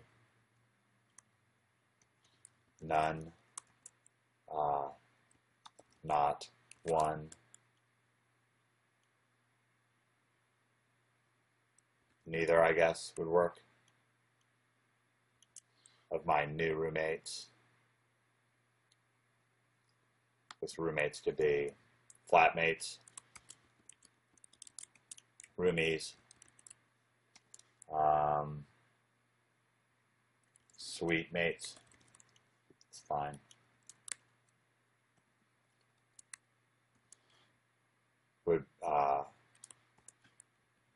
Would become, turn out to be, turn into, eventually become, eventually turn out to be. Let's get some variants in there. Close could be dear friend, best friend, close, dear, best, trusted, friend, friend. Let's see. Is there another word we can put in here? Confidant, I guess. Yeah. No, friend's a tough one. Here's a fun one. You can put friend of mine, and then just put a bracket. So sometimes they'll say friend of mine, sometimes they'll just say friend, and then just leave off the rest of it. Friend of mine. Okay, great. So that's an example of how I would do a sentence. I'm just going to do one sentence, but I think that explains things pretty well. How to take care of things at the word level. Realize could be came to the realization. Discovered. Quickly realize. Finally realize. Whatever. It's all works. Discovered could have been in there. Okay, so great. So this is going to be quite a spun sentence. It's going to have plenty of variance, and because it's a story, it's going to come out very differently. We want to keep things so the story is about 3 roommates.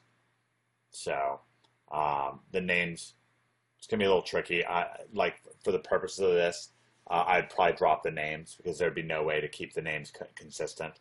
The names would just end up wild and just completely unreadable.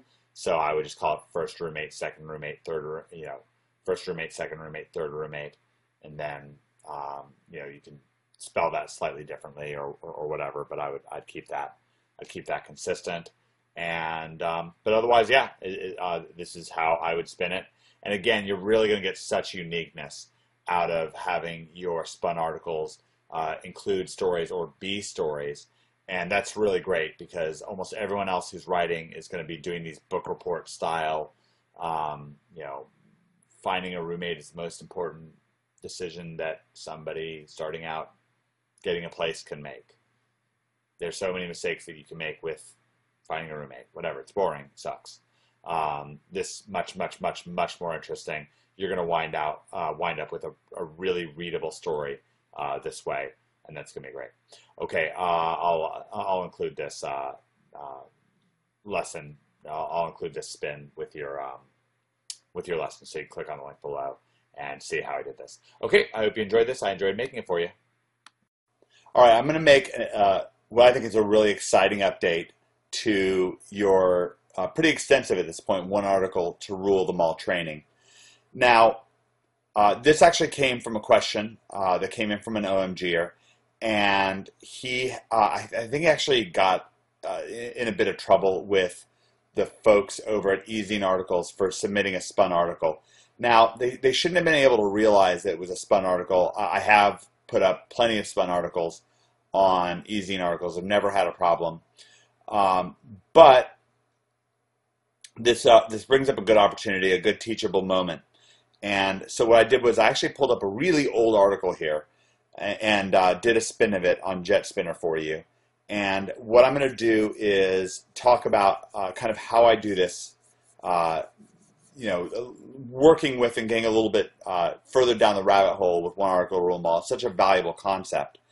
So at the end of the day, with one article rule them all, what we want to do is produce really valuable, fresh content for Google and for readers. So especially if we're going to be on something like ezine articles and so on, then we really want it to be fresh and new. Now, this is an output from a spun article, what you're seeing here. I'm going to scroll down here. Hopefully this isn't too disorienting. And you can see beneath it, and this is really one of the early spins that I did. And I'll talk to you about some of the good things I was doing here. Probably some real differences that I would do now. But this article here is one of the big reasons, and articles like it are one of the big reasons that the mysterymethod.net and a lot of my earlier sites really rank great. So this is what I was doing, and it was just extremely effective, and still effective because it's still ranked. So it still works. But okay, so what am I talking about here? Well, one of the things that we want to do is when we spin our article, when we're actually doing the process of writing the spins, like this right here, then what we want to do is we want to go back and forth between looking at, we'll output the article. So what I did was I pasted this into JetSpinner, and it produced this article right here. And what I want to do is I want to edit this article and make this article better, and then I can publish it on ezine articles.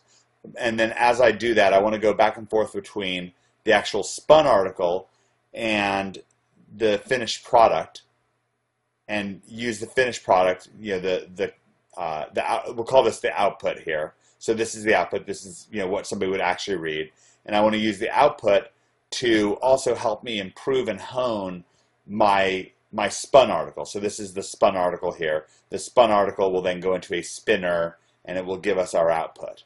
So this is the output right here.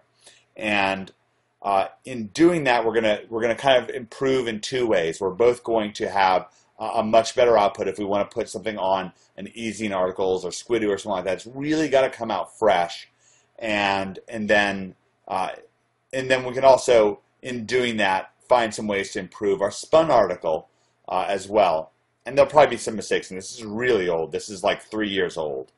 This is probably back in the earliest days of me doing one article rule them all, or at least in its kind of more modern state. I've been doing article spinning going all the way back to, gosh, 2006, 2005 maybe, even a long time.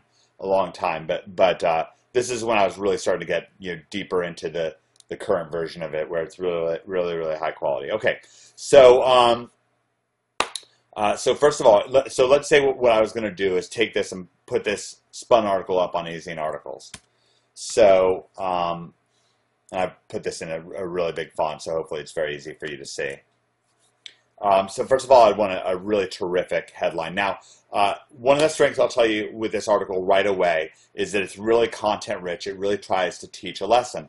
And we don't want people reading our articles to wind up with buyer's remorse. So we want to do one or both of two things. Either we want to teach a valuable lesson, or we want to tell an entertaining story, or both. That's even better. And so we want to keep that in mind. I want to preserve this font here, this nice big thing. So let's say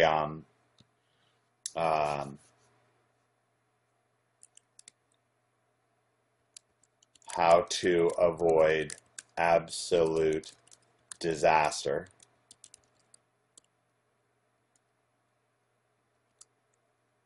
when meeting the woman of your dreams. All right, that is super readable. Super readable. Great, I really like that. How to avoid absolute disaster when meeting the woman of your dreams. So that's going to be my actual subject. And, want it to be poppy, want it really to jump off the page. Okay, so now so now in making kind of a very unique headline, and again, I wouldn't do this for every, if I was putting something into Magic Submitter or UAW, this isn't really possible to do, but in doing this, you'll learn more and you'll gain more insight about how to do a better job in your magical article rewrite, or in your article rewriting, in your spinning, if you're going to use it for UAW, if you're going to use it for SYA, if you're going to use it for Magic Submitter, and then certainly if you're going to put an article like this, if you want to take a spun article that you have and try to use it for something like Squidoo, or for YouTube, or for easing articles, then you really want it to be a much higher quality thing. And so this is a great example of how to do that. I was actually just talking to my friend Dave,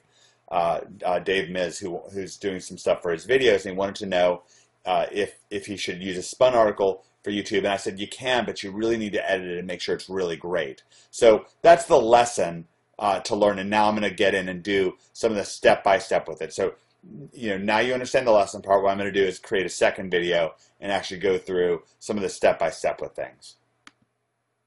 And one of the things I've done going into this actual step-by-step, and I may not go through the entire article, but I'll certainly do at least a paragraph or two to help you understand. I've created an after version, I've got a before version, and I'll actually provide that for you so you can actually have the documents to compare for yourself. Okay, so what I want to do is I'm customizing this. Now, I don't think that I actually have a subject built into this, so there's not really a way for me to use this to modify the subject. But if I did have a spun subject, then of course I would try to work in this sort of subject line, which would be useful. So now I want to use the subject to then relate to the article in this edit. Okay, what we're focusing on is the edit here. So how to pick up beautiful women. Okay, so my readers ask me all the time about how to avoid total disaster when it comes to, let's change meeting to picking up. Pick up. How do I get pick up in here?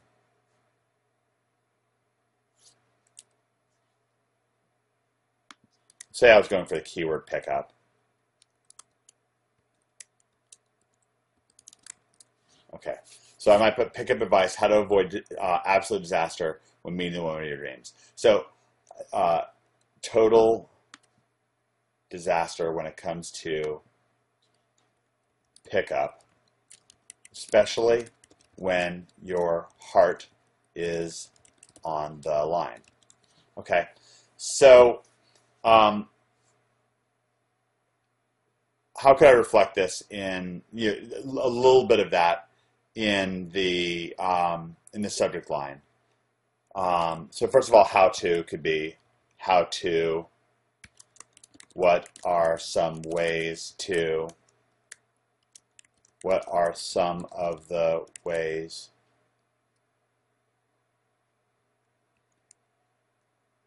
you can? Okay, give it a little bit of variance there.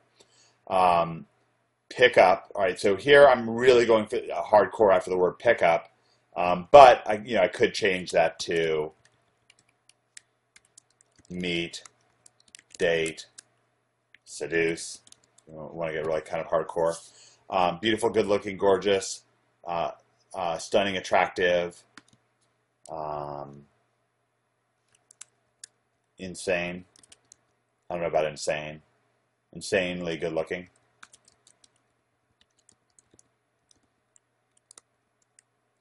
Incredible. Women, females. Okay, so again, this first sentence doesn't really fit the mold of the spun first sentence, but that's okay. Again, we're editing, and we're kind of expecting to spend some time. One way to think about this is that we're using our spin to do two things for us. We're using our output, this article that gets outputted from our spin. We're using it to do two things for us. One is to kind of give us the skin and bones to build off of, to create a really much higher quality article for YouTube, for easing articles, for Squidoo, for some of the more high quality situations where we wouldn't really, it's not the same as using it for UAW or for SYA or for Squidoo or something like that, where really we want to, make sure the quality is higher. It's going to get read more and so forth. Okay. And the second thing is we're going to notice if there's some mistakes, if things come out kind of awkward when we're reading through, then that can really help us hone our spun article. Okay. Some men have better abilities and skills at picking up women than other men. Okay, well that's fine. So let's stick a sentence in here. But what is it that makes one guy a total stud and another guy, where another guy wipes out every time? Let's see if we can make this into a new paragraph. Think of this as being in a competition where you're in a constant battle with other men for the girl's attention. That's pretty good, actually. I'd like to point out, by the way, that I actually did a spin where this sentence really comes out. I mean, it's pretty great. It's a pretty great sentence. You might be in your best suit and well-groomed, but you still feel inadequate. Okay, that's actually pretty good. You may feel other men are better than you are. However, keep in mind, any man on the planet has a shot of engaging and picking up that same woman. Here are a few tips that can help you pick up a beautiful woman. And of course, avoid massive humiliation while you're at it.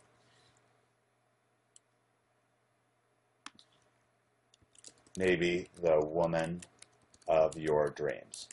Okay, so a couple things that I'm doing here is within the first couple paragraphs, I'm really trying to relate back to the subject line because, again, it makes it seem more natural. We really want to make it seem like somebody actually wrote this. And I think clearly, at this point, once you're a couple paragraphs in, you got to be feeling that somebody really cares about this article, that they really are, paying attention.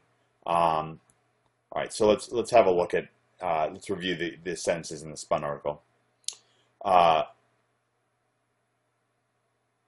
So think of it as being a competition, a contest. It could be a tournament, by the way.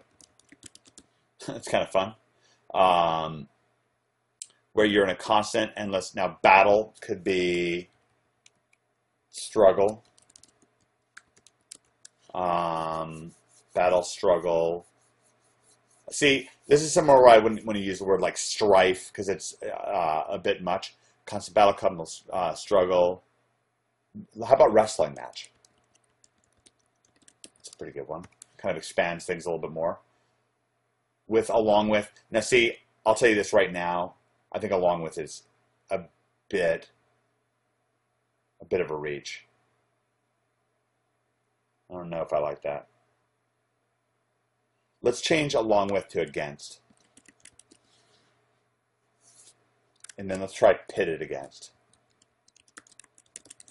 I like that much more. Other men, obviously that's a little weak. Other men could be other guys, dudes, fellas. Fellas might get kind of picked up for, I have a little trouble with that. But certainly men, guys, dude. Could be boys. Could be young men. It's all for the girls. Certainly could be women's.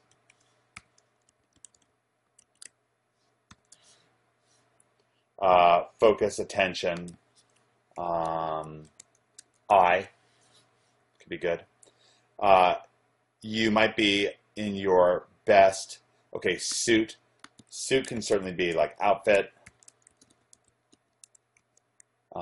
Clothes. And well properly groomed. I don't know about that whole sentence. Well groomed and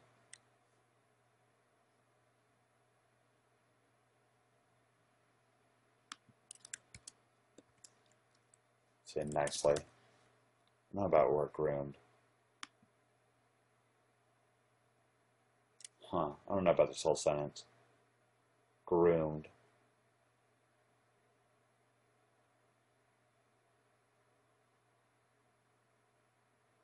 I'm going to try to work with it.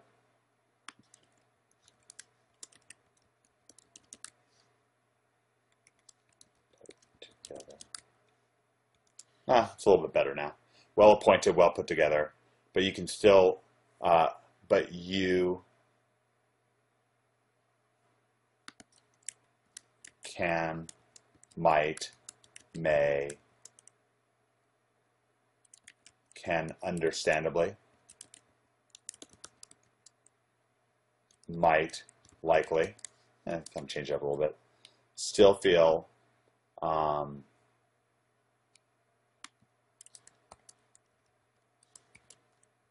have feelings of being,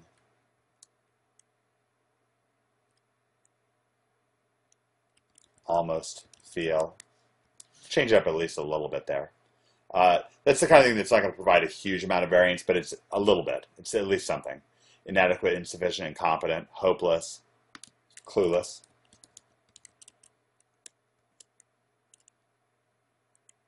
Pathetic.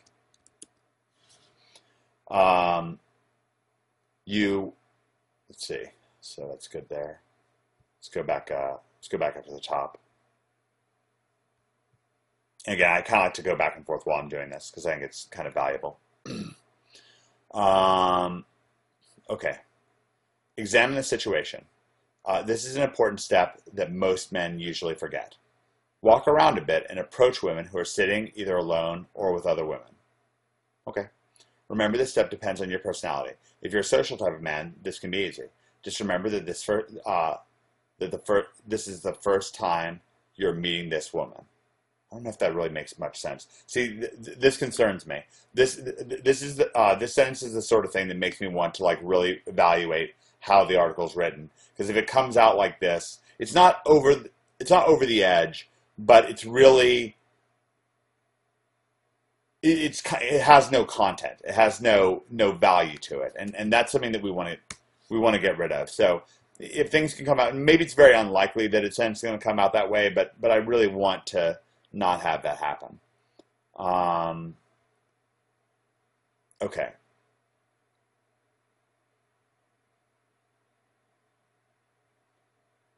The situation is such a great word. Situation. What's going on here? The overview.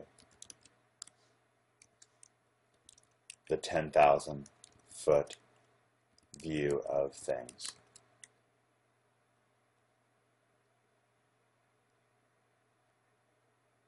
Inspect. What's really up? It's pretty good.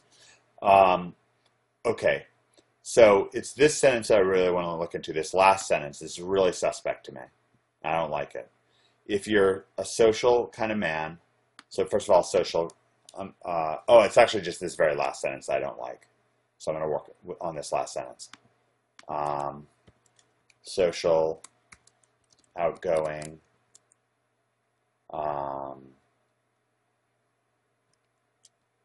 extroverted, type, kind, sort of man can be guy,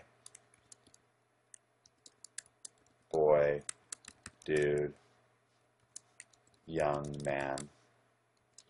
This could, might, can be easy, simple, effortless, painless. No big deal. Just remember that this can be the first time you're meeting.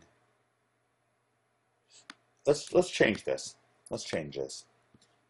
Meeting. Introducing yourself.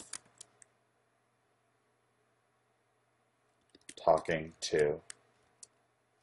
And check this out.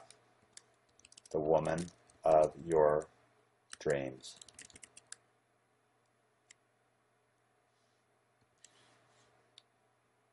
Let's split this into two spun phrases. The woman, girl,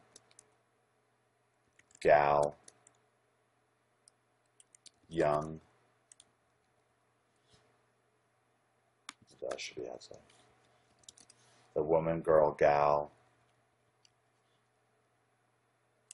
young woman, say, of your dreams, that you've been looking for, that you'll spend the rest of your life with,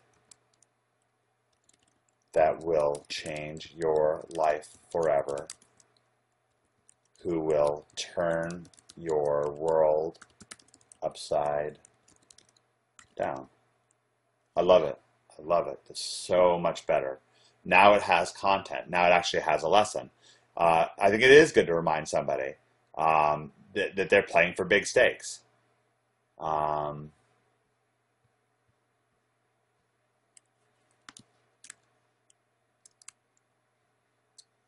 So, because of that,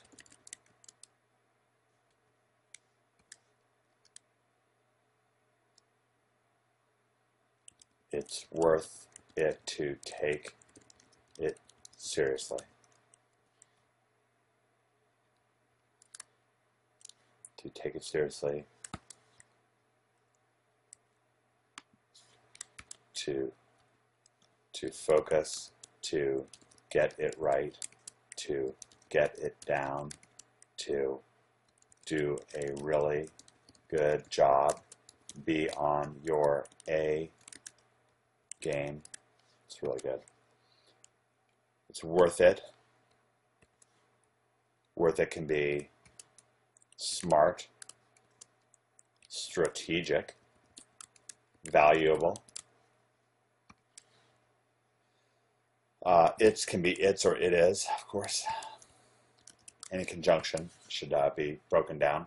All right, this is so much better now. I'm so much better. I really like it now. So let's go back up here and look at this. So just remember, this is the first time that this may well be the woman of your dreams. And that means that you're going to want to be totally on point.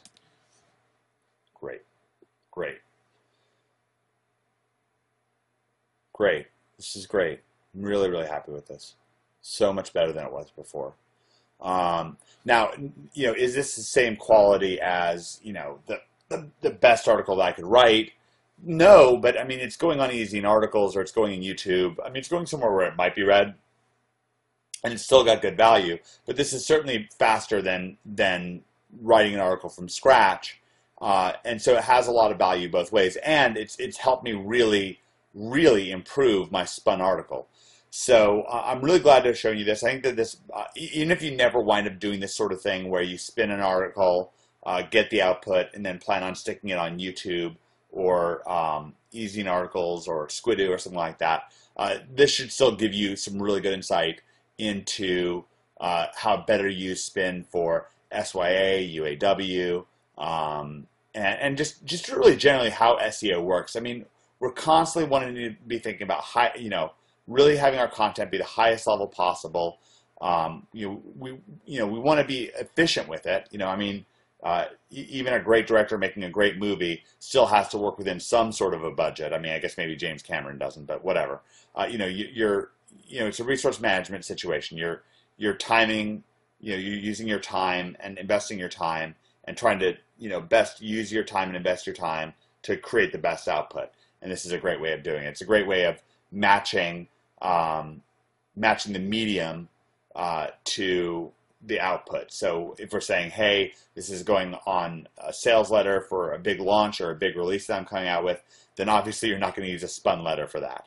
But if it's going on something, along the lines of Squidoo, YouTube, or e-zine articles still has to be really high quality, but we can use a few shortcuts here or there. And then, again, you wouldn't do this sort of thing. This is a little bit too high quality if you're just blasting things out for Magic Submit or UAW and so forth. You still want them to be very, very high quality, but it doesn't have to be quite to the same level. Okay, I've really enjoyed, I have such a passion for one article to rule them all. It's such an important concept, and I'm glad to share this with you. I hope this has been very insightful for you. It's been enjoyable for me to share it with you.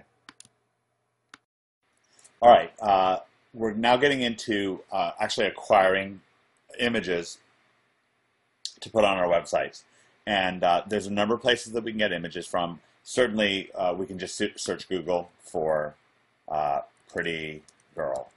And then we can then pick one of those pictures, and we can download it, click and drag it, or right-click it to save image as. Usually you have to click into the picture. Now, the big issue with this is copyright. If you're just getting started, it's a small website, then it's really usually not that big of a deal, especially if it's a non-specific image. But if it's a picture of somebody else or whatever, or if it's for a fairly major website, then I usually don't like to do that. I usually like to use pay up some amount of money. Now, one of the biggest things that you can do is use your phone or your camera and just take pictures. And don't be afraid to do that. A lot of the pictures that we use in our marketing are just snapshots that I've taken. This is especially great for local marketing. You don't have to feel like you're some big expert. When it comes to taking pictures, and it's going to be the same for videos, the most important thing is lighting. Lighting is always best in the morning, and at dusk and at dawn. But just make sure that things are brightly lit and it's not so bad, and then you can just take pictures in your local area, and that's just works out just fine. When you take a picture, usually you'll have some sort of an interface with your computer, and then you can download that picture to your computer. And I think that most everybody knows how to do that. I guess I can make a different video on that if people don't understand how to do that, but I think that almost everybody knows how to get a picture from their camera onto their computer. Okay, so let's talk about purchasing photographs. So the main website is istockphoto.com for this. So now if we want pretty girl, then there'll be a number of pictures here.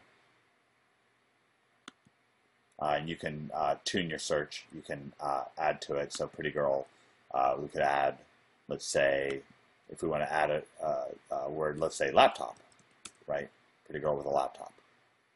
So now you have a pretty girl with, a little bit frustrating here.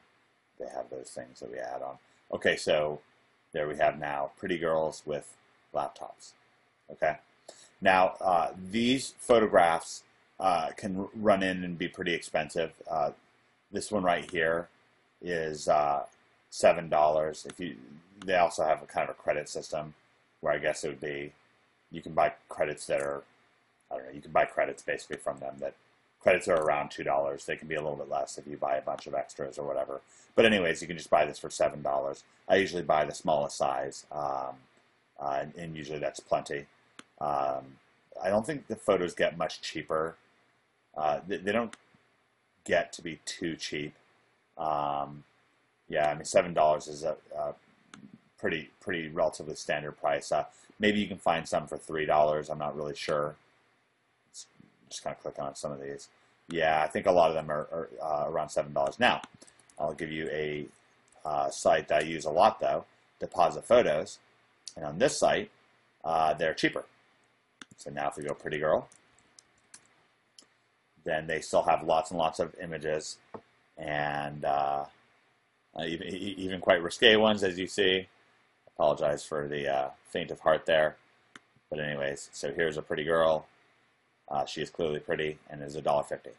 So good price. Okay, and if we do pretty girl laptop, then there you go, a pretty girl with a laptop, and once again, $1.50. So that's a great price. So Deposit Photo is great when we download something. I'm actually just going to go ahead and buy this picture so you can see. I just download it. I already have, I had $3.50 credit. Now I have $1.70 credit, and it just downloads straight to my computer very nicely. And now I've got an image, deposit photos, blah, blah, blah, .jpg. And then I can use that in my marketing on my web page. I can modify it in Photoshop or whatever. I've got videos that show you how to do that. So that's deposit photos. The biggest things with these websites are searching. Let's say we wanted to search for gold. Remember, you can go by best match, or you can go by downloads, which is a good way to go. Downloads will tell you what's been the most downloaded. Okay. So some nice stuff here. I don't know what this is. Okay, so that is some nice gold rings here, whatever. Okay, so that is that. So we've covered searching Google. We've covered taking pictures, taking snapshots with your camera, and we've covered iStock photo and deposit photos. Then the last thing I want to talk about is screen captures. So we can. This is really important. Let's say we want to show people that we get really good web rankings or whatever. So if I type gold IRA, then I might want to take a screen capture. Let me just log out of Google. Okay, so let's say I want to show people our great rankings for these gold sites. So on a Mac, which is what I'm on right now, actually I just created myself a little instructions on this. I think it's Command-Shift-3. Yeah, it is. Command-Shift-3. Okay. And you couldn't hear it because I had my sound turned off, but now I have a screenshot. Oh, whoops. It had the wrong display set up. I'm plugged into my Thunderbolt. That's my additional monitor. But anyways, it would just take a picture of this normally. And let me actually just get this straight. So take a screen shot on Mac. Okay.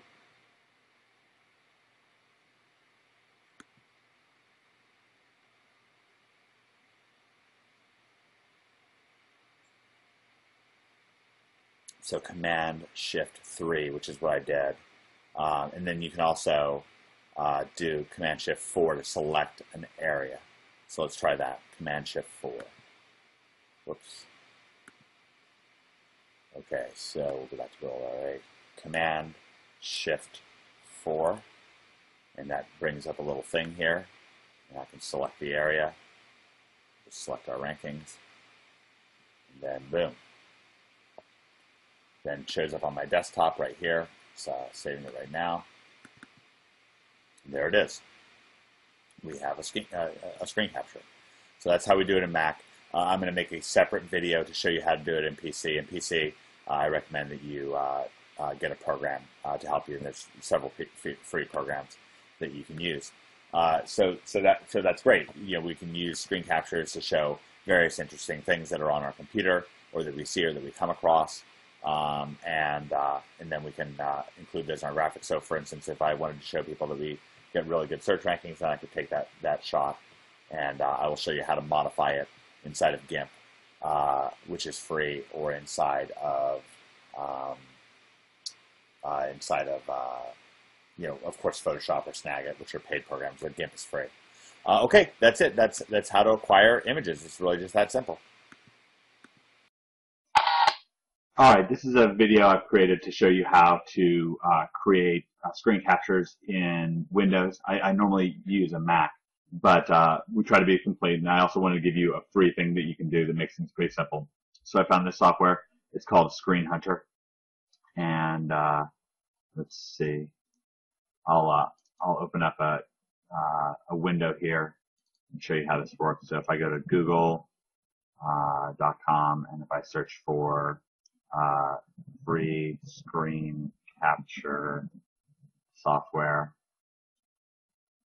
then here's Screen Hunter right here. It's a CNET. You can just download it from CNET. So if I go capture now, Then let's just take a capture that, and we might use this for, to document our rankings or something like that. And then it'll just place it on your desktop. You can open the folder here, and then here it is, Screen Hunter. And then we have that image, and it's a JPEG file.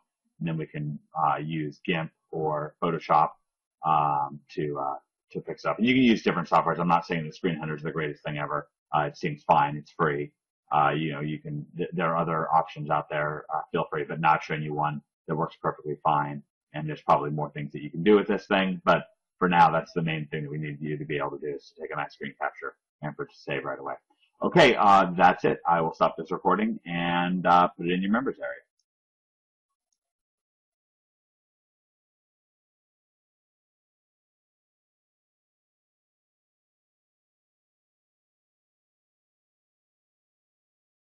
All right, I've created this video to show you how we can create our own header and background inside of Mantra.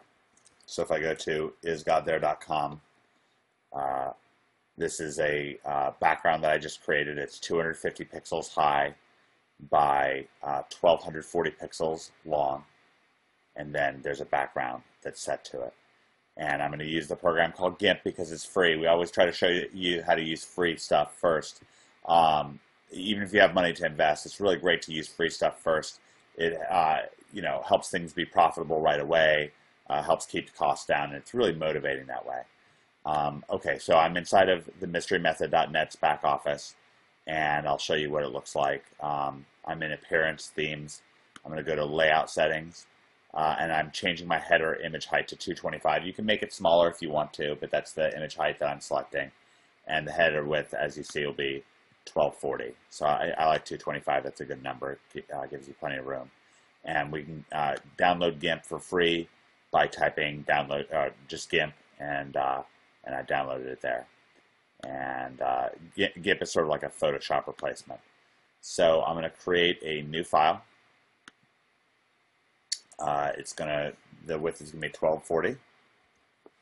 The height is going to be 225. Okay, so there we have it. And I've got a couple of toolbars here that we can use. By the way, I accidentally exited out of one of these toolbars, and I reopened it by going to Windows to recently close Docs, and then that let me open it back up. Okay, so here is my desktop background is kind of chaotic, so I'm trying to somewhat hide it from you. No, it's kind of crazy because I've been just doing a lot of graphics design, so I have a lot of images on there. Hopefully, it's not too distracting. I'll try to set this up so you can have somewhat of a white background behind it.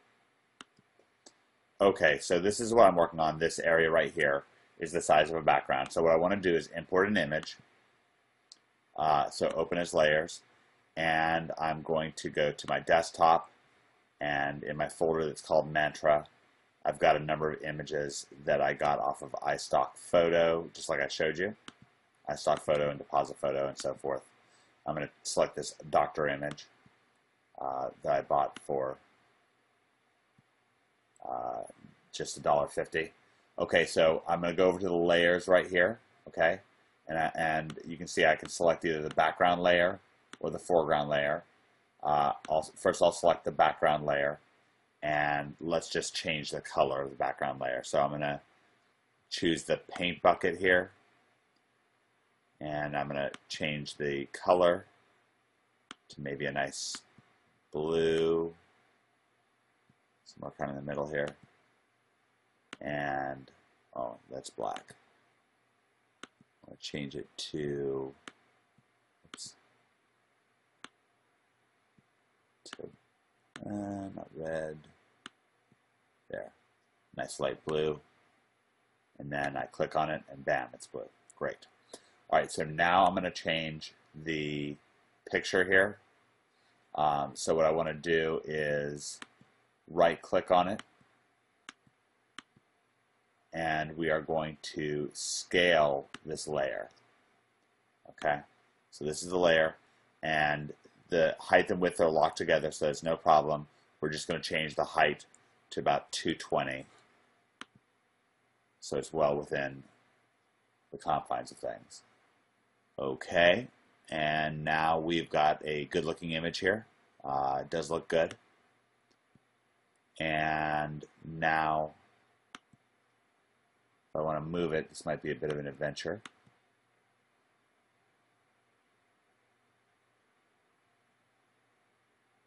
Let's see.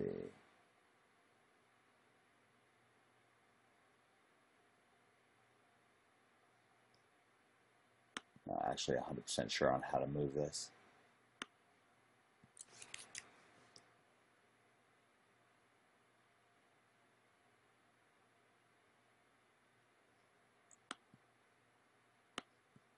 Kind of get this out of the way for a second here. Obviously the move tool. Okay, great. So we can just move it. And now it's right here. Great. Okay, so now we have a nice doctor. Let's say we wanted to add just one more image. So we'll go to Open as Layers, and we'll select this pretty girl here. So now we have the pretty girl. We're going to scale layer. We're going to make her shorter, so the height is going to be 220. Okay, we've got our move tool. Just move her right next to the doctor. All right, and we got it. Now, let's say we wanted to add some text. You can just use mantra to do the text, but let's just say we wanted to add some text. So if we wanted to add text, we'll go to the A button here. You can download different fonts and install them. I'm just going to use the default here. And type.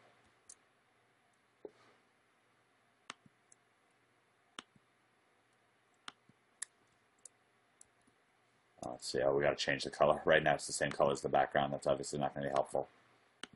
Okay, just change it to black. Nope, I didn't change it.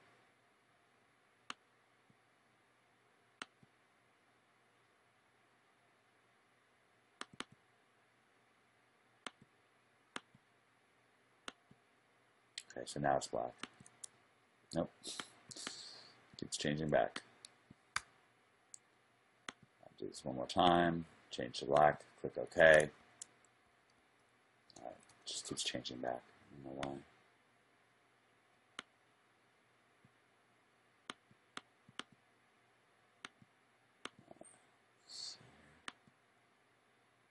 Black. Okay. Just keeps changing. It's a little frustrating there.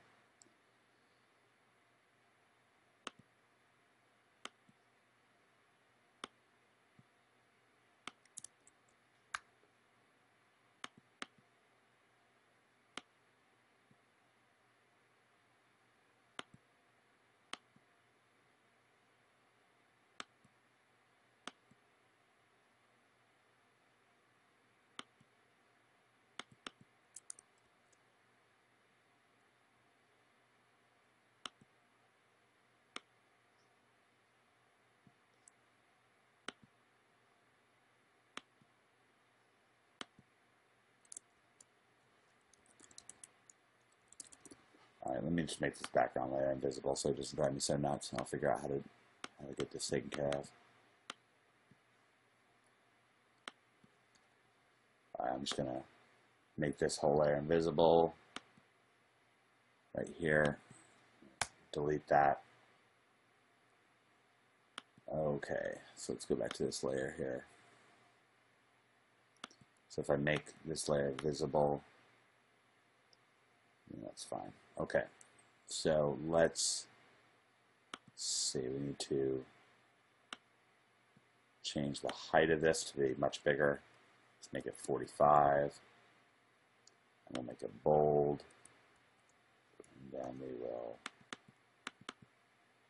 this needs to change back.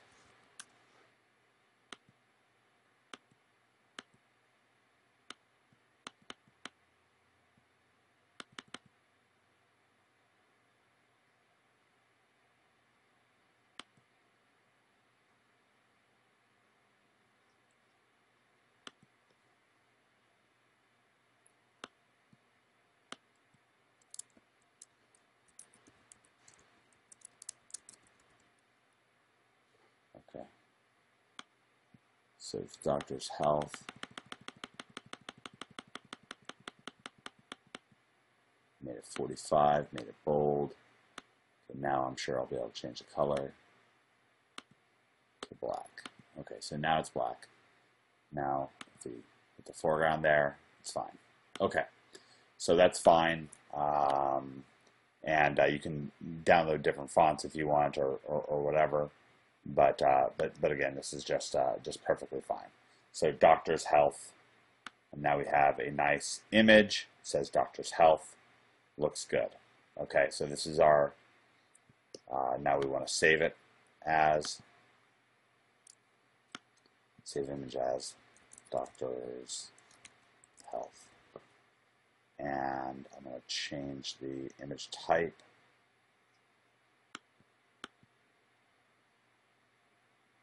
Let's see. Just change this dot. Save dot .png.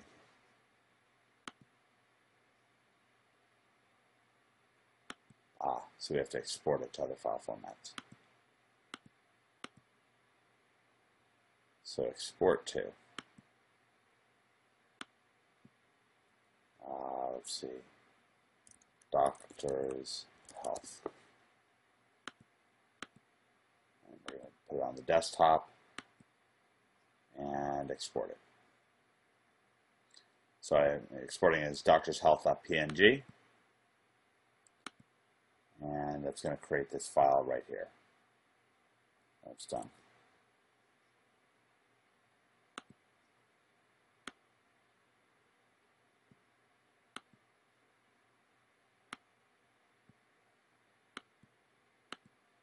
It's asking me about this.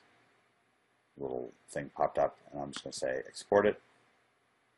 All right, we have our first image. Just close this out of the way. Doctor's health, here it is. It's great. Looks great. Looks really good, actually. Okay, so now what we're going to do is we're going to make a background. So we'll go back to GIMP. We're going to create, we're going to open as layers. Something new. Nope, I'm not going to do any of that. We're going to make a new. And I'm going to make this 571 by 571 because that's just the number I'm going to pick. So it can kind of be a square. And I am going to open as layers. I'm going to pull an image in here. Let's pull a different image. Let's say this one here. Okay, and its the size on it's kind of fine. I can make it smaller if I want to, as we know with our layers, right? So let's say we wanted to make it a little smaller.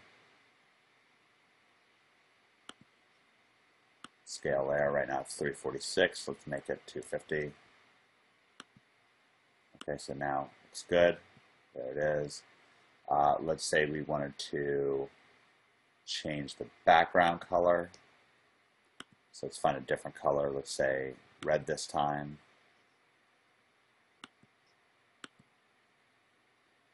We'll use our little fill bucket. So now it's red, kind of peach. I don't know if that's a nice color for you or not, but anyways, it is what it is. And then let's add another image.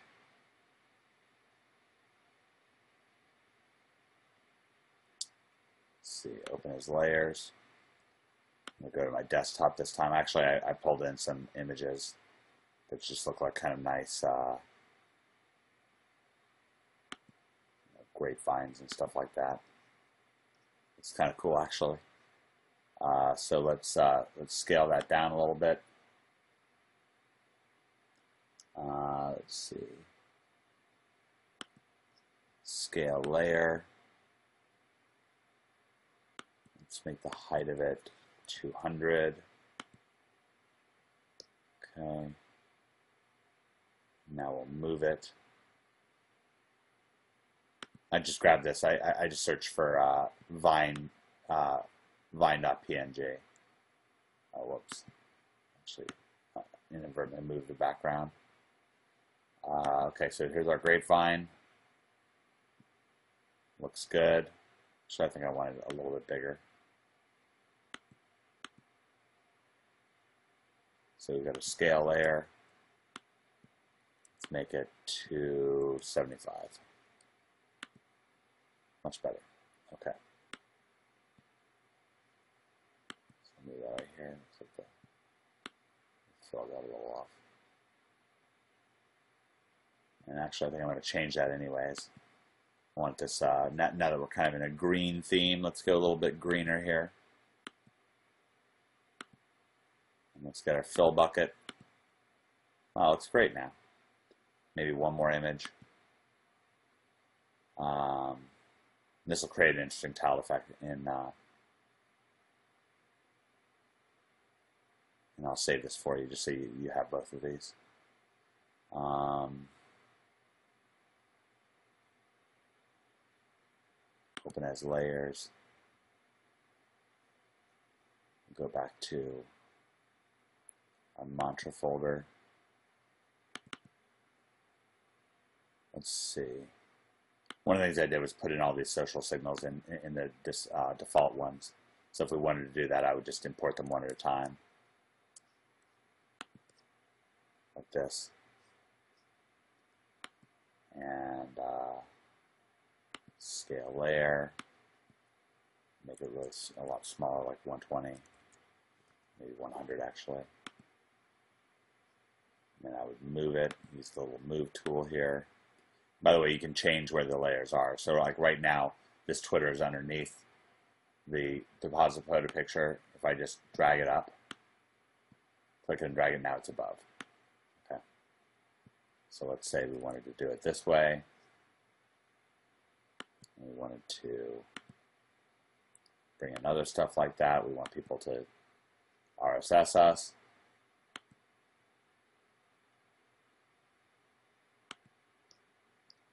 Scale layer, I'm going to make it 100 again.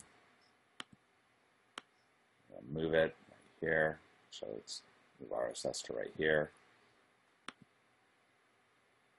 Open those layers. And this is cool. These are some of the first images I've ever made in this, so, you know.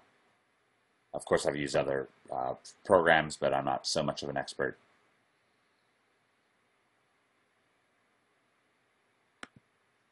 Bring in Google+. Change the scale of that. Scale layer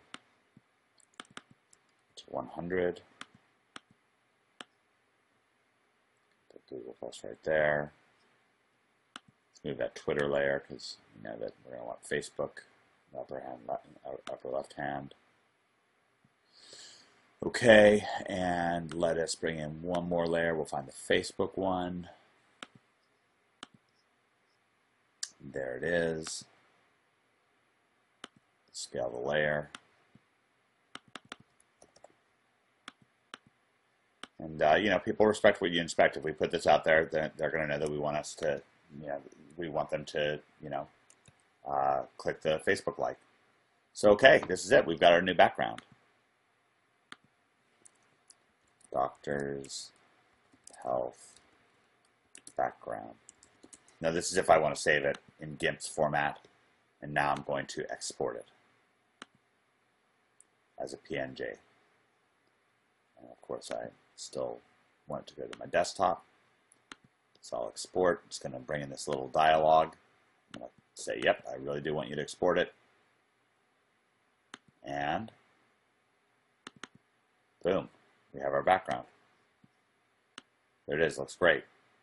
So that's it. That's how we do it. That's how we do GIMP. And we've created a full background and image, and looks great.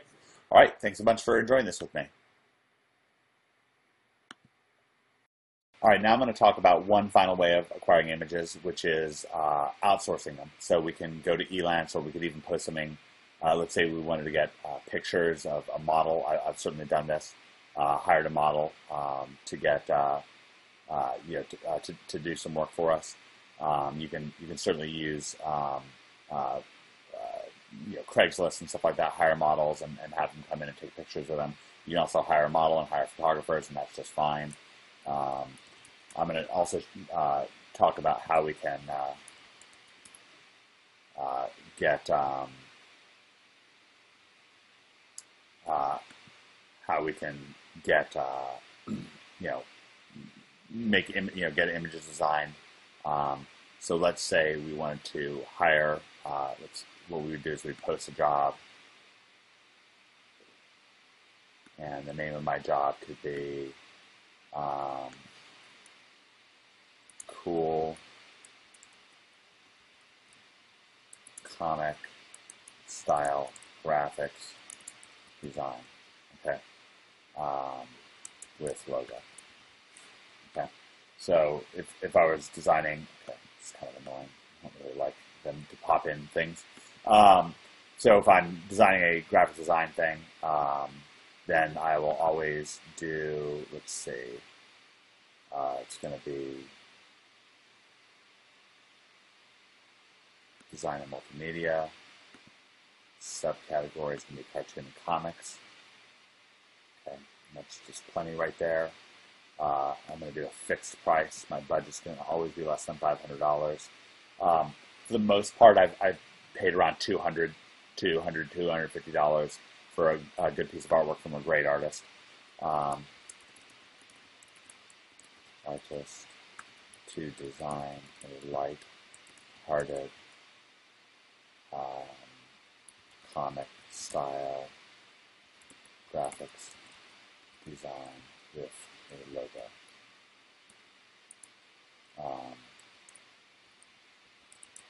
Should share their portfolio.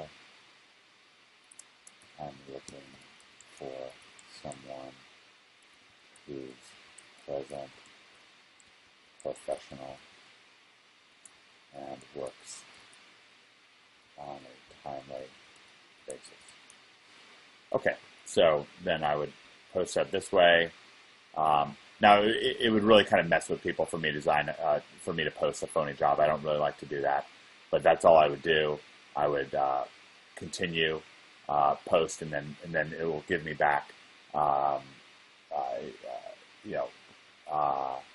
It'll let me select my posting type, which I'll put up a free post. I'm not going to pay for the post. There's no reason to. And then you preview it and you post it. And then you'll just start getting emails like crazy from people. You get to look at their portfolios. I usually wait until I have several portfolios. I usually like to wait at least a day or two. With the graphic design artwork for OMG, I waited a full week before I contacted anybody back. I had like 24 that I looked through, and I finally decided on one from there. And I like to talk back and forth with the people a little bit to see if they're really good at communicating and really understand things and so forth. But you get to view the finished product before you even pay for it, so it's not really much danger. I do recommend putting the money into escrow, because I think that it makes that's something that they do on Elance. So say it was $250, I would put the money into escrow. So use my credit card to fund an escrow account. Escrow means that Elance holds on to your money until you're satisfied that the work is done. But then the artist feels good because they know that at least you've posted the money. Still you could theoretically make off with their money, but it's not as nerve-wracking for them, especially if you're new. If you're around, if you've been around for a while, it's not much of a danger, anyways. So that's that. That's generally how to post a job on Elance. And in terms of posting a job on Craigslist, it would just be something like this.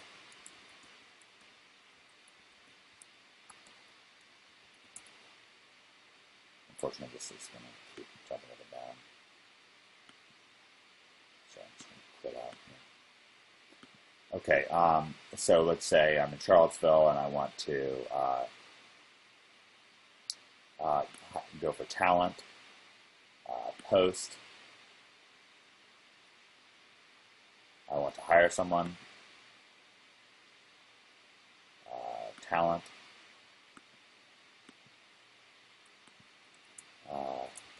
model for short for promotional video.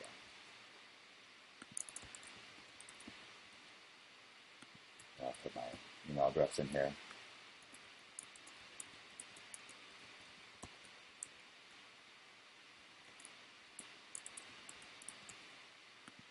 And again, I don't want to screw with people, so I'm not really actually going to post this, but let's say paid $250 as a fine amount. If you really want somebody good on Craigslist, maybe $500. Wanted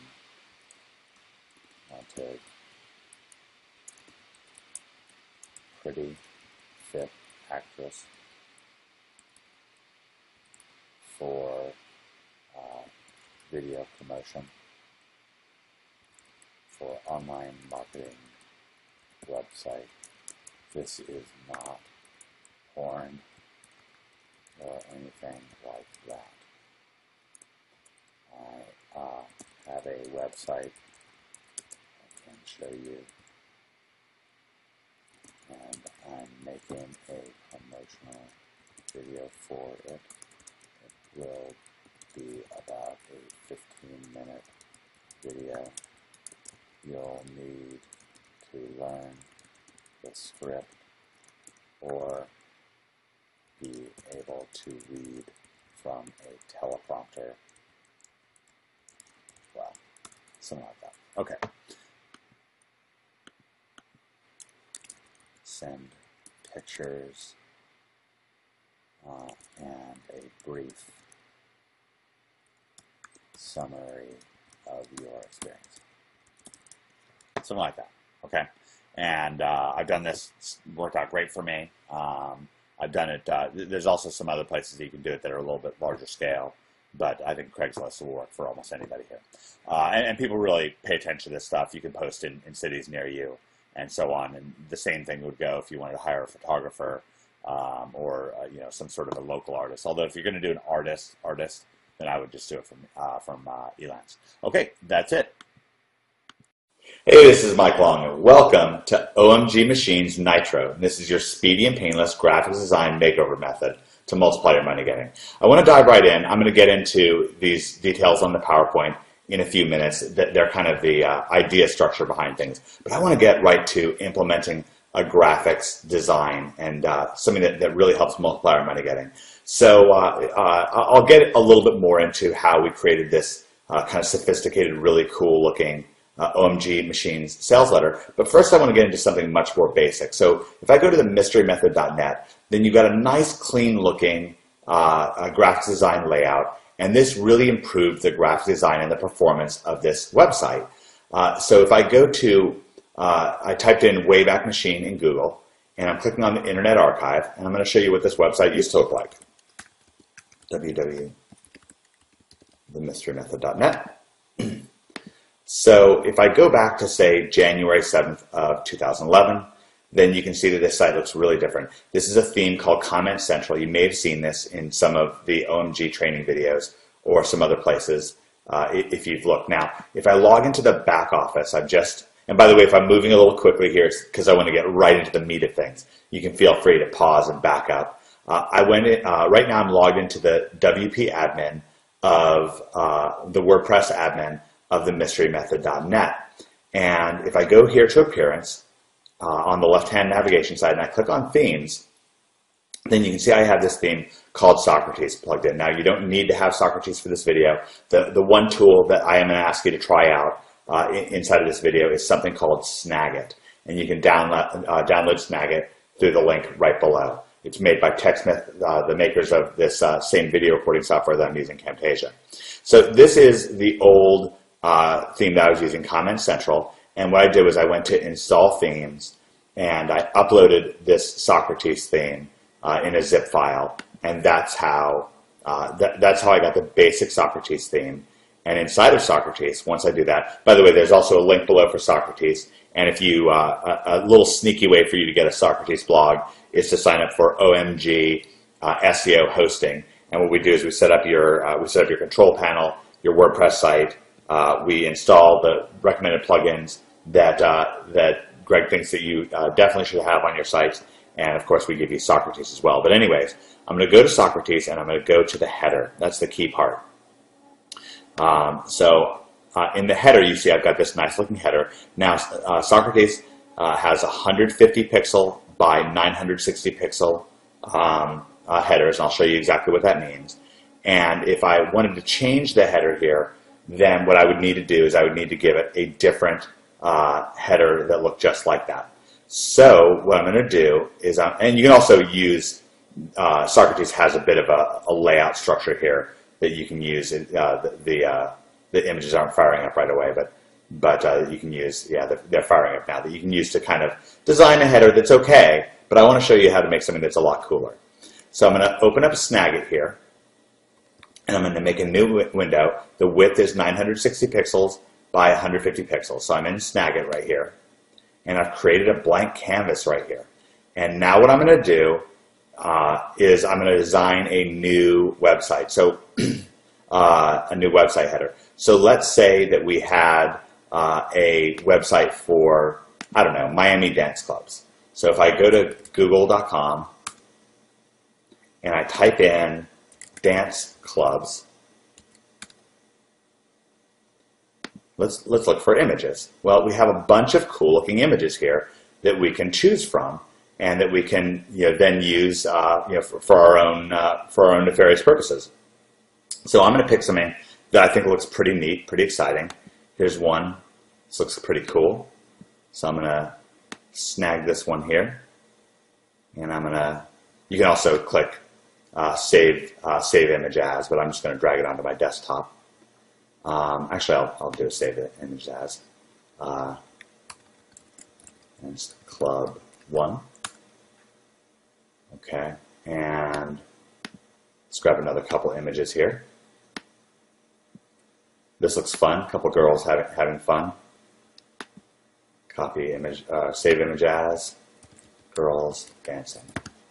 Okay, I'm just going to use those two images, and what I'm going to do is I'm going to mess around with those images a little bit inside of Snagit. So what I can do now is I can grab those images right here. So one's dance club, I'm going to just drag it into Snagit, and now I've got that image open. And then I'm going to go to Effects, and I'm going to go Shadow, Perspective, and now that looks a little bit cooler, right? Nothing over the top. If I want to, I can also add edges to it, which I think looks all right. Let's go ahead and just do it that way. So we've done Shadow, Perspective, Edges, and hey, let's add a reflection too. Okay, that might be a little bit over the top. Let's get rid of the edges. Okay, we got rid of the edges. We've added a reflection. So we've done Shadow, Perspective, and Reflection. That created that cool looking reflection. And now I'm going to save this as Dance Club 1 PNG. And the format I'm going to choose is PNG. And the cool thing about this is now all that's getting saved is the image part. The background part, this checkered thing that you see here, is not getting saved. So it's not saving a box. It's saving just exactly the picture part of it. And the rest of it is left as a blank background. And that'll make more sense to you in a second why that can be important with things. Okay, so now we want to do that girl's dancing picture. Now, it doesn't seem like that saved properly for me. So let's go back and find that girl's dancing picture. I'm just going to drag that onto my desktop. Okay, there it is. So I'm going to drag that again into Snagit. And I'm going to go Shadow, Perspective, Reflection again. And let's save this as girls PNG. And we're going to save it as a PNG file. Okay, so now we have our base inputs.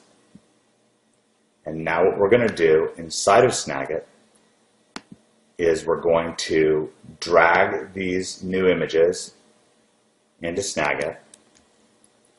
And we want to maintain that aspect ratio. So I just want to have this be exactly 960 by 960 wide by 150 pixels high. And I drag that in. And I'm dragging this other one in. And every time it's expanding things, I just hit undo, which is Control-Z on my computer. Or you can use the editing thing. Okay. And what we can do is we can just tilt these just a little bit at an angle if we want to. Snagit allows us to tilt things. I'm going to just create a little bit of a tilt to make it a little bit more exciting there. And I'm going to overlap the images just a little bit. Actually, I'm going to bring this forward. So this one's a little bit overlapping the other one. And now we've got a couple of images. And now what we're going to do is let's add text. So for the text, I'm going to choose, this is a nice little tip here, I'm going to use Myriad Pro as my text. I think that's really good looking. And I'm going to make it bold and italic. I think that's going to be cool. And I'm going to put Miami Dance Clubs. Okay, so that's there. And then I'm going to use this little fill right here, this little fill paint bucket, and I'm going to fill in the background just a little bit here. So let me get the Miami Dance Clubs out of the way, and then I'll fill in the background. Okay, I'll drag this up here, and now I've got a nice looking header. Now I'm going to save that as Miami Dance Clubs. Okay, I don't know exactly how long that took, but you just got to see start to finish me assemble, like I think quite a nice looking header that certainly doesn't look like it was free and took, 2 minutes to make or 3 minutes or however long it took me to make. Now let's backtrack a little bit and go back to the beginning now that you've seen how that works. And by the way, it's right here. We've got this nice looking header, right? And if I wanted to, I don't want to change the header on my mysterymethod.net site, but if I were to upload this image right here, then that's what would go there. It would say Miami Dance Clubs, and of course I could have a little subheader here or something like that, but I think that this looks really sharp, and it's going to give our website a feeling of seriousness.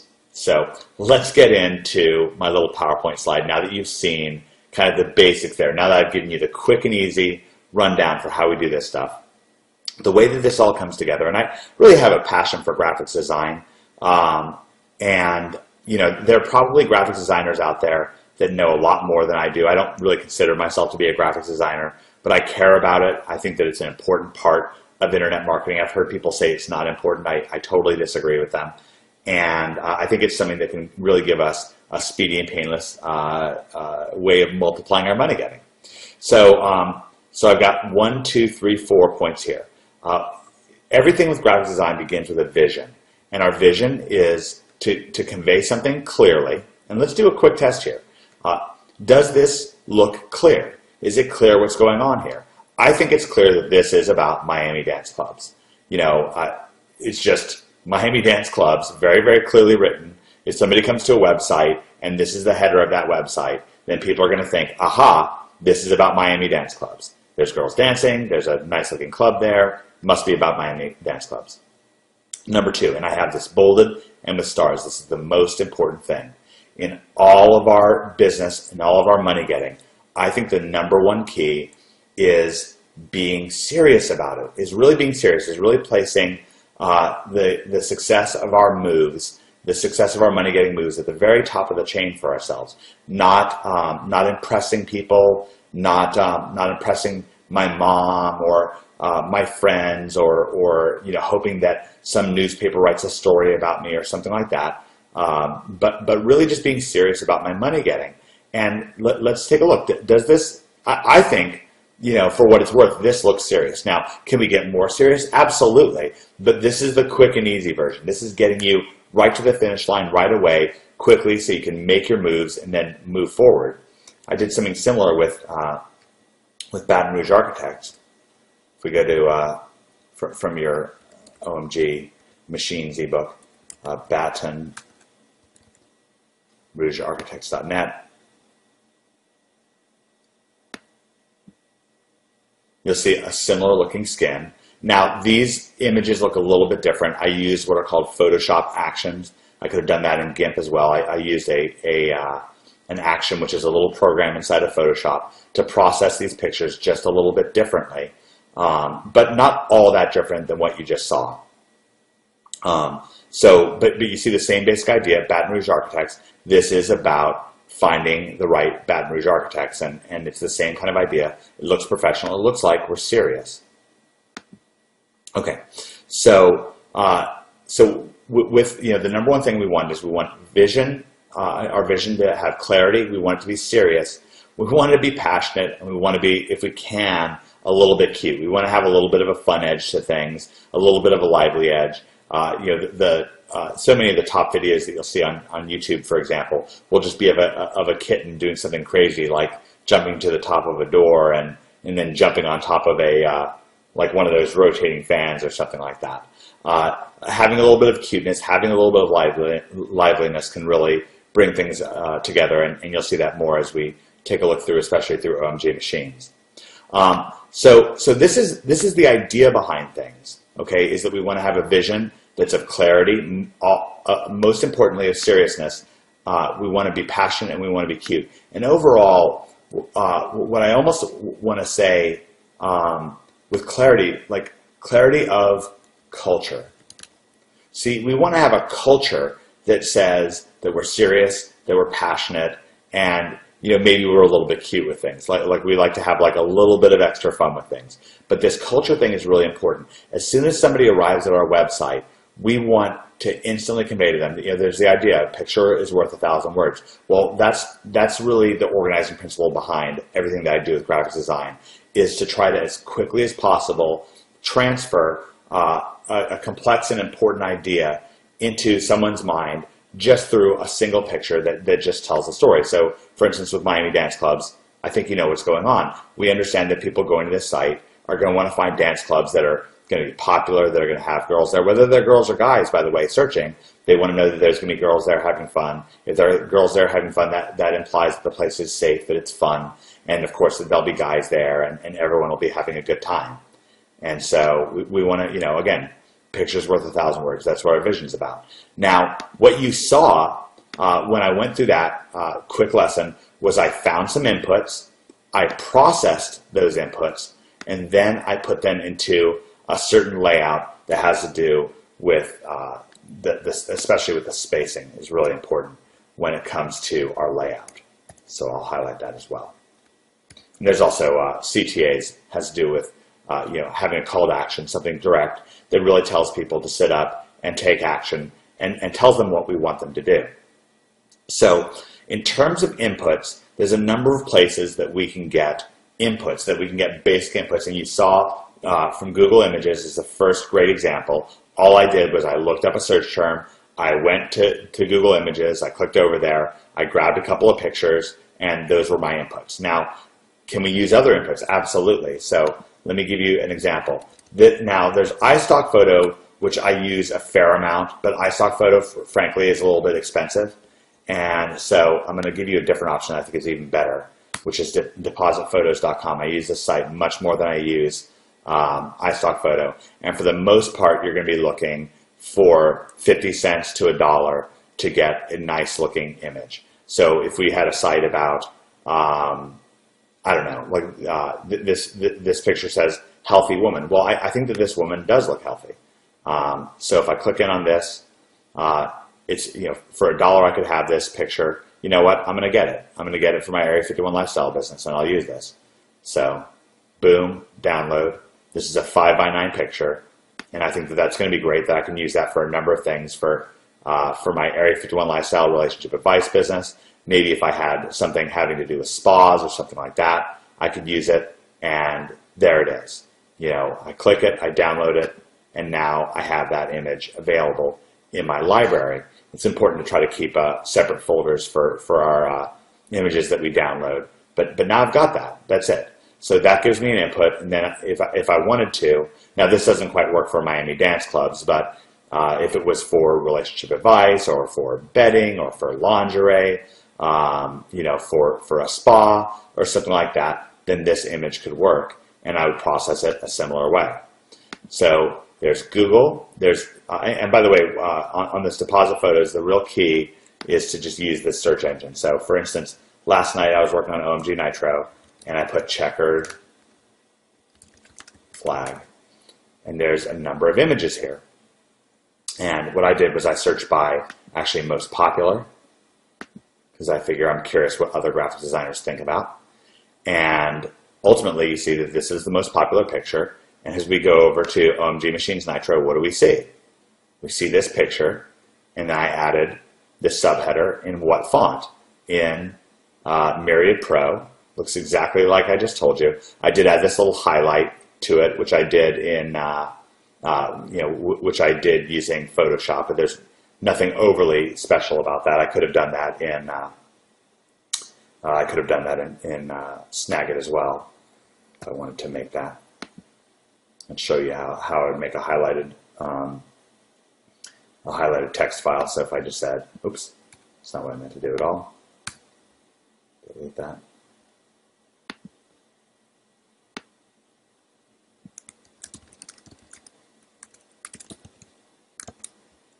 Okay, so let's highlight this. Let's change the color to kind of a brick red like this. It's a great looking color. Okay, and now let's add a highlighter. Really simple here. Looks great. Okay, so I could have done that. So that's a highlighter pen right here, and that looks almost exactly the same. I used a paintbrush from Photoshop to do this other one. What I did was I created the image in Snagit, saved it as a .png file, and then I moved it over to Snagit, and I did a yellow paintbrush underneath of it, and that's what created this cool looking effect. But what I just showed you is basically exactly the same thing. So I bought that picture that you saw, the checkered flag picture right here. I bought it for about $1 right here. I bought the large size one. And then I hauled it into, actually I can show you. I still have it up. Sorry about that. It's right here. Here's that image. I cropped it a little bit. I moved the sides of the image down a little bit like you saw me do before. This is just one text image right here. I just used the text editor here. And this is a separate image that I created in Photoshop. But again, it's really similar to what I did over here with that last picture you just saw a second ago. With this, here's the scoop picture. I could just save this as a .png file, and then here I'll just show you. So I'm going to make this a little bit smaller so it's more manageable. Save it as a PNG, so scoop.png. Then let's go back here. So let's say instead of here's the next step, I want to move that out of the way, move that out of the picture. And let's grab, here's the scoop, and I'm just going to drag that right on top of the picture. Just resize it just a little bit to fit in a little bit better. And it looks basically the same, okay? So then I cropped it, and then once I cropped it, I just did a little bit of processing to it. I used a Photoshop action to make it shaped a little bit differently, but again, it's just not that different than what we did before, adding a shadow and a perspective. So for example, when I created Miami Dance Club, obviously with these particular images, I went to effects and I did a shadow, a perspective, and a reflection. And that's very similar to what I did here to create this here, this header graphic here. I ran this through a Photoshop action that gave it this kind of jagged edge right here. And then I created this briefcase. This again is a deposit photo picture. I processed it with a Photoshop action that makes it look like a pile of pictures. And then I saved it as a .png file. These .png files are very important. I'll get a little bit more to them in a second. But as you see, if this was a big, if this had a big block of white space around it, it wouldn't look natural. It wouldn't look like a pile of pictures piled on top of another image. It would look a little bit weird. So the .png file, without having a big background to it, really helps things. So here we go. We have this file that I've created, and again, we could have done this, something very similar to this, just using Snagit. So let's save this as header1 PNG. So we'll save it, and then we'll bring let me see, and then say this is something else. So let's bring header1.png in. So I imported header1.png that you just saw. Let's actually reduce the size of this just a little bit. So I'm going to drag in the border just a little bit, like this. And I'm going to go perspective and shadow. Okay? So now I've done that. Now let's find some cache somewhere. So for example, let's put millions in here.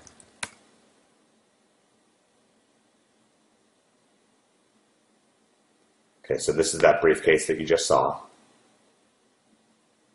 I'm just going to grab the deposit photo version of this with a watermark on it. I actually own this image somewhere, but I don't want to track it down during this video.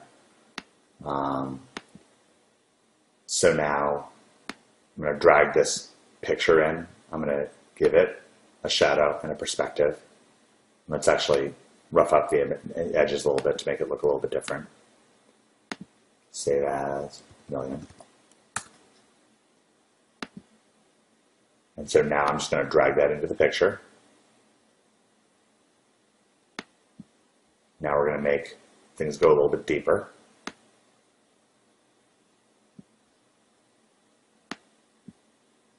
And there you go. We now have something that's almost exactly the same as what you just saw.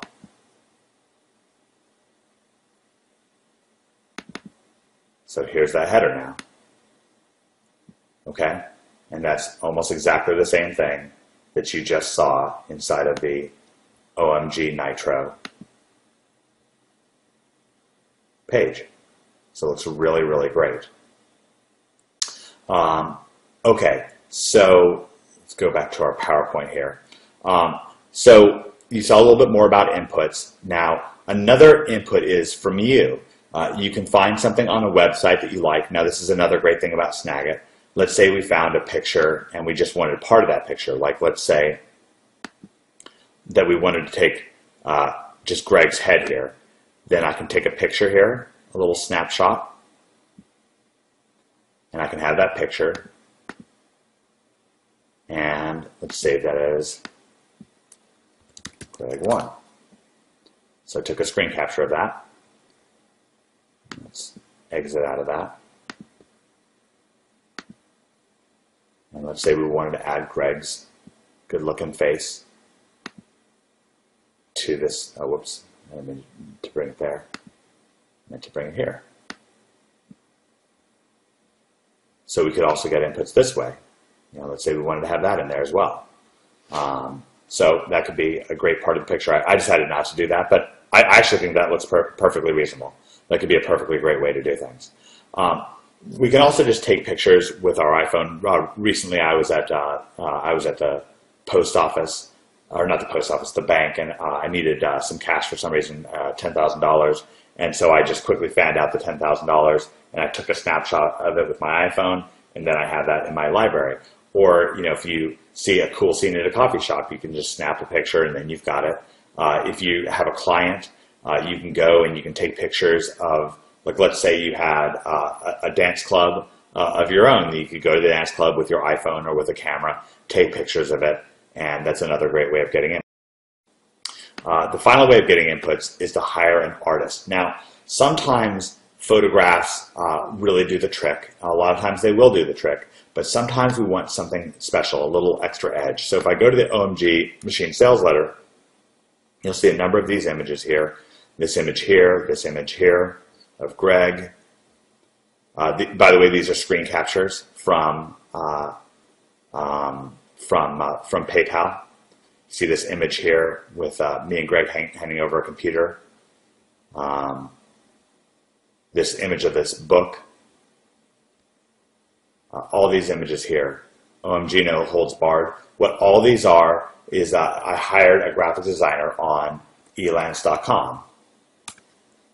And so I went to Elance, and that's where I basically put out a little commission, and I said, well, I'd like to hire a graphic designer, somebody who's really good at portraits, and to do a number of designs for me.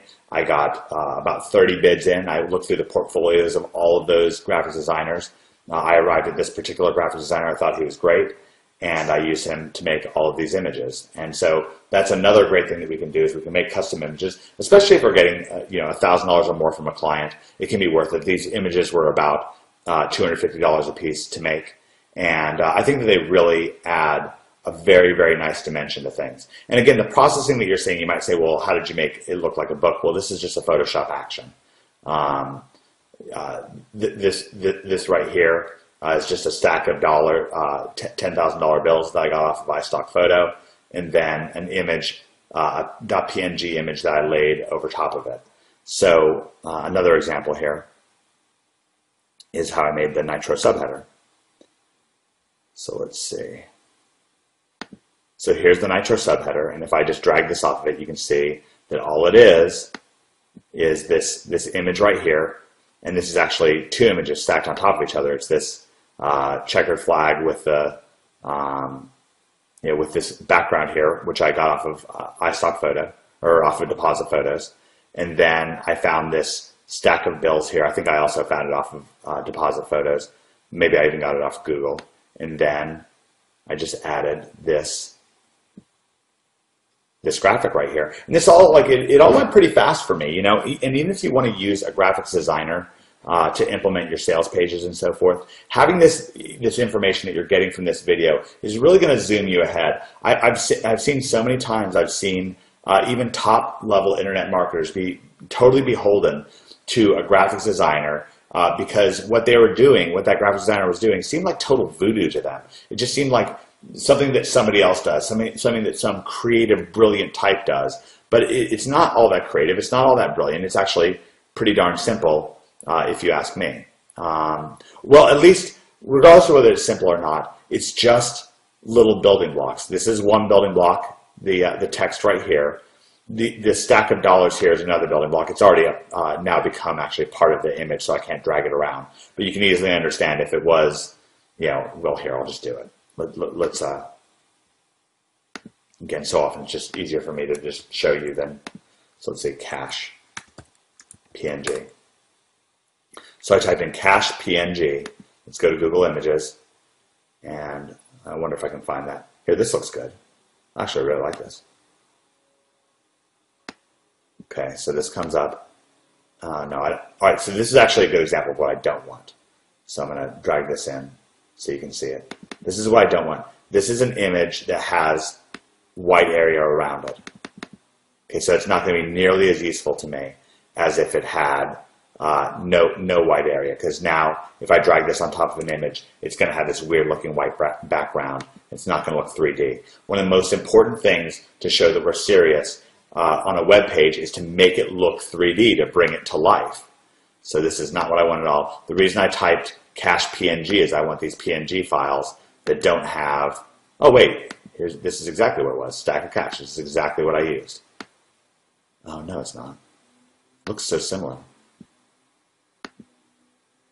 It's really weird.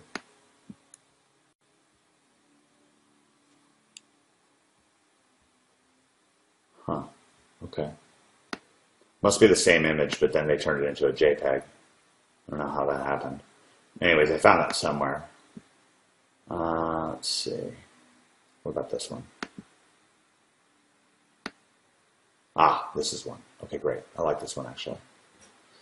Okay, so this one doesn't have any sort of a background to it. So, let's leave this website. I'm going to go back to good old Snagit here. And let's say for our Miami, what was our Miami Dance Club picture? Let's say this wasn't for Socrates. Let's say it was for something else, just to kind of be a standalone thing. Maybe we want to add cash to it. Maybe it's not Miami Dance Clubs. Maybe it's Miami Money Getting Clubs. So what I could do is I could then drag that on top of it. And you get the picture there, right?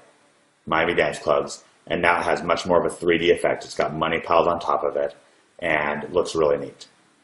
Okay, and you just saw how I did that. And I'm going to keep this around. Like, don't be surprised if you see this pile of cash wind up somewhere in my image. I actually really kind of like this. It's got a great look to it.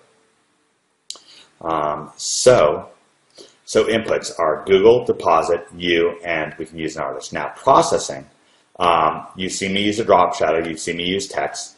We've talked about the importance of pings, and then there's actions. Now, I guess since I've been talking about actions, I'm just going to show you a Photoshop action. And you can also use GIMP if you don't want to use Photoshop. Again, these aren't very expensive. So let me see if I can find an image. So this is an image of No Holds Barred. You can go to Google and type in something like iPad actions, Photoshop actions. So let's say we wanted to create a cool iPad effect. Here's bajango.com. Let's see. No, this is not what I want. Let's see.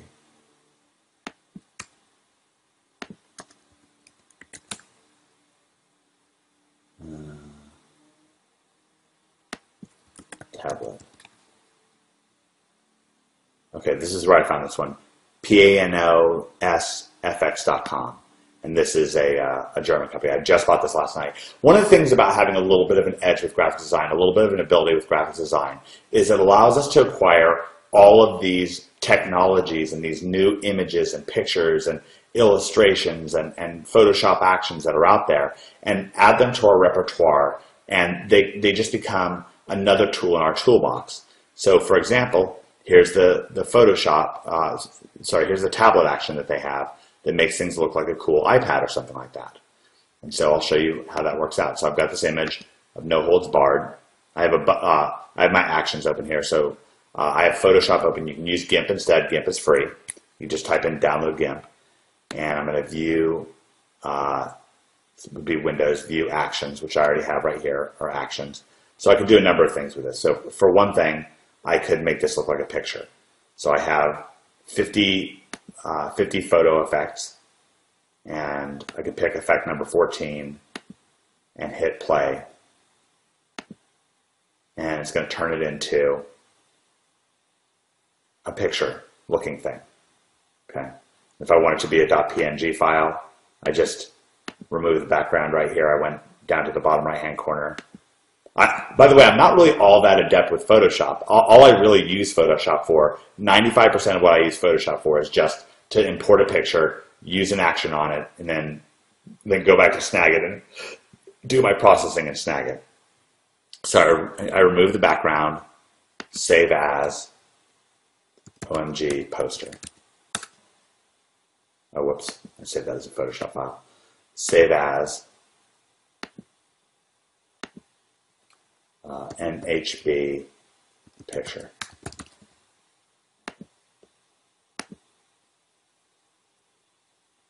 Okay, so now if I wanted to use that as a picture, it's taking a few seconds to save. Let's open Snagit back up.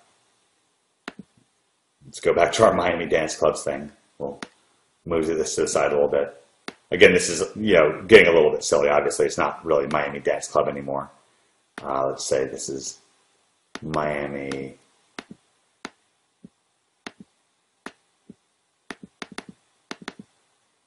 Alright, so let's say this is Miami Money Getting Club or whatever. And then I can add this poster to things. And again, it looks really great. Now, obviously our themes are off at this point, so dancing and money getting aren't necessarily at the same time. Although it could be like a big, money getting party. We'd have to change the header to Miami Money Getting or something like that. Or, Miami Business Online or something.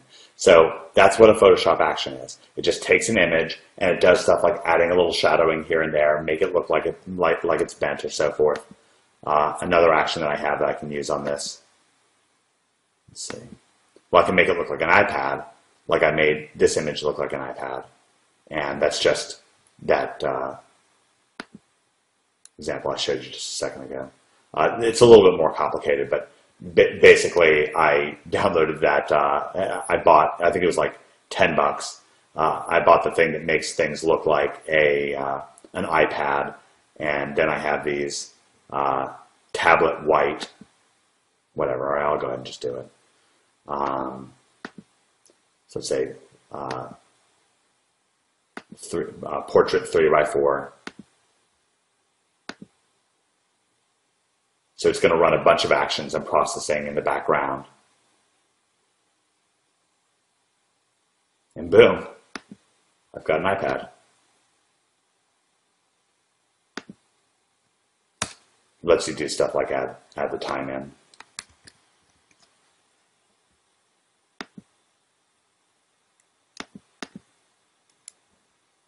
Add text and HB.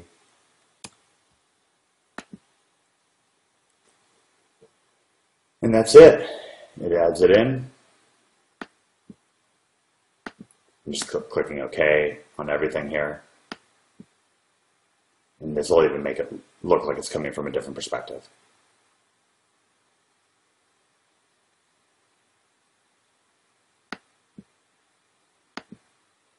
And that's it. It's ready to go. So we've got it from two perspectives. We've got this perspective and this perspective. And if I want to remove the background color, I can make it into a PNG file. And if you look at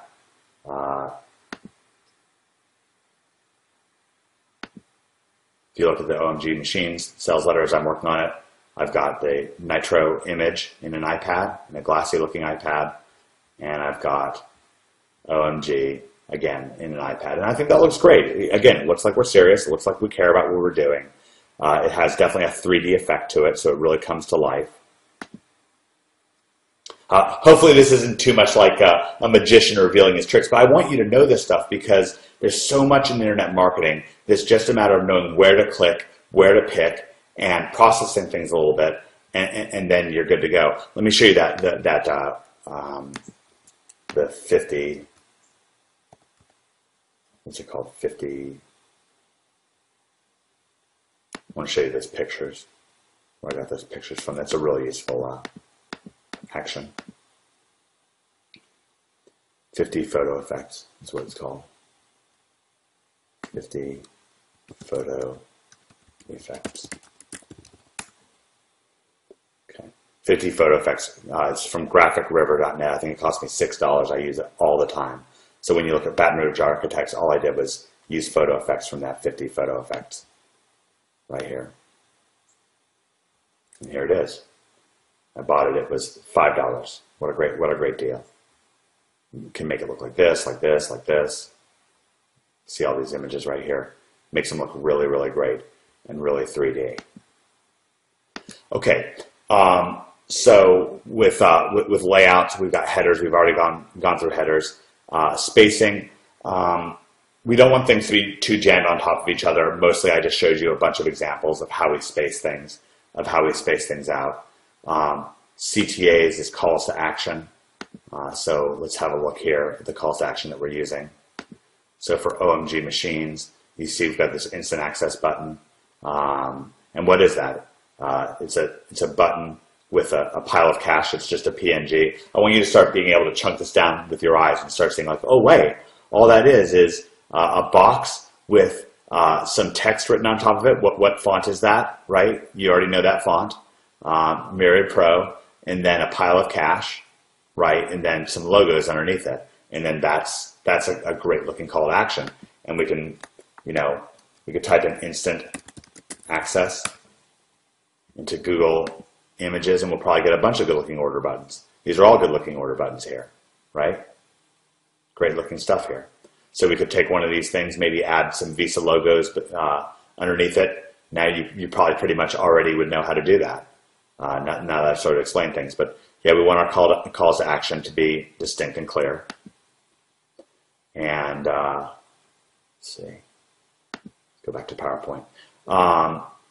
And that, that's weirdly enough, when I say speedy and painless, now it's going to be really speedy and painless for you because I've zoomed through things here for you. This is really years of stuff that I've learned and that I've acquired over time and that I've gotten better and better at. And you're right up to the second with what I'm doing. You saw me working on the sales letter for OMG Nitro, the sales letter for OMG machines, and that's all built out of these same things that I'm doing. You've seen me process images You've seen it all unfurl, and this is something that you can have for yourself in your business, and I really highly recommend it. And sometimes you'll hire an artist, sometimes you'll hire, especially with spacing and stuff like that.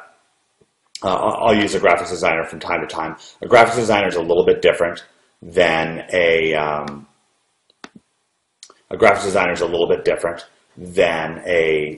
actual artist. So I use an artist who's like somebody who draws in charcoal, and then he turns it into a beautiful looking image.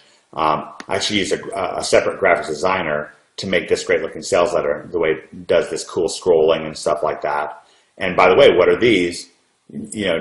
They're .png files. You already know that they're a .png file because they don't have a weird border around the side of it. And then when we scroll up and down, it looks really cool. These are all .png files. So I use a great graphics designer to implement this skin because I wanted a little bit more of an edge to it. I wanted somebody to make things look a little bit nice. That's something that you can do on Elance, for about $100. Probably, realistically speaking, it's even something that you could probably do on Fiverr.com for $5 and have things be a little bit more limited. Don't feel like you have to go to Elance and spend $100 or $500. A lot of times you can get things done on Fiverr. Just bid out jobs, take a look at people's portfolios, and you can get a lot of things done that I just shown you on Fiverr. So that's that. I'm definitely curious if you have questions. You can email us at omg@omgmachines.com. But this has been my speedy and painless graphics designer makeover method to multiply your money getting. And I really hope this zooms you forward. And again, I really highly recommend Socrates. That's right below. And if you want us to implement at least your control panel, your WordPress, install your plugins, and install Socrates for you, so you can add your own little custom header and stuff like that. Then you can click below for your OMG SEO hosting, and that'd be like a hosted site that's ready to go for you. So I want to thank you very much for enjoying this lesson with me, and I will see you on the inside of OMG Machines, OMG Nitro, and especially I really hope that you'll join us for OMG No Holds Barred, where we get down and dirty with everything. All right, see you soon. All right, we are searching for Colorado Springs veterinarians, and of course the #1 site here is a good old OMG site, so we'll click in on that site. And this is, I think, a great looking site. The theme is called Catalyst. The child theme that goes with it, and I'll explain what that means in a second, is called Dynamic, and the skin is called Tuscan. So that's what we've got going on here. What I'm going to do first is make a quick change to this website, and then I'm going to show you how I did all this. What I'm going to do is I'm going to start by changing the phone number. I've actually just signed up. Click in here. I've actually just signed up for an 800 number, so we can just track the calls that are coming into the site for the client. And if you click below, there's a link to sign up for this 800 service. I did a little bit of research. I think this is a good one. So let's have a look. Let me actually just quickly copy this 800 number because I'm going to be slinging it on this website in just a moment. Okay. So anyways, this is what the website looks like right now, and it currently has the direct phone number to the Yorkshire veterinarians, and we're going to change it over. By the way, this is a really nice looking theme. Really comes out looking great. It's got that similar scrolling theme to the OMGmachines.com sales letter, if you've seen that. And these are the clients, our dogs, so they can kind of identify. Anyways, I'll explain all this in a second. What I'm going to do now is I'm going to click in on the posts, and I'm going to edit the post really quickly and change the phone number, and then I'm going to show you how this theme works. So I'm going to edit this right here. This post is still a little bit in transition.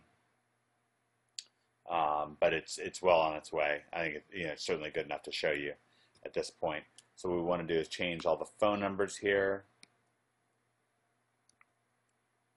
I have it probably a couple other places. Let's see. Oh.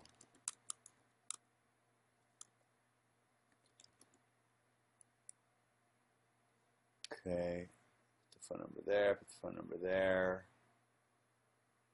I guess that's the only places that I have it currently.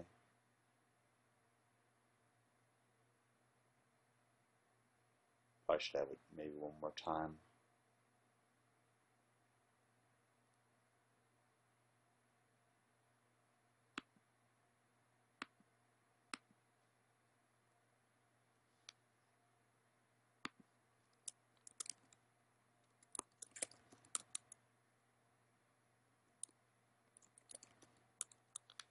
So let me just increase the size of this so it's a little easier to see.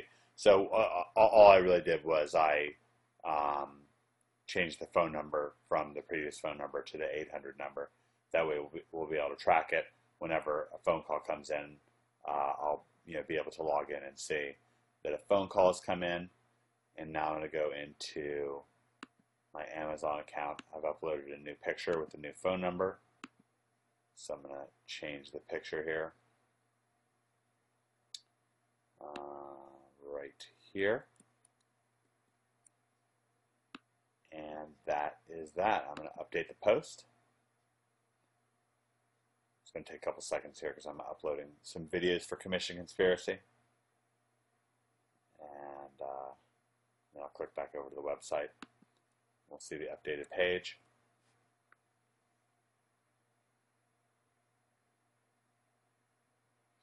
Yeah, I think what I'm going to do is when I say a strong winner, I'm going to say their name right after it and put the 800 number because I really want that number to be clear. I also need to close this parentheses. So let's pop back into this post here. Dr. Scott and Corina Hammond. And we'll just copy in this phone number.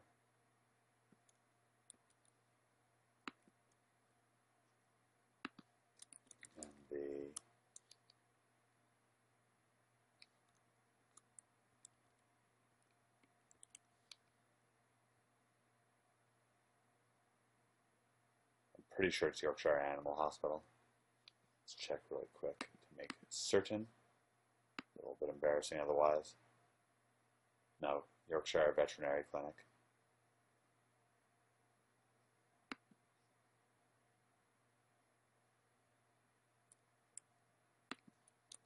Veterinary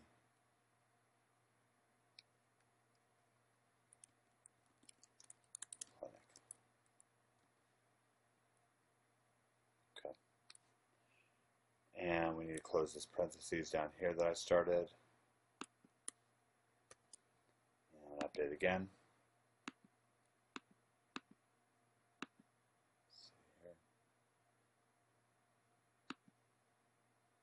So we'll click on the site.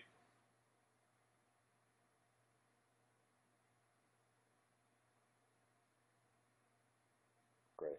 Looks great. And obviously, here's the new photo, 800-320-5269. Great. Okay, so we updated that number. All right, now let me tell you what's going on with this theme and how it works. So what I did was I went to Appearance and Themes, and I uploaded the Catalyst theme, and then once I had uploaded the Catalyst theme, then strangely enough, I activate it, and then what I do is I actually then upload the dynamic theme, which is a child theme. So it basically stacks on top of the Catalyst theme, and the two join forces to give you a lot more options. So then I activate dynamic, and that's going to give us this dynamic options tab inside of Catalyst. So I'm clicking on that, and I'll walk you through what we've got going on here.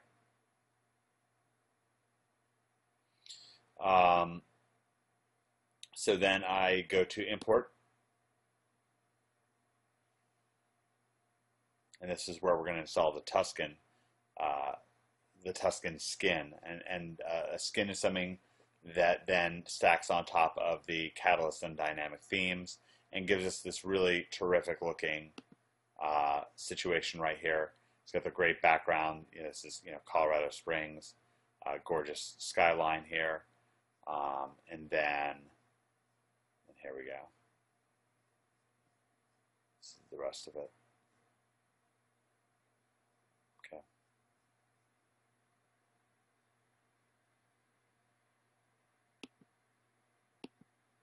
All right. So to import, what we do is we click Choose File, and I chose the Tuscan theme, which is a zip file, and then I uploaded that. And then once the Tuscan theme is uploaded, then it appears like this on the page. I need to change the background. The background of Tuscan will start like looks like a restaurant, which is kind of cool, but obviously this isn't a restaurant, so that wouldn't make sense. So then what I do is I go to images, and so this is the image that you kind of start off with. I'll show you. It looks like really quickly.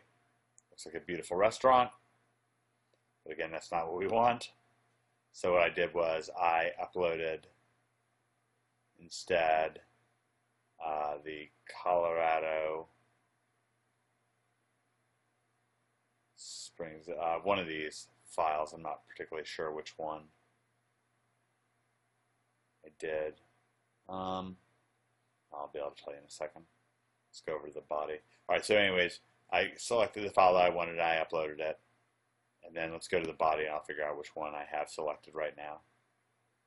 Colorado Springs Skyline.jpg. Okay, so I'll tell you what the dimensions are that I chose for that. Colorado Springs Skyline. Let's get the information on this. So I made this image, and I showed you how to shape scrapers and so forth. This image is 2,700 by 1,650. Okay, so 2,700 by 1,650 is the shape of it, and that wound up to be a good shape. This is what it looks like. You can fiddle around with it. I could cut the skyline a little bit more. I could put this in Snagit or in Photoshop or in GIMP and cut the skyline a little bit more. Originally, I had the skyline really high and lots of clouds, and it didn't look good. Once I started showing the landscape below it, it looks a lot better. So I could kind of show you what that looks like, but anyways, looks good now. I'm pretty happy with it the way it is.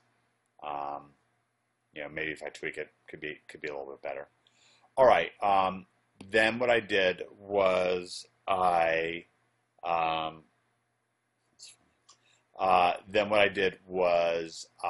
went to Settings, Reading, and I made sure that things are set to my latest post because that's what I wanted to display. So that looks great. I went to Catalyst Core Options.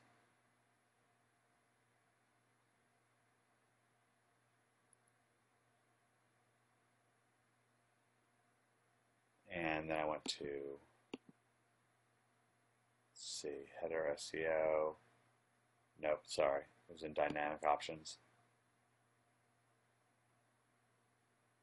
And inside of Tuscan, you can also make it look like a video. You can make a video appear very, very easily.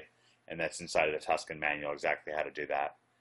So that's something that, that can look really neat. The video would appear kind of like right here, like right front and center, and look really great. It would just be an Amazon or a Vimeo video. All right, let's see. Easy.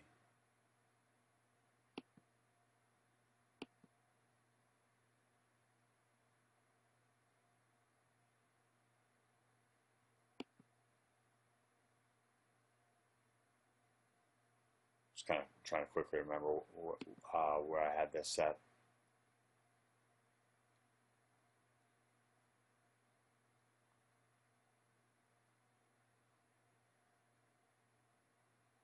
Yeah, here we go. Custom layout options, and I just selected no sidebar in this case. I just really wanted a clean look without a sidebar, so it's under advanced options, customs layouts. Normally I'd edit that out of the video. I think it's kind of nice for you to realize that sometimes I have to click around too, even though I know this theme pretty well. There are a few options and so forth. Of course, it can feel frustrating. It can kind of feel like when you're driving and you're in traffic and you just want the drivers to get out of the way, right? The same kind of way, that somebody gets road rage, you can get computer rage. I understand that. I've certainly had my fair share of it, and your fair share, and everybody else's fair share. But ultimately, it's not really that productive. And so I think it's fine for you to see me kind of like click through things and look for things. Now, I changed this header a little bit. It used to look like this T, this Tuscan thing. What I did was I downloaded. I'll show you how I did that. So I went to core options. It doesn't have to look like it looks like right now. You could make it look like a button. You could get rid of it. I happen to think it looks pretty cool. So what we do is we go to dynamic. We go to images from dynamic. And amongst images, we have logo.png. And that's this image that's sitting right here. And what I basically did was I downloaded the logo.png image from the website, and I'll show you where that is and how I did that. And then I pulled it into Snagit and edited it, which is the same as pulling it into GIMP. Okay, so here are the images. As I scroll down. Oh, and by the way, this is the favicon that sits right here. That's this T right here. Probably be better if there was like a C or something like that for Colorado Springs. Maybe I'll find something in a second and stick it in there.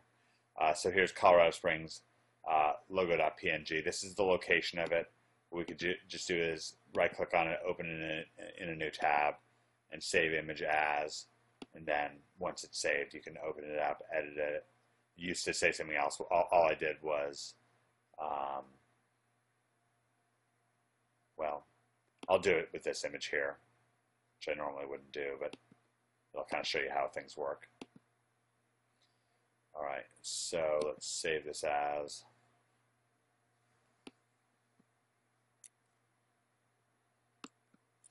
Favicon to the desktop. And then I'm going to open it. I'm going to edit this in Snagit. Again, I've shown you how to edit in GIMP. It's not really much different. Okay, so I'm just going to make it bigger. And then in this case, I'm just going to use the blur tool to blur over top of it. And then I'm going to put, I don't know, could put a C there. Colorado Springs Veterinarian. Let's see, what should I put here? Kind of cool to put like a dog. If I could put my,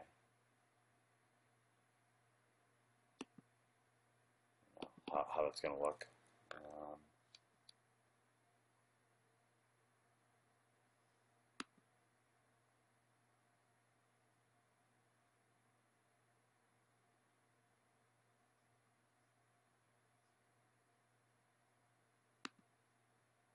Let's see here.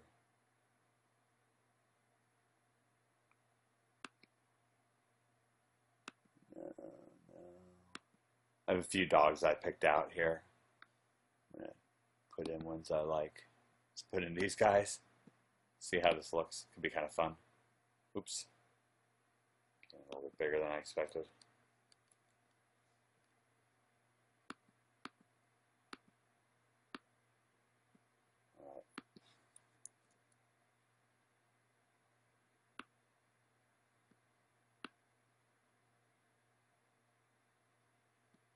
resize them so they fit here. It's going to be kind of a funny looking. You know what I may do is I may just like let these dogs be my favicon. In this case, I actually somewhat like the idea of having just the dog picture be the favicon instead of this .png file. So the favicon is just this little icon that appears in the upper left corner. So I'm just going to make it be those cute little dogs. So let's do that. Make them about the same size. It's a good place for them.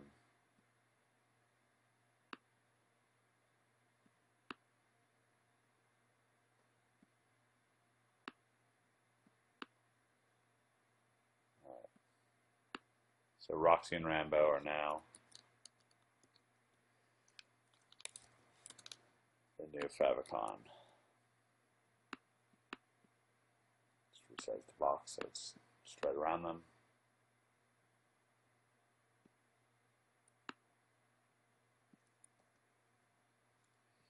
All right.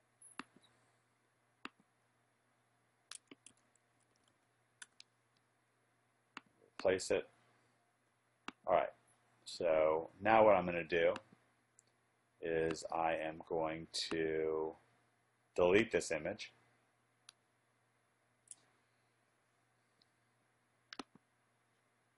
Delete it. And this is all I did with the logo. Same thing. And then what I'm going to do is I'm going to upload the same image, or the little dogs. So that'll be cute. We'll have the little dogs there. I think that's fine for a veterinarian site. Maybe I could find like a better dog picture, but it'd be pretty good. I like that one. It's pretty cute. Alright, so I'll choose a file. We're going to upload favicon. Choose it. Upload image.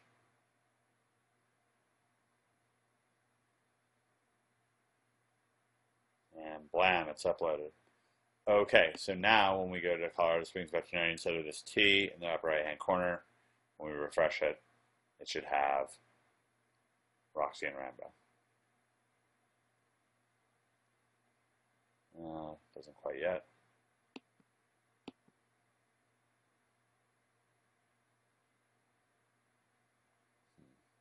Bother.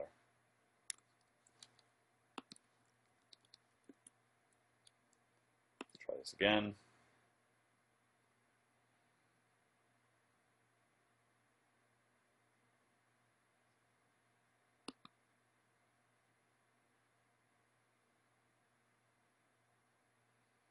Ugh, so annoying.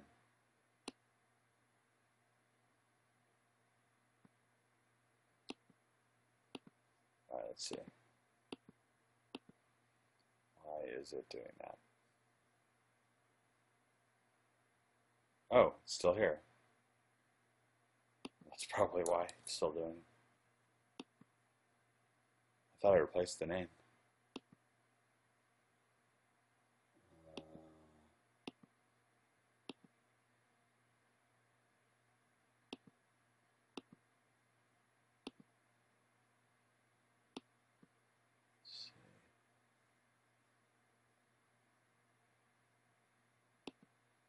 It's really strange. Let's go to images. It seems like somehow it didn't delete the image and upload the other image.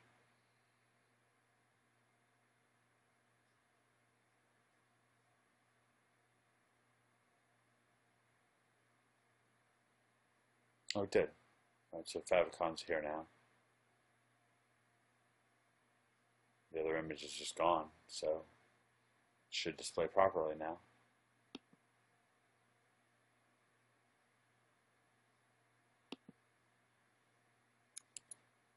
Yeah, I think this is just a caching error. I'm pretty sure if you go to the site, you'll just see the happy little dogs in the upper left-hand corner. Anyways, if you do the same thing, this Colorado Springs Veterinarian will be replaced with something else. Let's try to go on Google Chrome.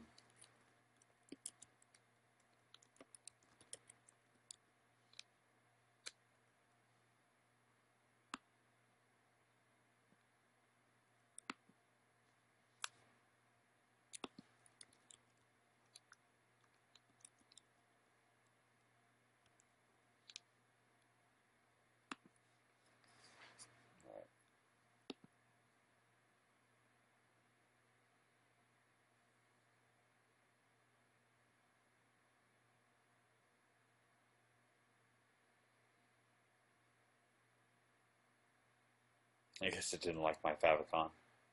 For some reason that didn't quite work right. Might be just too big. Or might be still loading. But anyways, if I put a different image there, it would have been fine. Probably a smaller image. That was probably a pretty immense image for it being a favicon. So I could have just put in a circle or a W or a C or an S or CSV or whatever. I guess I can show you me doing that. But anyways, kind of a bit tiresome doing that. It's not really much of a point. So anyways, this is what the site looks like. I think it looks terrific. This is great for a client site. And in terms of the review, it's just a nice review. It just says, hey, I looked around, decided to pick, got a couple, we've got a couple little guys, Rambo here and Roxy, and they're boxer pit bulls. They need extra attention. And so, if you want the kind of attention they need. And by the way, this is a great veterinarian. 9 out of 9 positive, 5-star reviews on Google. They do a great job getting testimonials. A lot of their testimonials are like 9-10 years or longer. I linked to the review page, which I think is really nice. I think it's really convincing, which is their Google Plus page. Very powerful. I like seeing stuff like that. It makes me feel good about who I'm working with and so forth. So this is the veterinarian page. You can see the reviews. 11 years. Well, let's see. One of these was said they've been using them. Yeah, I've been using the vets at Yorkshire for around 26 years, and it's just great. Everyone's giving them excellent reviews. Terrific. So well-deserved top rankings for them, and happy to see them get more clients. So this is what it looks like. The second half of the article right now is just kind of the previous article that we had here, which is fine, but this looks great. I think it's going to be really nice for them. So that's what we did with this, and again, Tuscan's really powerful. We can use it for all sorts of things. We're actually using Tuscan quite a bit, so I think it's a pretty nice, robust theme. And below you can get Catalyst, Dynamic, and Tuscan, all of them. Tuscan you can actually get with a package of other skins. Okay, so this is about Colorado Springs Veterinarian, and I hope you enjoyed the video. I enjoyed sharing it with you, and I think this is another good one. All right, just wanted to shoot a follow-up video for Tuscan, the Catalyst Dynamic skin. One of the things that I failed to do in the last video was include links in the links to other pages. So I'm going to open this in another tab. So as I go to this website, Colorado Springs Veterinarians, then when I scroll to the bottom, right now you'll see that we've got, let's zoom in on this. We've got links: finding Colorado Springs veterinarians, how expensive are veterinarians, choosing a vet, what can veterinarians do for my pet, signs to look for in a good vet. Okay. So previously there was just a link there that says go back to top or back to top. If you open up your own Tuscan theme, Tuscan skin, that's what will be in this area right here. Where I am is in the core options and the footer. So I've gone to Catalyst, core options, and the footer area, and what would be right here, it would say center open, and then a link to go to the top of the page.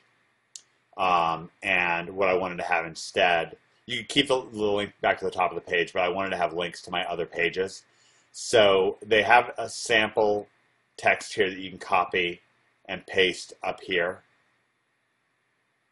And what I've kept the same is the center open and close right here. It centers it, it makes it look good. And then what I have for the rest of it is just the link, and then link text, and that's it. Showed you how to do a link before, but that's all we need to do is have the proper link location for our various posts and pages, and then we're linking to them. I think that this is a good way to do any OMG page, Colorado Springs Veterinarian, P90X versus Insanity, any of the pages that you do in this skin. This is an appropriate way to handle it. Is to have footer links, because we of course want to link. We want the site to link around to our other pages, so Google can spider our site correctly and search around and rank us, and also so our visitors can search around. Now, the way that we find our own links to our own pages, I'm going to open this pages in a new tab. And these are my pages. So if I click in on this page, and if I go to view page, I'm going to open that in a new tab. And then I can just copy the link here, copy it, and then I would paste that right here. Okay, so I'd paste that in, and then paste. I'm not going to paste it right now because I have the proper thing here. And then when I was done, I would hit Save Changes. And the one thing that we want to make sure to do is check our links. I've already checked these links, but I'll show you just a couple of them. So, how expensive are veterinarians? And then right here we have an article on that, a little video and everything like that. Wow, that looks like Julie. That's funny. So that's how to get to that page, and we just check and make sure that that link is correct. Signs to look for in a good vet, same thing, and you can see it goes to the proper page. That looks great. So that's how we handle that particular aspect right there. All right, I just wanted you to have this follow-up video. All right, this is Mike. We're going to get into the look and feel of websites, and this isn't just important from a visitor standpoint in terms of being able to crank up your conversions and be able to be more successful, but it's actually extremely important from a Google ranking standpoint. More and more we're seeing time on site and bounce rate be a really significant factor to getting and keeping rankings. So when people are coming to our websites, are they spending some time there? Are they clicking around, clicking on some links, clicking on some videos and so forth? And having a terrific looking website really grabs people and holds them. And a final factor is really, really critical. If you're in the offline situation, if you're getting clients, doing local advertising, working in your area to get a doctor or a lawyer or a dentist or a wedding cake maker to give you money to put their website together, then once again, it's really, really critical to have a great looking website to show them, to push them over the edge to want to join forces with you and help you be successful. So I'm going to show you three distinct websites with three distinct skins. Two of these are going to be thesis skins, and one of them is called Catalyst Dynamic, and I'm going to explain to you what they are, what the skins are that go with them, and so forth. But this is Thesis 2.0, or 2 point whatever it is, but Thesis 2, and this is for Wedding Cake Charlottesville. It's one of our clients, and this is a top wedding cake maker. Actually, she's been featured in Martha Stewart, a bunch of different magazines. It's this woman down here. As I scroll down, you can see the beautiful wedding cakes. This woman here, Jenny Peterson. She's really terrific. She has great energy. She has a great staff, especially Maureen Scott here, who is her manager. And she has a great team here of sugaristas and sugarmeisters who can really help. By the way, in my town, they just don't get nearly as much exposure as they should. And so I guess that's kind of a fourth benefit of having a great looking website is you can help the top and the best businesses in your areas be even more successful. So what I want to do is I want to walk through what I did with this site, and then I'll show you how I did it. So of course you got these beautiful slides here and the beautiful wedding cakes up front. Notice I went black and white with the slides. I think that that's a great way to go if you're going to use this theme. This is called the grind, or not theme. This is called the grind skin, and there'll be a link below if you want to get the grind skin. But this is the grind skin, and it's by ThemeD, and I think it's a really, really great skin, really artistic, really beautiful. And then we've got these pictures with warm colors in front of it. These are .png files, and this is clickable. So if you click on this link, it says Custom Wedding Cakes in Charlottesville, and we've got a nice picture here, and even a YouTube video that I filmed with them. I filmed a number of YouTube videos that we're going for getting ranked. That's a video with Maureen there. Really very nice. Okay, so going back to this site, we've got the slider, and the slider's clickable. It says click here, and of course we've got the phone number. Featuring the phone number, of course, is very important. And then what we do, hey, I'm Jenny Peterson, owner of Paradox Pastry, Charlottesville premier custom wedding cake shop. We've helped hundreds of brides bring their perfect wedding to life.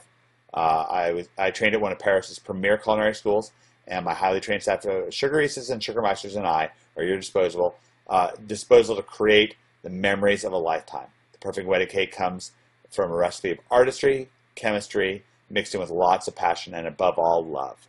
Call us at phone number and so forth. Okay, so we feature artistry, we feature chemistry, and we feature love.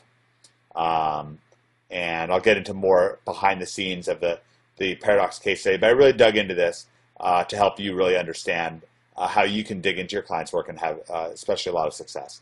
So we've got our work here, got a number of cakes. So if you click in on the cake, you can see how it looks, very beautiful. And a little quick blurb about it. As time goes on, we'll flesh these out a little bit more.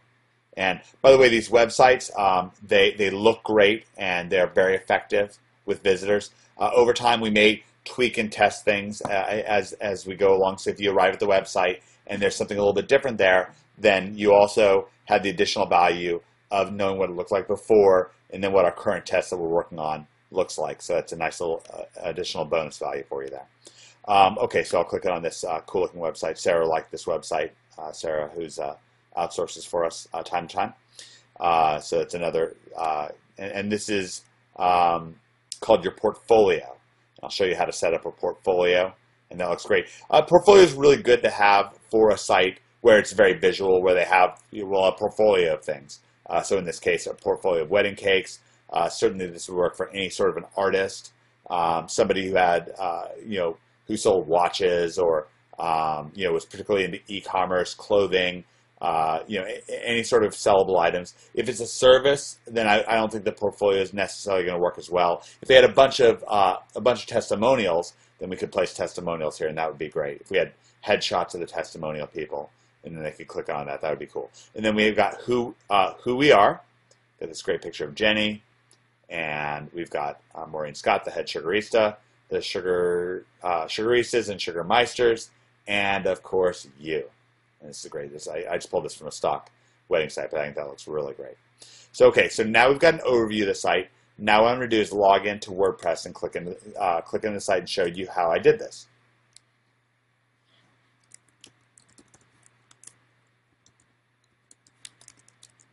And even though I'm pretty new with this software, with Thesis 2.0 and with Grind, I was able to put this together in just a couple hours. It was no problem. And as time goes on, you get better and better with this stuff. Okay, so let's see. So the first thing I did was I went to Appearances and Themes, and I uploaded Thesis 2.03, I guess. And of course, I activated it. And then once I did that, I clicked in on Thesis. And from Thesis, I went to the skin editor. And when you do skin editor, it pops up a picture of the website. So if you want to edit the skin, it looks, you can see it as you do it. And, oh wait, actually, not the skin editor. I made a bit of a mistake. I got one step ahead of myself. First, you go to skins. And you can click on upload a skin. And this is the skin that I uploaded. It's called Grind. And so I uploaded Grind and clicked upload, and then I activated it. So if I wanted to go to Thesis Classic, I would click activate, but instead I clicked activate Grind. And then from there, that is going to create this slides picture. And by the way, of course, you do get good instructions inside of Grind on how to use their website and so forth. And Thesis gives you good support and so forth. You can also go to this website here, BYOWebsite.com. I recommend this. It's got a great introductory series on using Thesis 2.0. And you can just go to the where's it? Videos, resources, or articles. Yeah, here you go. Free video tutorials. I actually subscribed to this website. I thought it was worth it. Rick, the owner of it, does a good job. So if you're particularly into Thesis, then that can be fine. That's actually little sneak preview of what's to come. Just kind of snaked past you there. Okay, so anyways, I uploaded this skin. Now I can go to the skin editor, and we'll have that pop up happen again. So I'll just erase that. Okay, so we've got the front page layout here, and I'll go through the things I think are particularly important for you to know about. So let's see, actually, I wouldn't necessarily go into this first. Let me show you how I set up the slider first, and then we'll go from there. Actually, I want to break this video up into segments. So since I've got an introduction and we've installed the skin, I'm going to stop this video now, and then we'll go on to the next video. All right, I am going to click back over to Thesis, and I'm going to go to the slides. I'll show you how I set up these slides. All right, so I've got 5 slides here or 4 slides that I'm swinging back and forth between. So first of all, they do it in the date that they're ordered. So the most recent one will publish first, and then the next, and then the next, and then the next. If you want to change the order of them, if we wanted Autumn plus Boar's Head to display first, then all I would have to do is change the publish date. So I would edit and then backdate it. I'm not going to do that because it presents in the order that I want it to, but that's certainly something you can mess up. Okay, so featured image. This is the featured image. And it's this kind of pretty scraper called BHI scraper. I'll pull it up for you. Again, for grind, I particularly like black and white pictures. I got this picture from my mom. She took it at at one of the local venues, and I just cropped it and pasted it in. And you know, I used a free action in Photoshop to make it black and white. You can do the same thing. First of all, you can use a Photoshop free trial, and I've got the graphics design videos and so forth. And then I cropped it to be this particular size. I'll just tell you what size I cropped it to be. It is 7,876 by 586. So you can make your picture that size. You could do that with Snagit. Just show you in Snagit here. So you can make if I make a new thing, I could do 2875 by whatever it was, 750. And then what I can do is I can drag a large picture in here and then resize it to that size, and then, you know, then just save it. So I'll kind of show you how I did that really quick. I don't know. I mean, if it was this picture, I'll just drag it in. So this is actually kind of slightly smaller, but let's pretend like it started as, you know, could have even started as a smaller picture. You just drag the corners like this. All right. You can do this in Snagit. You can also change the size of an image or crop it in Photoshop or in GIMP. So if I wanted it to be this size, then I would just save this as this. Actually, that looks pretty good. But anyways, regardless, so I would just save as, you know, new scenic scraper, and I would save it as a JPEG.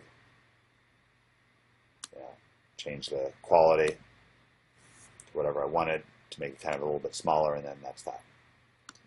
Okay, so then I would go to the media library and I would upload that image. If I wanted to use that image, new scenic scraper. I'm not going to upload that because I don't want to use it, but that's what I would do, and then it would be uploaded. Then it would display amongst these other beautiful pictures here, and I would pick one of these pictures. So these are the 5 scrapers I'm using right now. I guess I'm using 5. Okay, so I'd use one of these 5, and then I would set that as the featured image. Now I don't want to change the featured image because I'm happy with the featured image here. So we'll keep it, but that's what makes the slider appear. And then all we do to make that beautiful picture, just put up another tab here.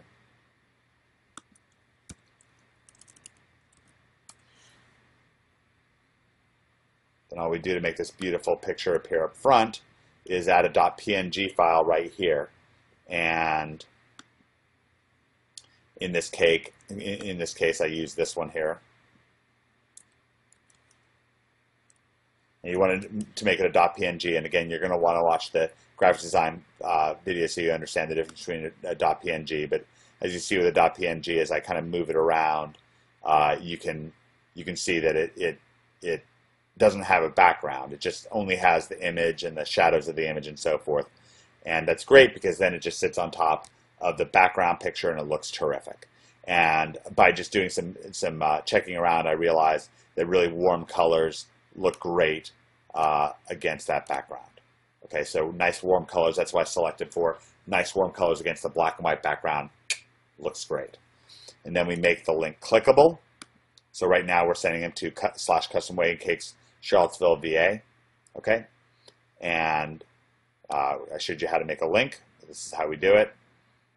And boom, you're in there. You're in the zone. And you update it, and it looks great. It looks just like that. And I did that 5 times over. I'll show you one more slide so you can see. So this is this one here. So the featured image is this guy. Let's see if I can copy the image address here.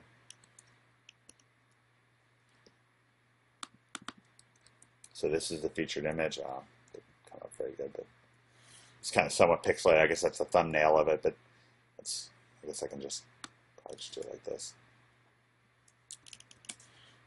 Yeah. So that's what the whole image looks like. Nice, beautiful picture of the front windows and a little girl and a mom or something like that. Looks great. And then in front of it, we've got this picture of Maureen. Meet Our Sugaristas cover.png, and that looks great.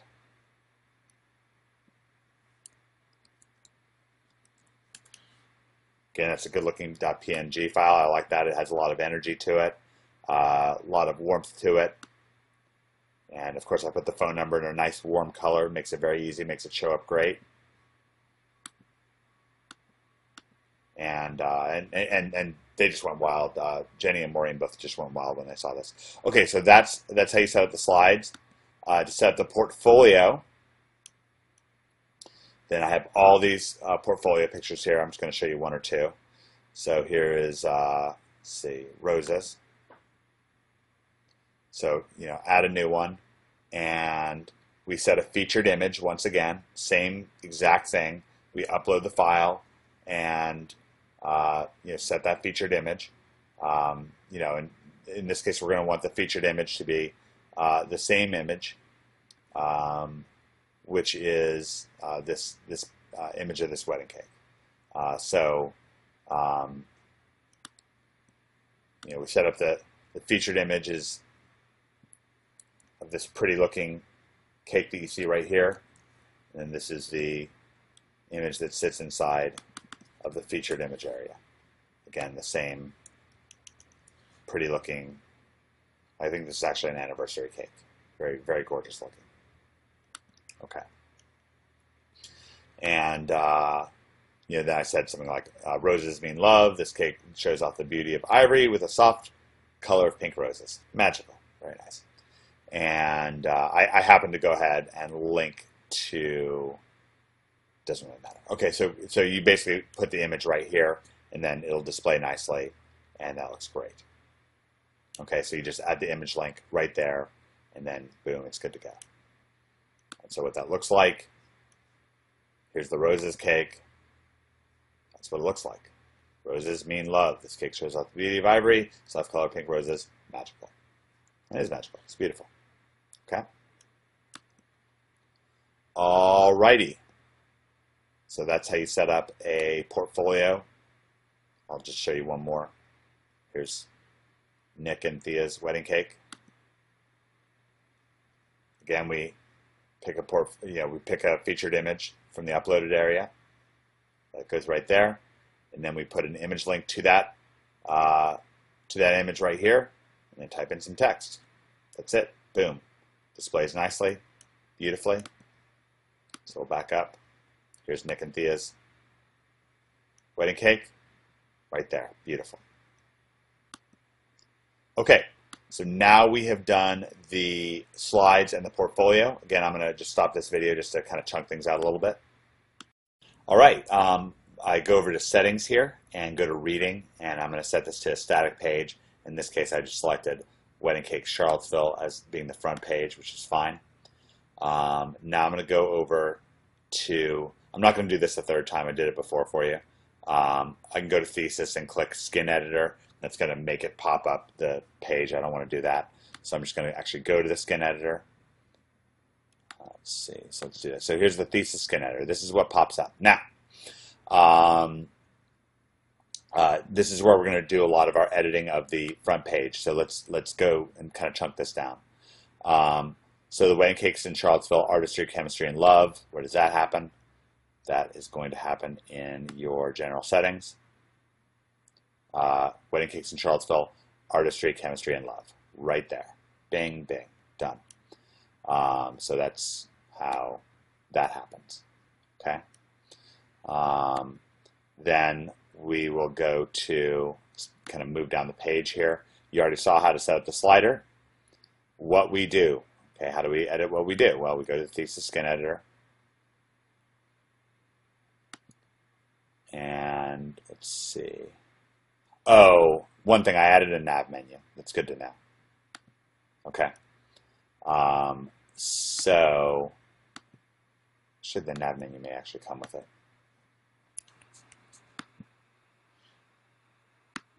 Seems somewhat frozen here. It's unfortunate. So open that back up. Okay, settings, tools, thesis. And then a new tab. We'll of course have our pop-up will appear. They're making a new version of Thesis where that doesn't happen anymore, which is nice. Okay, so I'm at the front page. I wanted to have that nav menu because I wanted this to appear up front. So this is how we set up a menu. Go to the general settings, appearance, menus. Then I dragged home, wedding cakes, and custom cakes. I just checked them right here and clicked add to menu. And that's why we have home, wedding cakes, and custom wedding cakes right there. Okay. And we can, if we want to, we can edit what it says. So if I wanted to say, going to Mars, then I could type that and that would appear there. I'm not going to.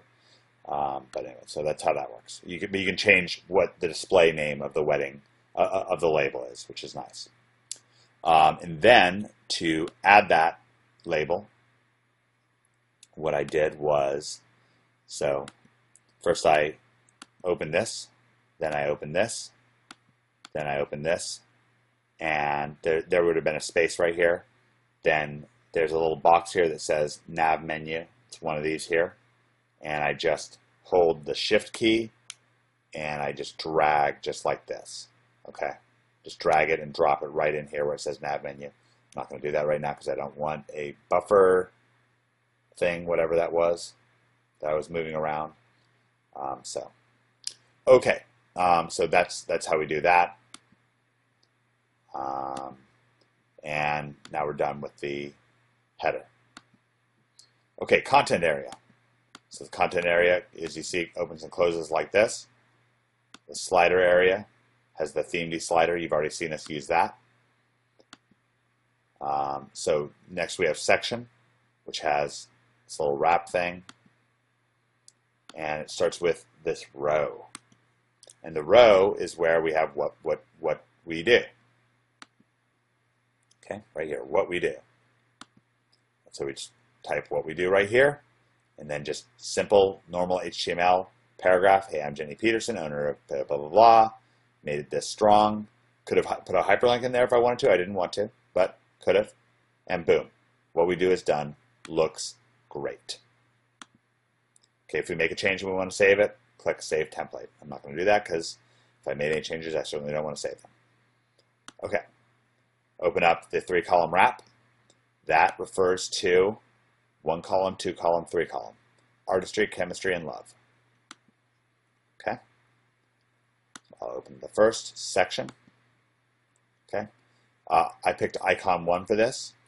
Icon 1 looks like this. A little star was fine with me. That looks good for artistry. There's 12 icons. I just surfed around them until I found the ones I wanted.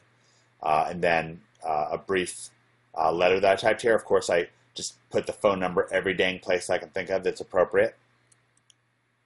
So this one's for artistry right here. Let's close that. Chemistry, icon number 2. Hold it here. Okay. Oh, and there's the link here. Click to find out more, and that's going to take to that custom wedding cake Charlottesville. Right? So if I click here, boom. Remember this page? Looks great. This is to order a custom wedding cake. And then the same thing for love in the 3rd column.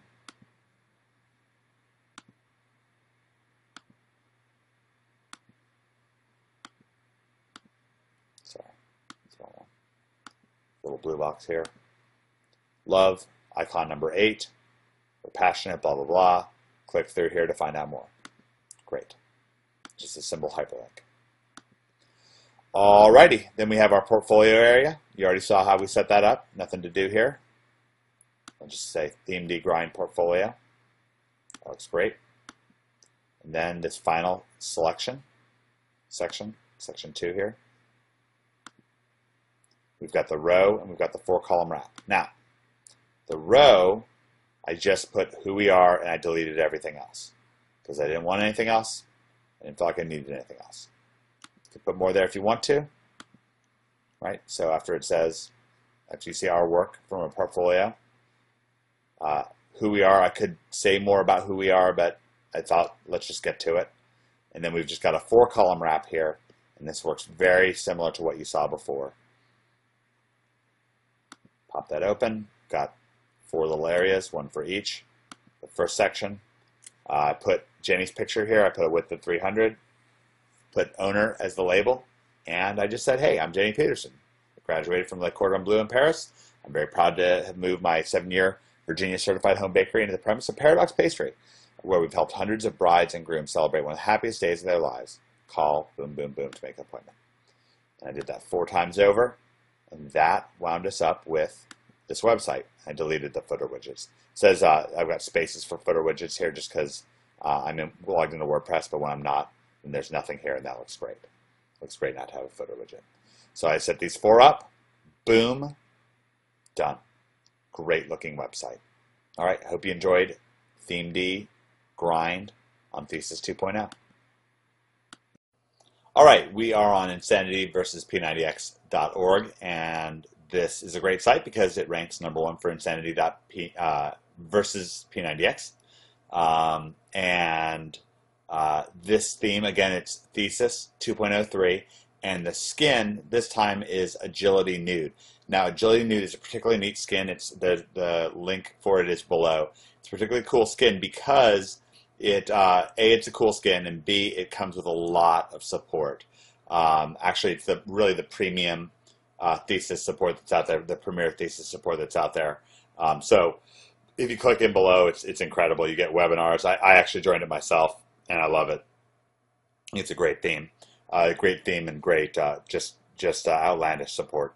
Okay, really gets in depth with the way Thesis 2 works, and the guy Rick really understands it. He holds webinars all the time. It's just crazy. Okay, so this is the theme. I'll walk you through it, and then we'll click in and see how we made this all happen. Okay, we've got the header right here, and this will bring you back to the home page automatically. The subject line, which is Insanity versus P90X.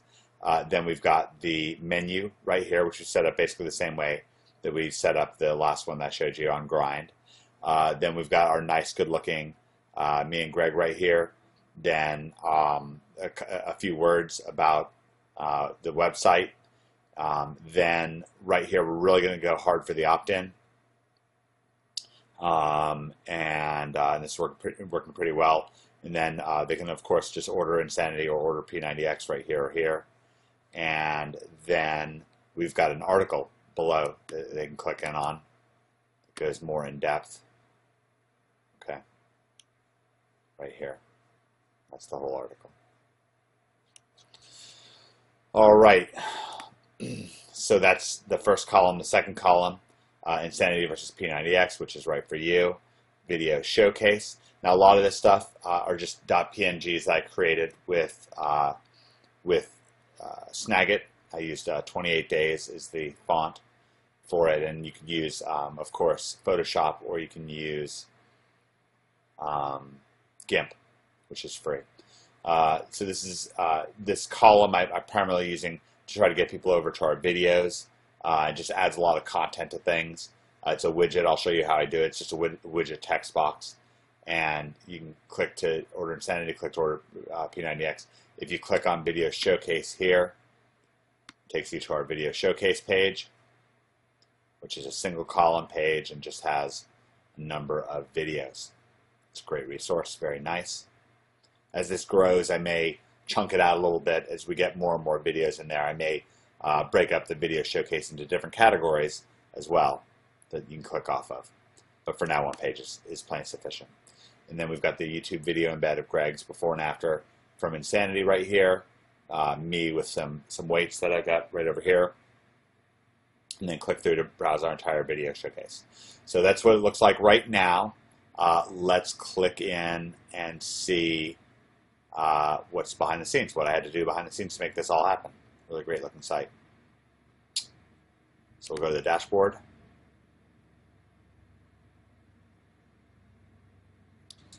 And let's see. Okay, same thing. Go to Thesis, go to Appearance and install Thesis. Once Thesis is installed, I went to the skin editor and I installed. Oh wait, that's the skin editor. We did this before. I made the same mistake last time. I installed Thesis, or Agility Nude. So for under skins, right here, Agility Nude, boom. I uploaded it, I activated it, and then that became the skin. And then everything from there happened inside of the skin in terms of appearance. Let's see, let's go to settings, reading. I just set my latest post as the page for the post, which is why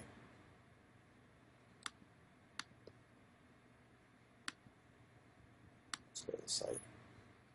That's why this post appears right here, okay, at the bottom of the page, which is great. Okay, so then I click in on the Thesis skin editor right here. Okay, Thesis skin editor, and that takes me right here. And this is very, very, very user friendly. Clicking on all this stuff, open up the typical header. I chose 2 columns, 3/4, 1/4, because I wanted the header to really stretch across. And then right here, I just put my header image and pasted it in there, and that is what gives us this header. That's it. Easy. Easy peasy. That's it for the header. Of course, the rest of the header is just defined by what I put in the settings, which is Insanity versus P90X. If I put more of a tagline, it would extend further. I decided not to do that in this case. All right, top menu area. To menu, just a normal menu. What I did was I set up the menu just like I showed you last time, appearances, menus. And remember how I showed you can change the name of the link? This actually goes to do I need weights for P90X, but it's just, the navigation label is just P90X gear, because it's a lot shorter, fits a lot better. Okay, looks great. Great looking menu. Okay, that's the top menu. Content area. Okay, we've got our 2-column content here. Got the main column and the main sidebar. Sidebar is just a widget. Just a widget area. I'll show you how we edit that in a second. Main column sidebar. I actually dragged in this opt-in box. So here's how I did that. I went here, type of box to add. I added a container. Actually, I added a text box. And I named the text box opt-in box. So let's call it opt-in box 2. I added that box. The box appears here. I held shift. I dragged it up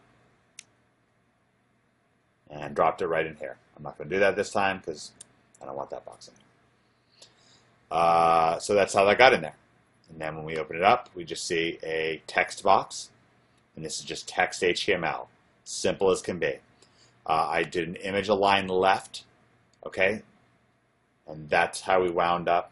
Just zoom in on this a little bit more so you can really see it. Image align left.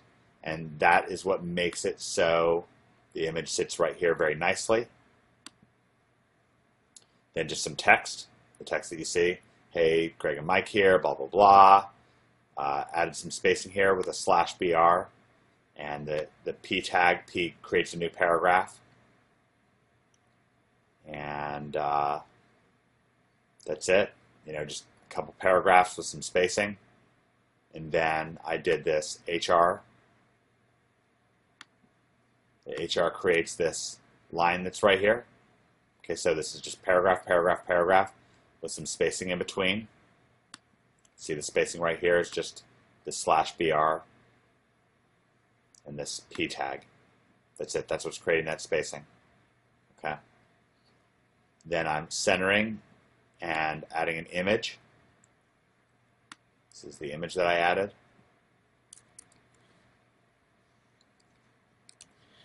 Okay. Begin your journey.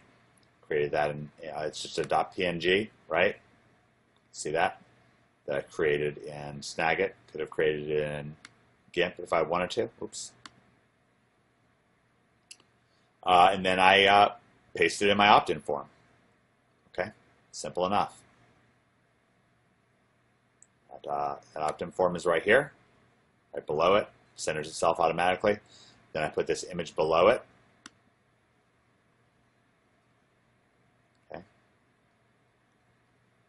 So right here is the second image.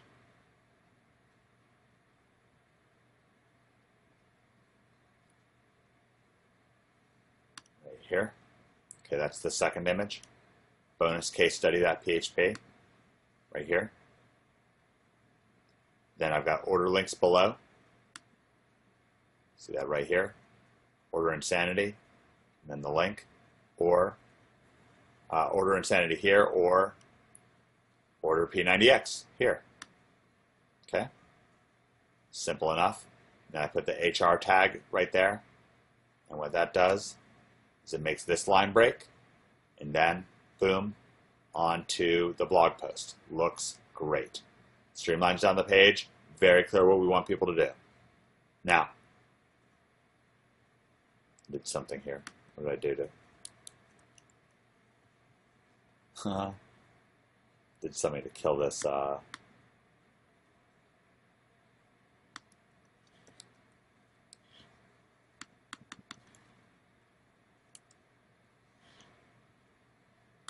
wonder if I somehow deleted that picture. All right, well, I'll fix that later, but you saw it was fine before. I think that I just accidentally deleted it out of the folder. But, yeah, it's no big deal. So it just says Insanity versus P90X is just an image with a valid image location, and then it'll appear correctly. And you saw it there before. So Video Showcase is another image that's hyperlinked. Let me show you how I did all this stuff. Okay, so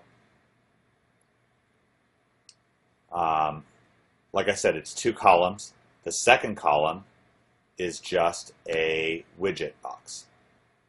I'll show you how that works. So we go to Appearance and Widgets. And we see right here, main sidebar, text, text. Okay? This is just has some adjacent chloride installed just to be able to do some tracking. Okay, so this is the image that's supposed to be right there. Right now it is currently not. I'll just have to re-upload that image to Amazon, get that set correctly. Then the next thing we have is video showcase link, which is right here, videoshowcase.png. Okay, just zoom in on this nicely. Then we've got a little bit of text. We've created our videos we've created during our Insanity versus P90X journal. And then I've got that same exact order link right here that I had before. These links automatically do this cool thing where they kind of blink because of the theme. And now I've just got a YouTube embed.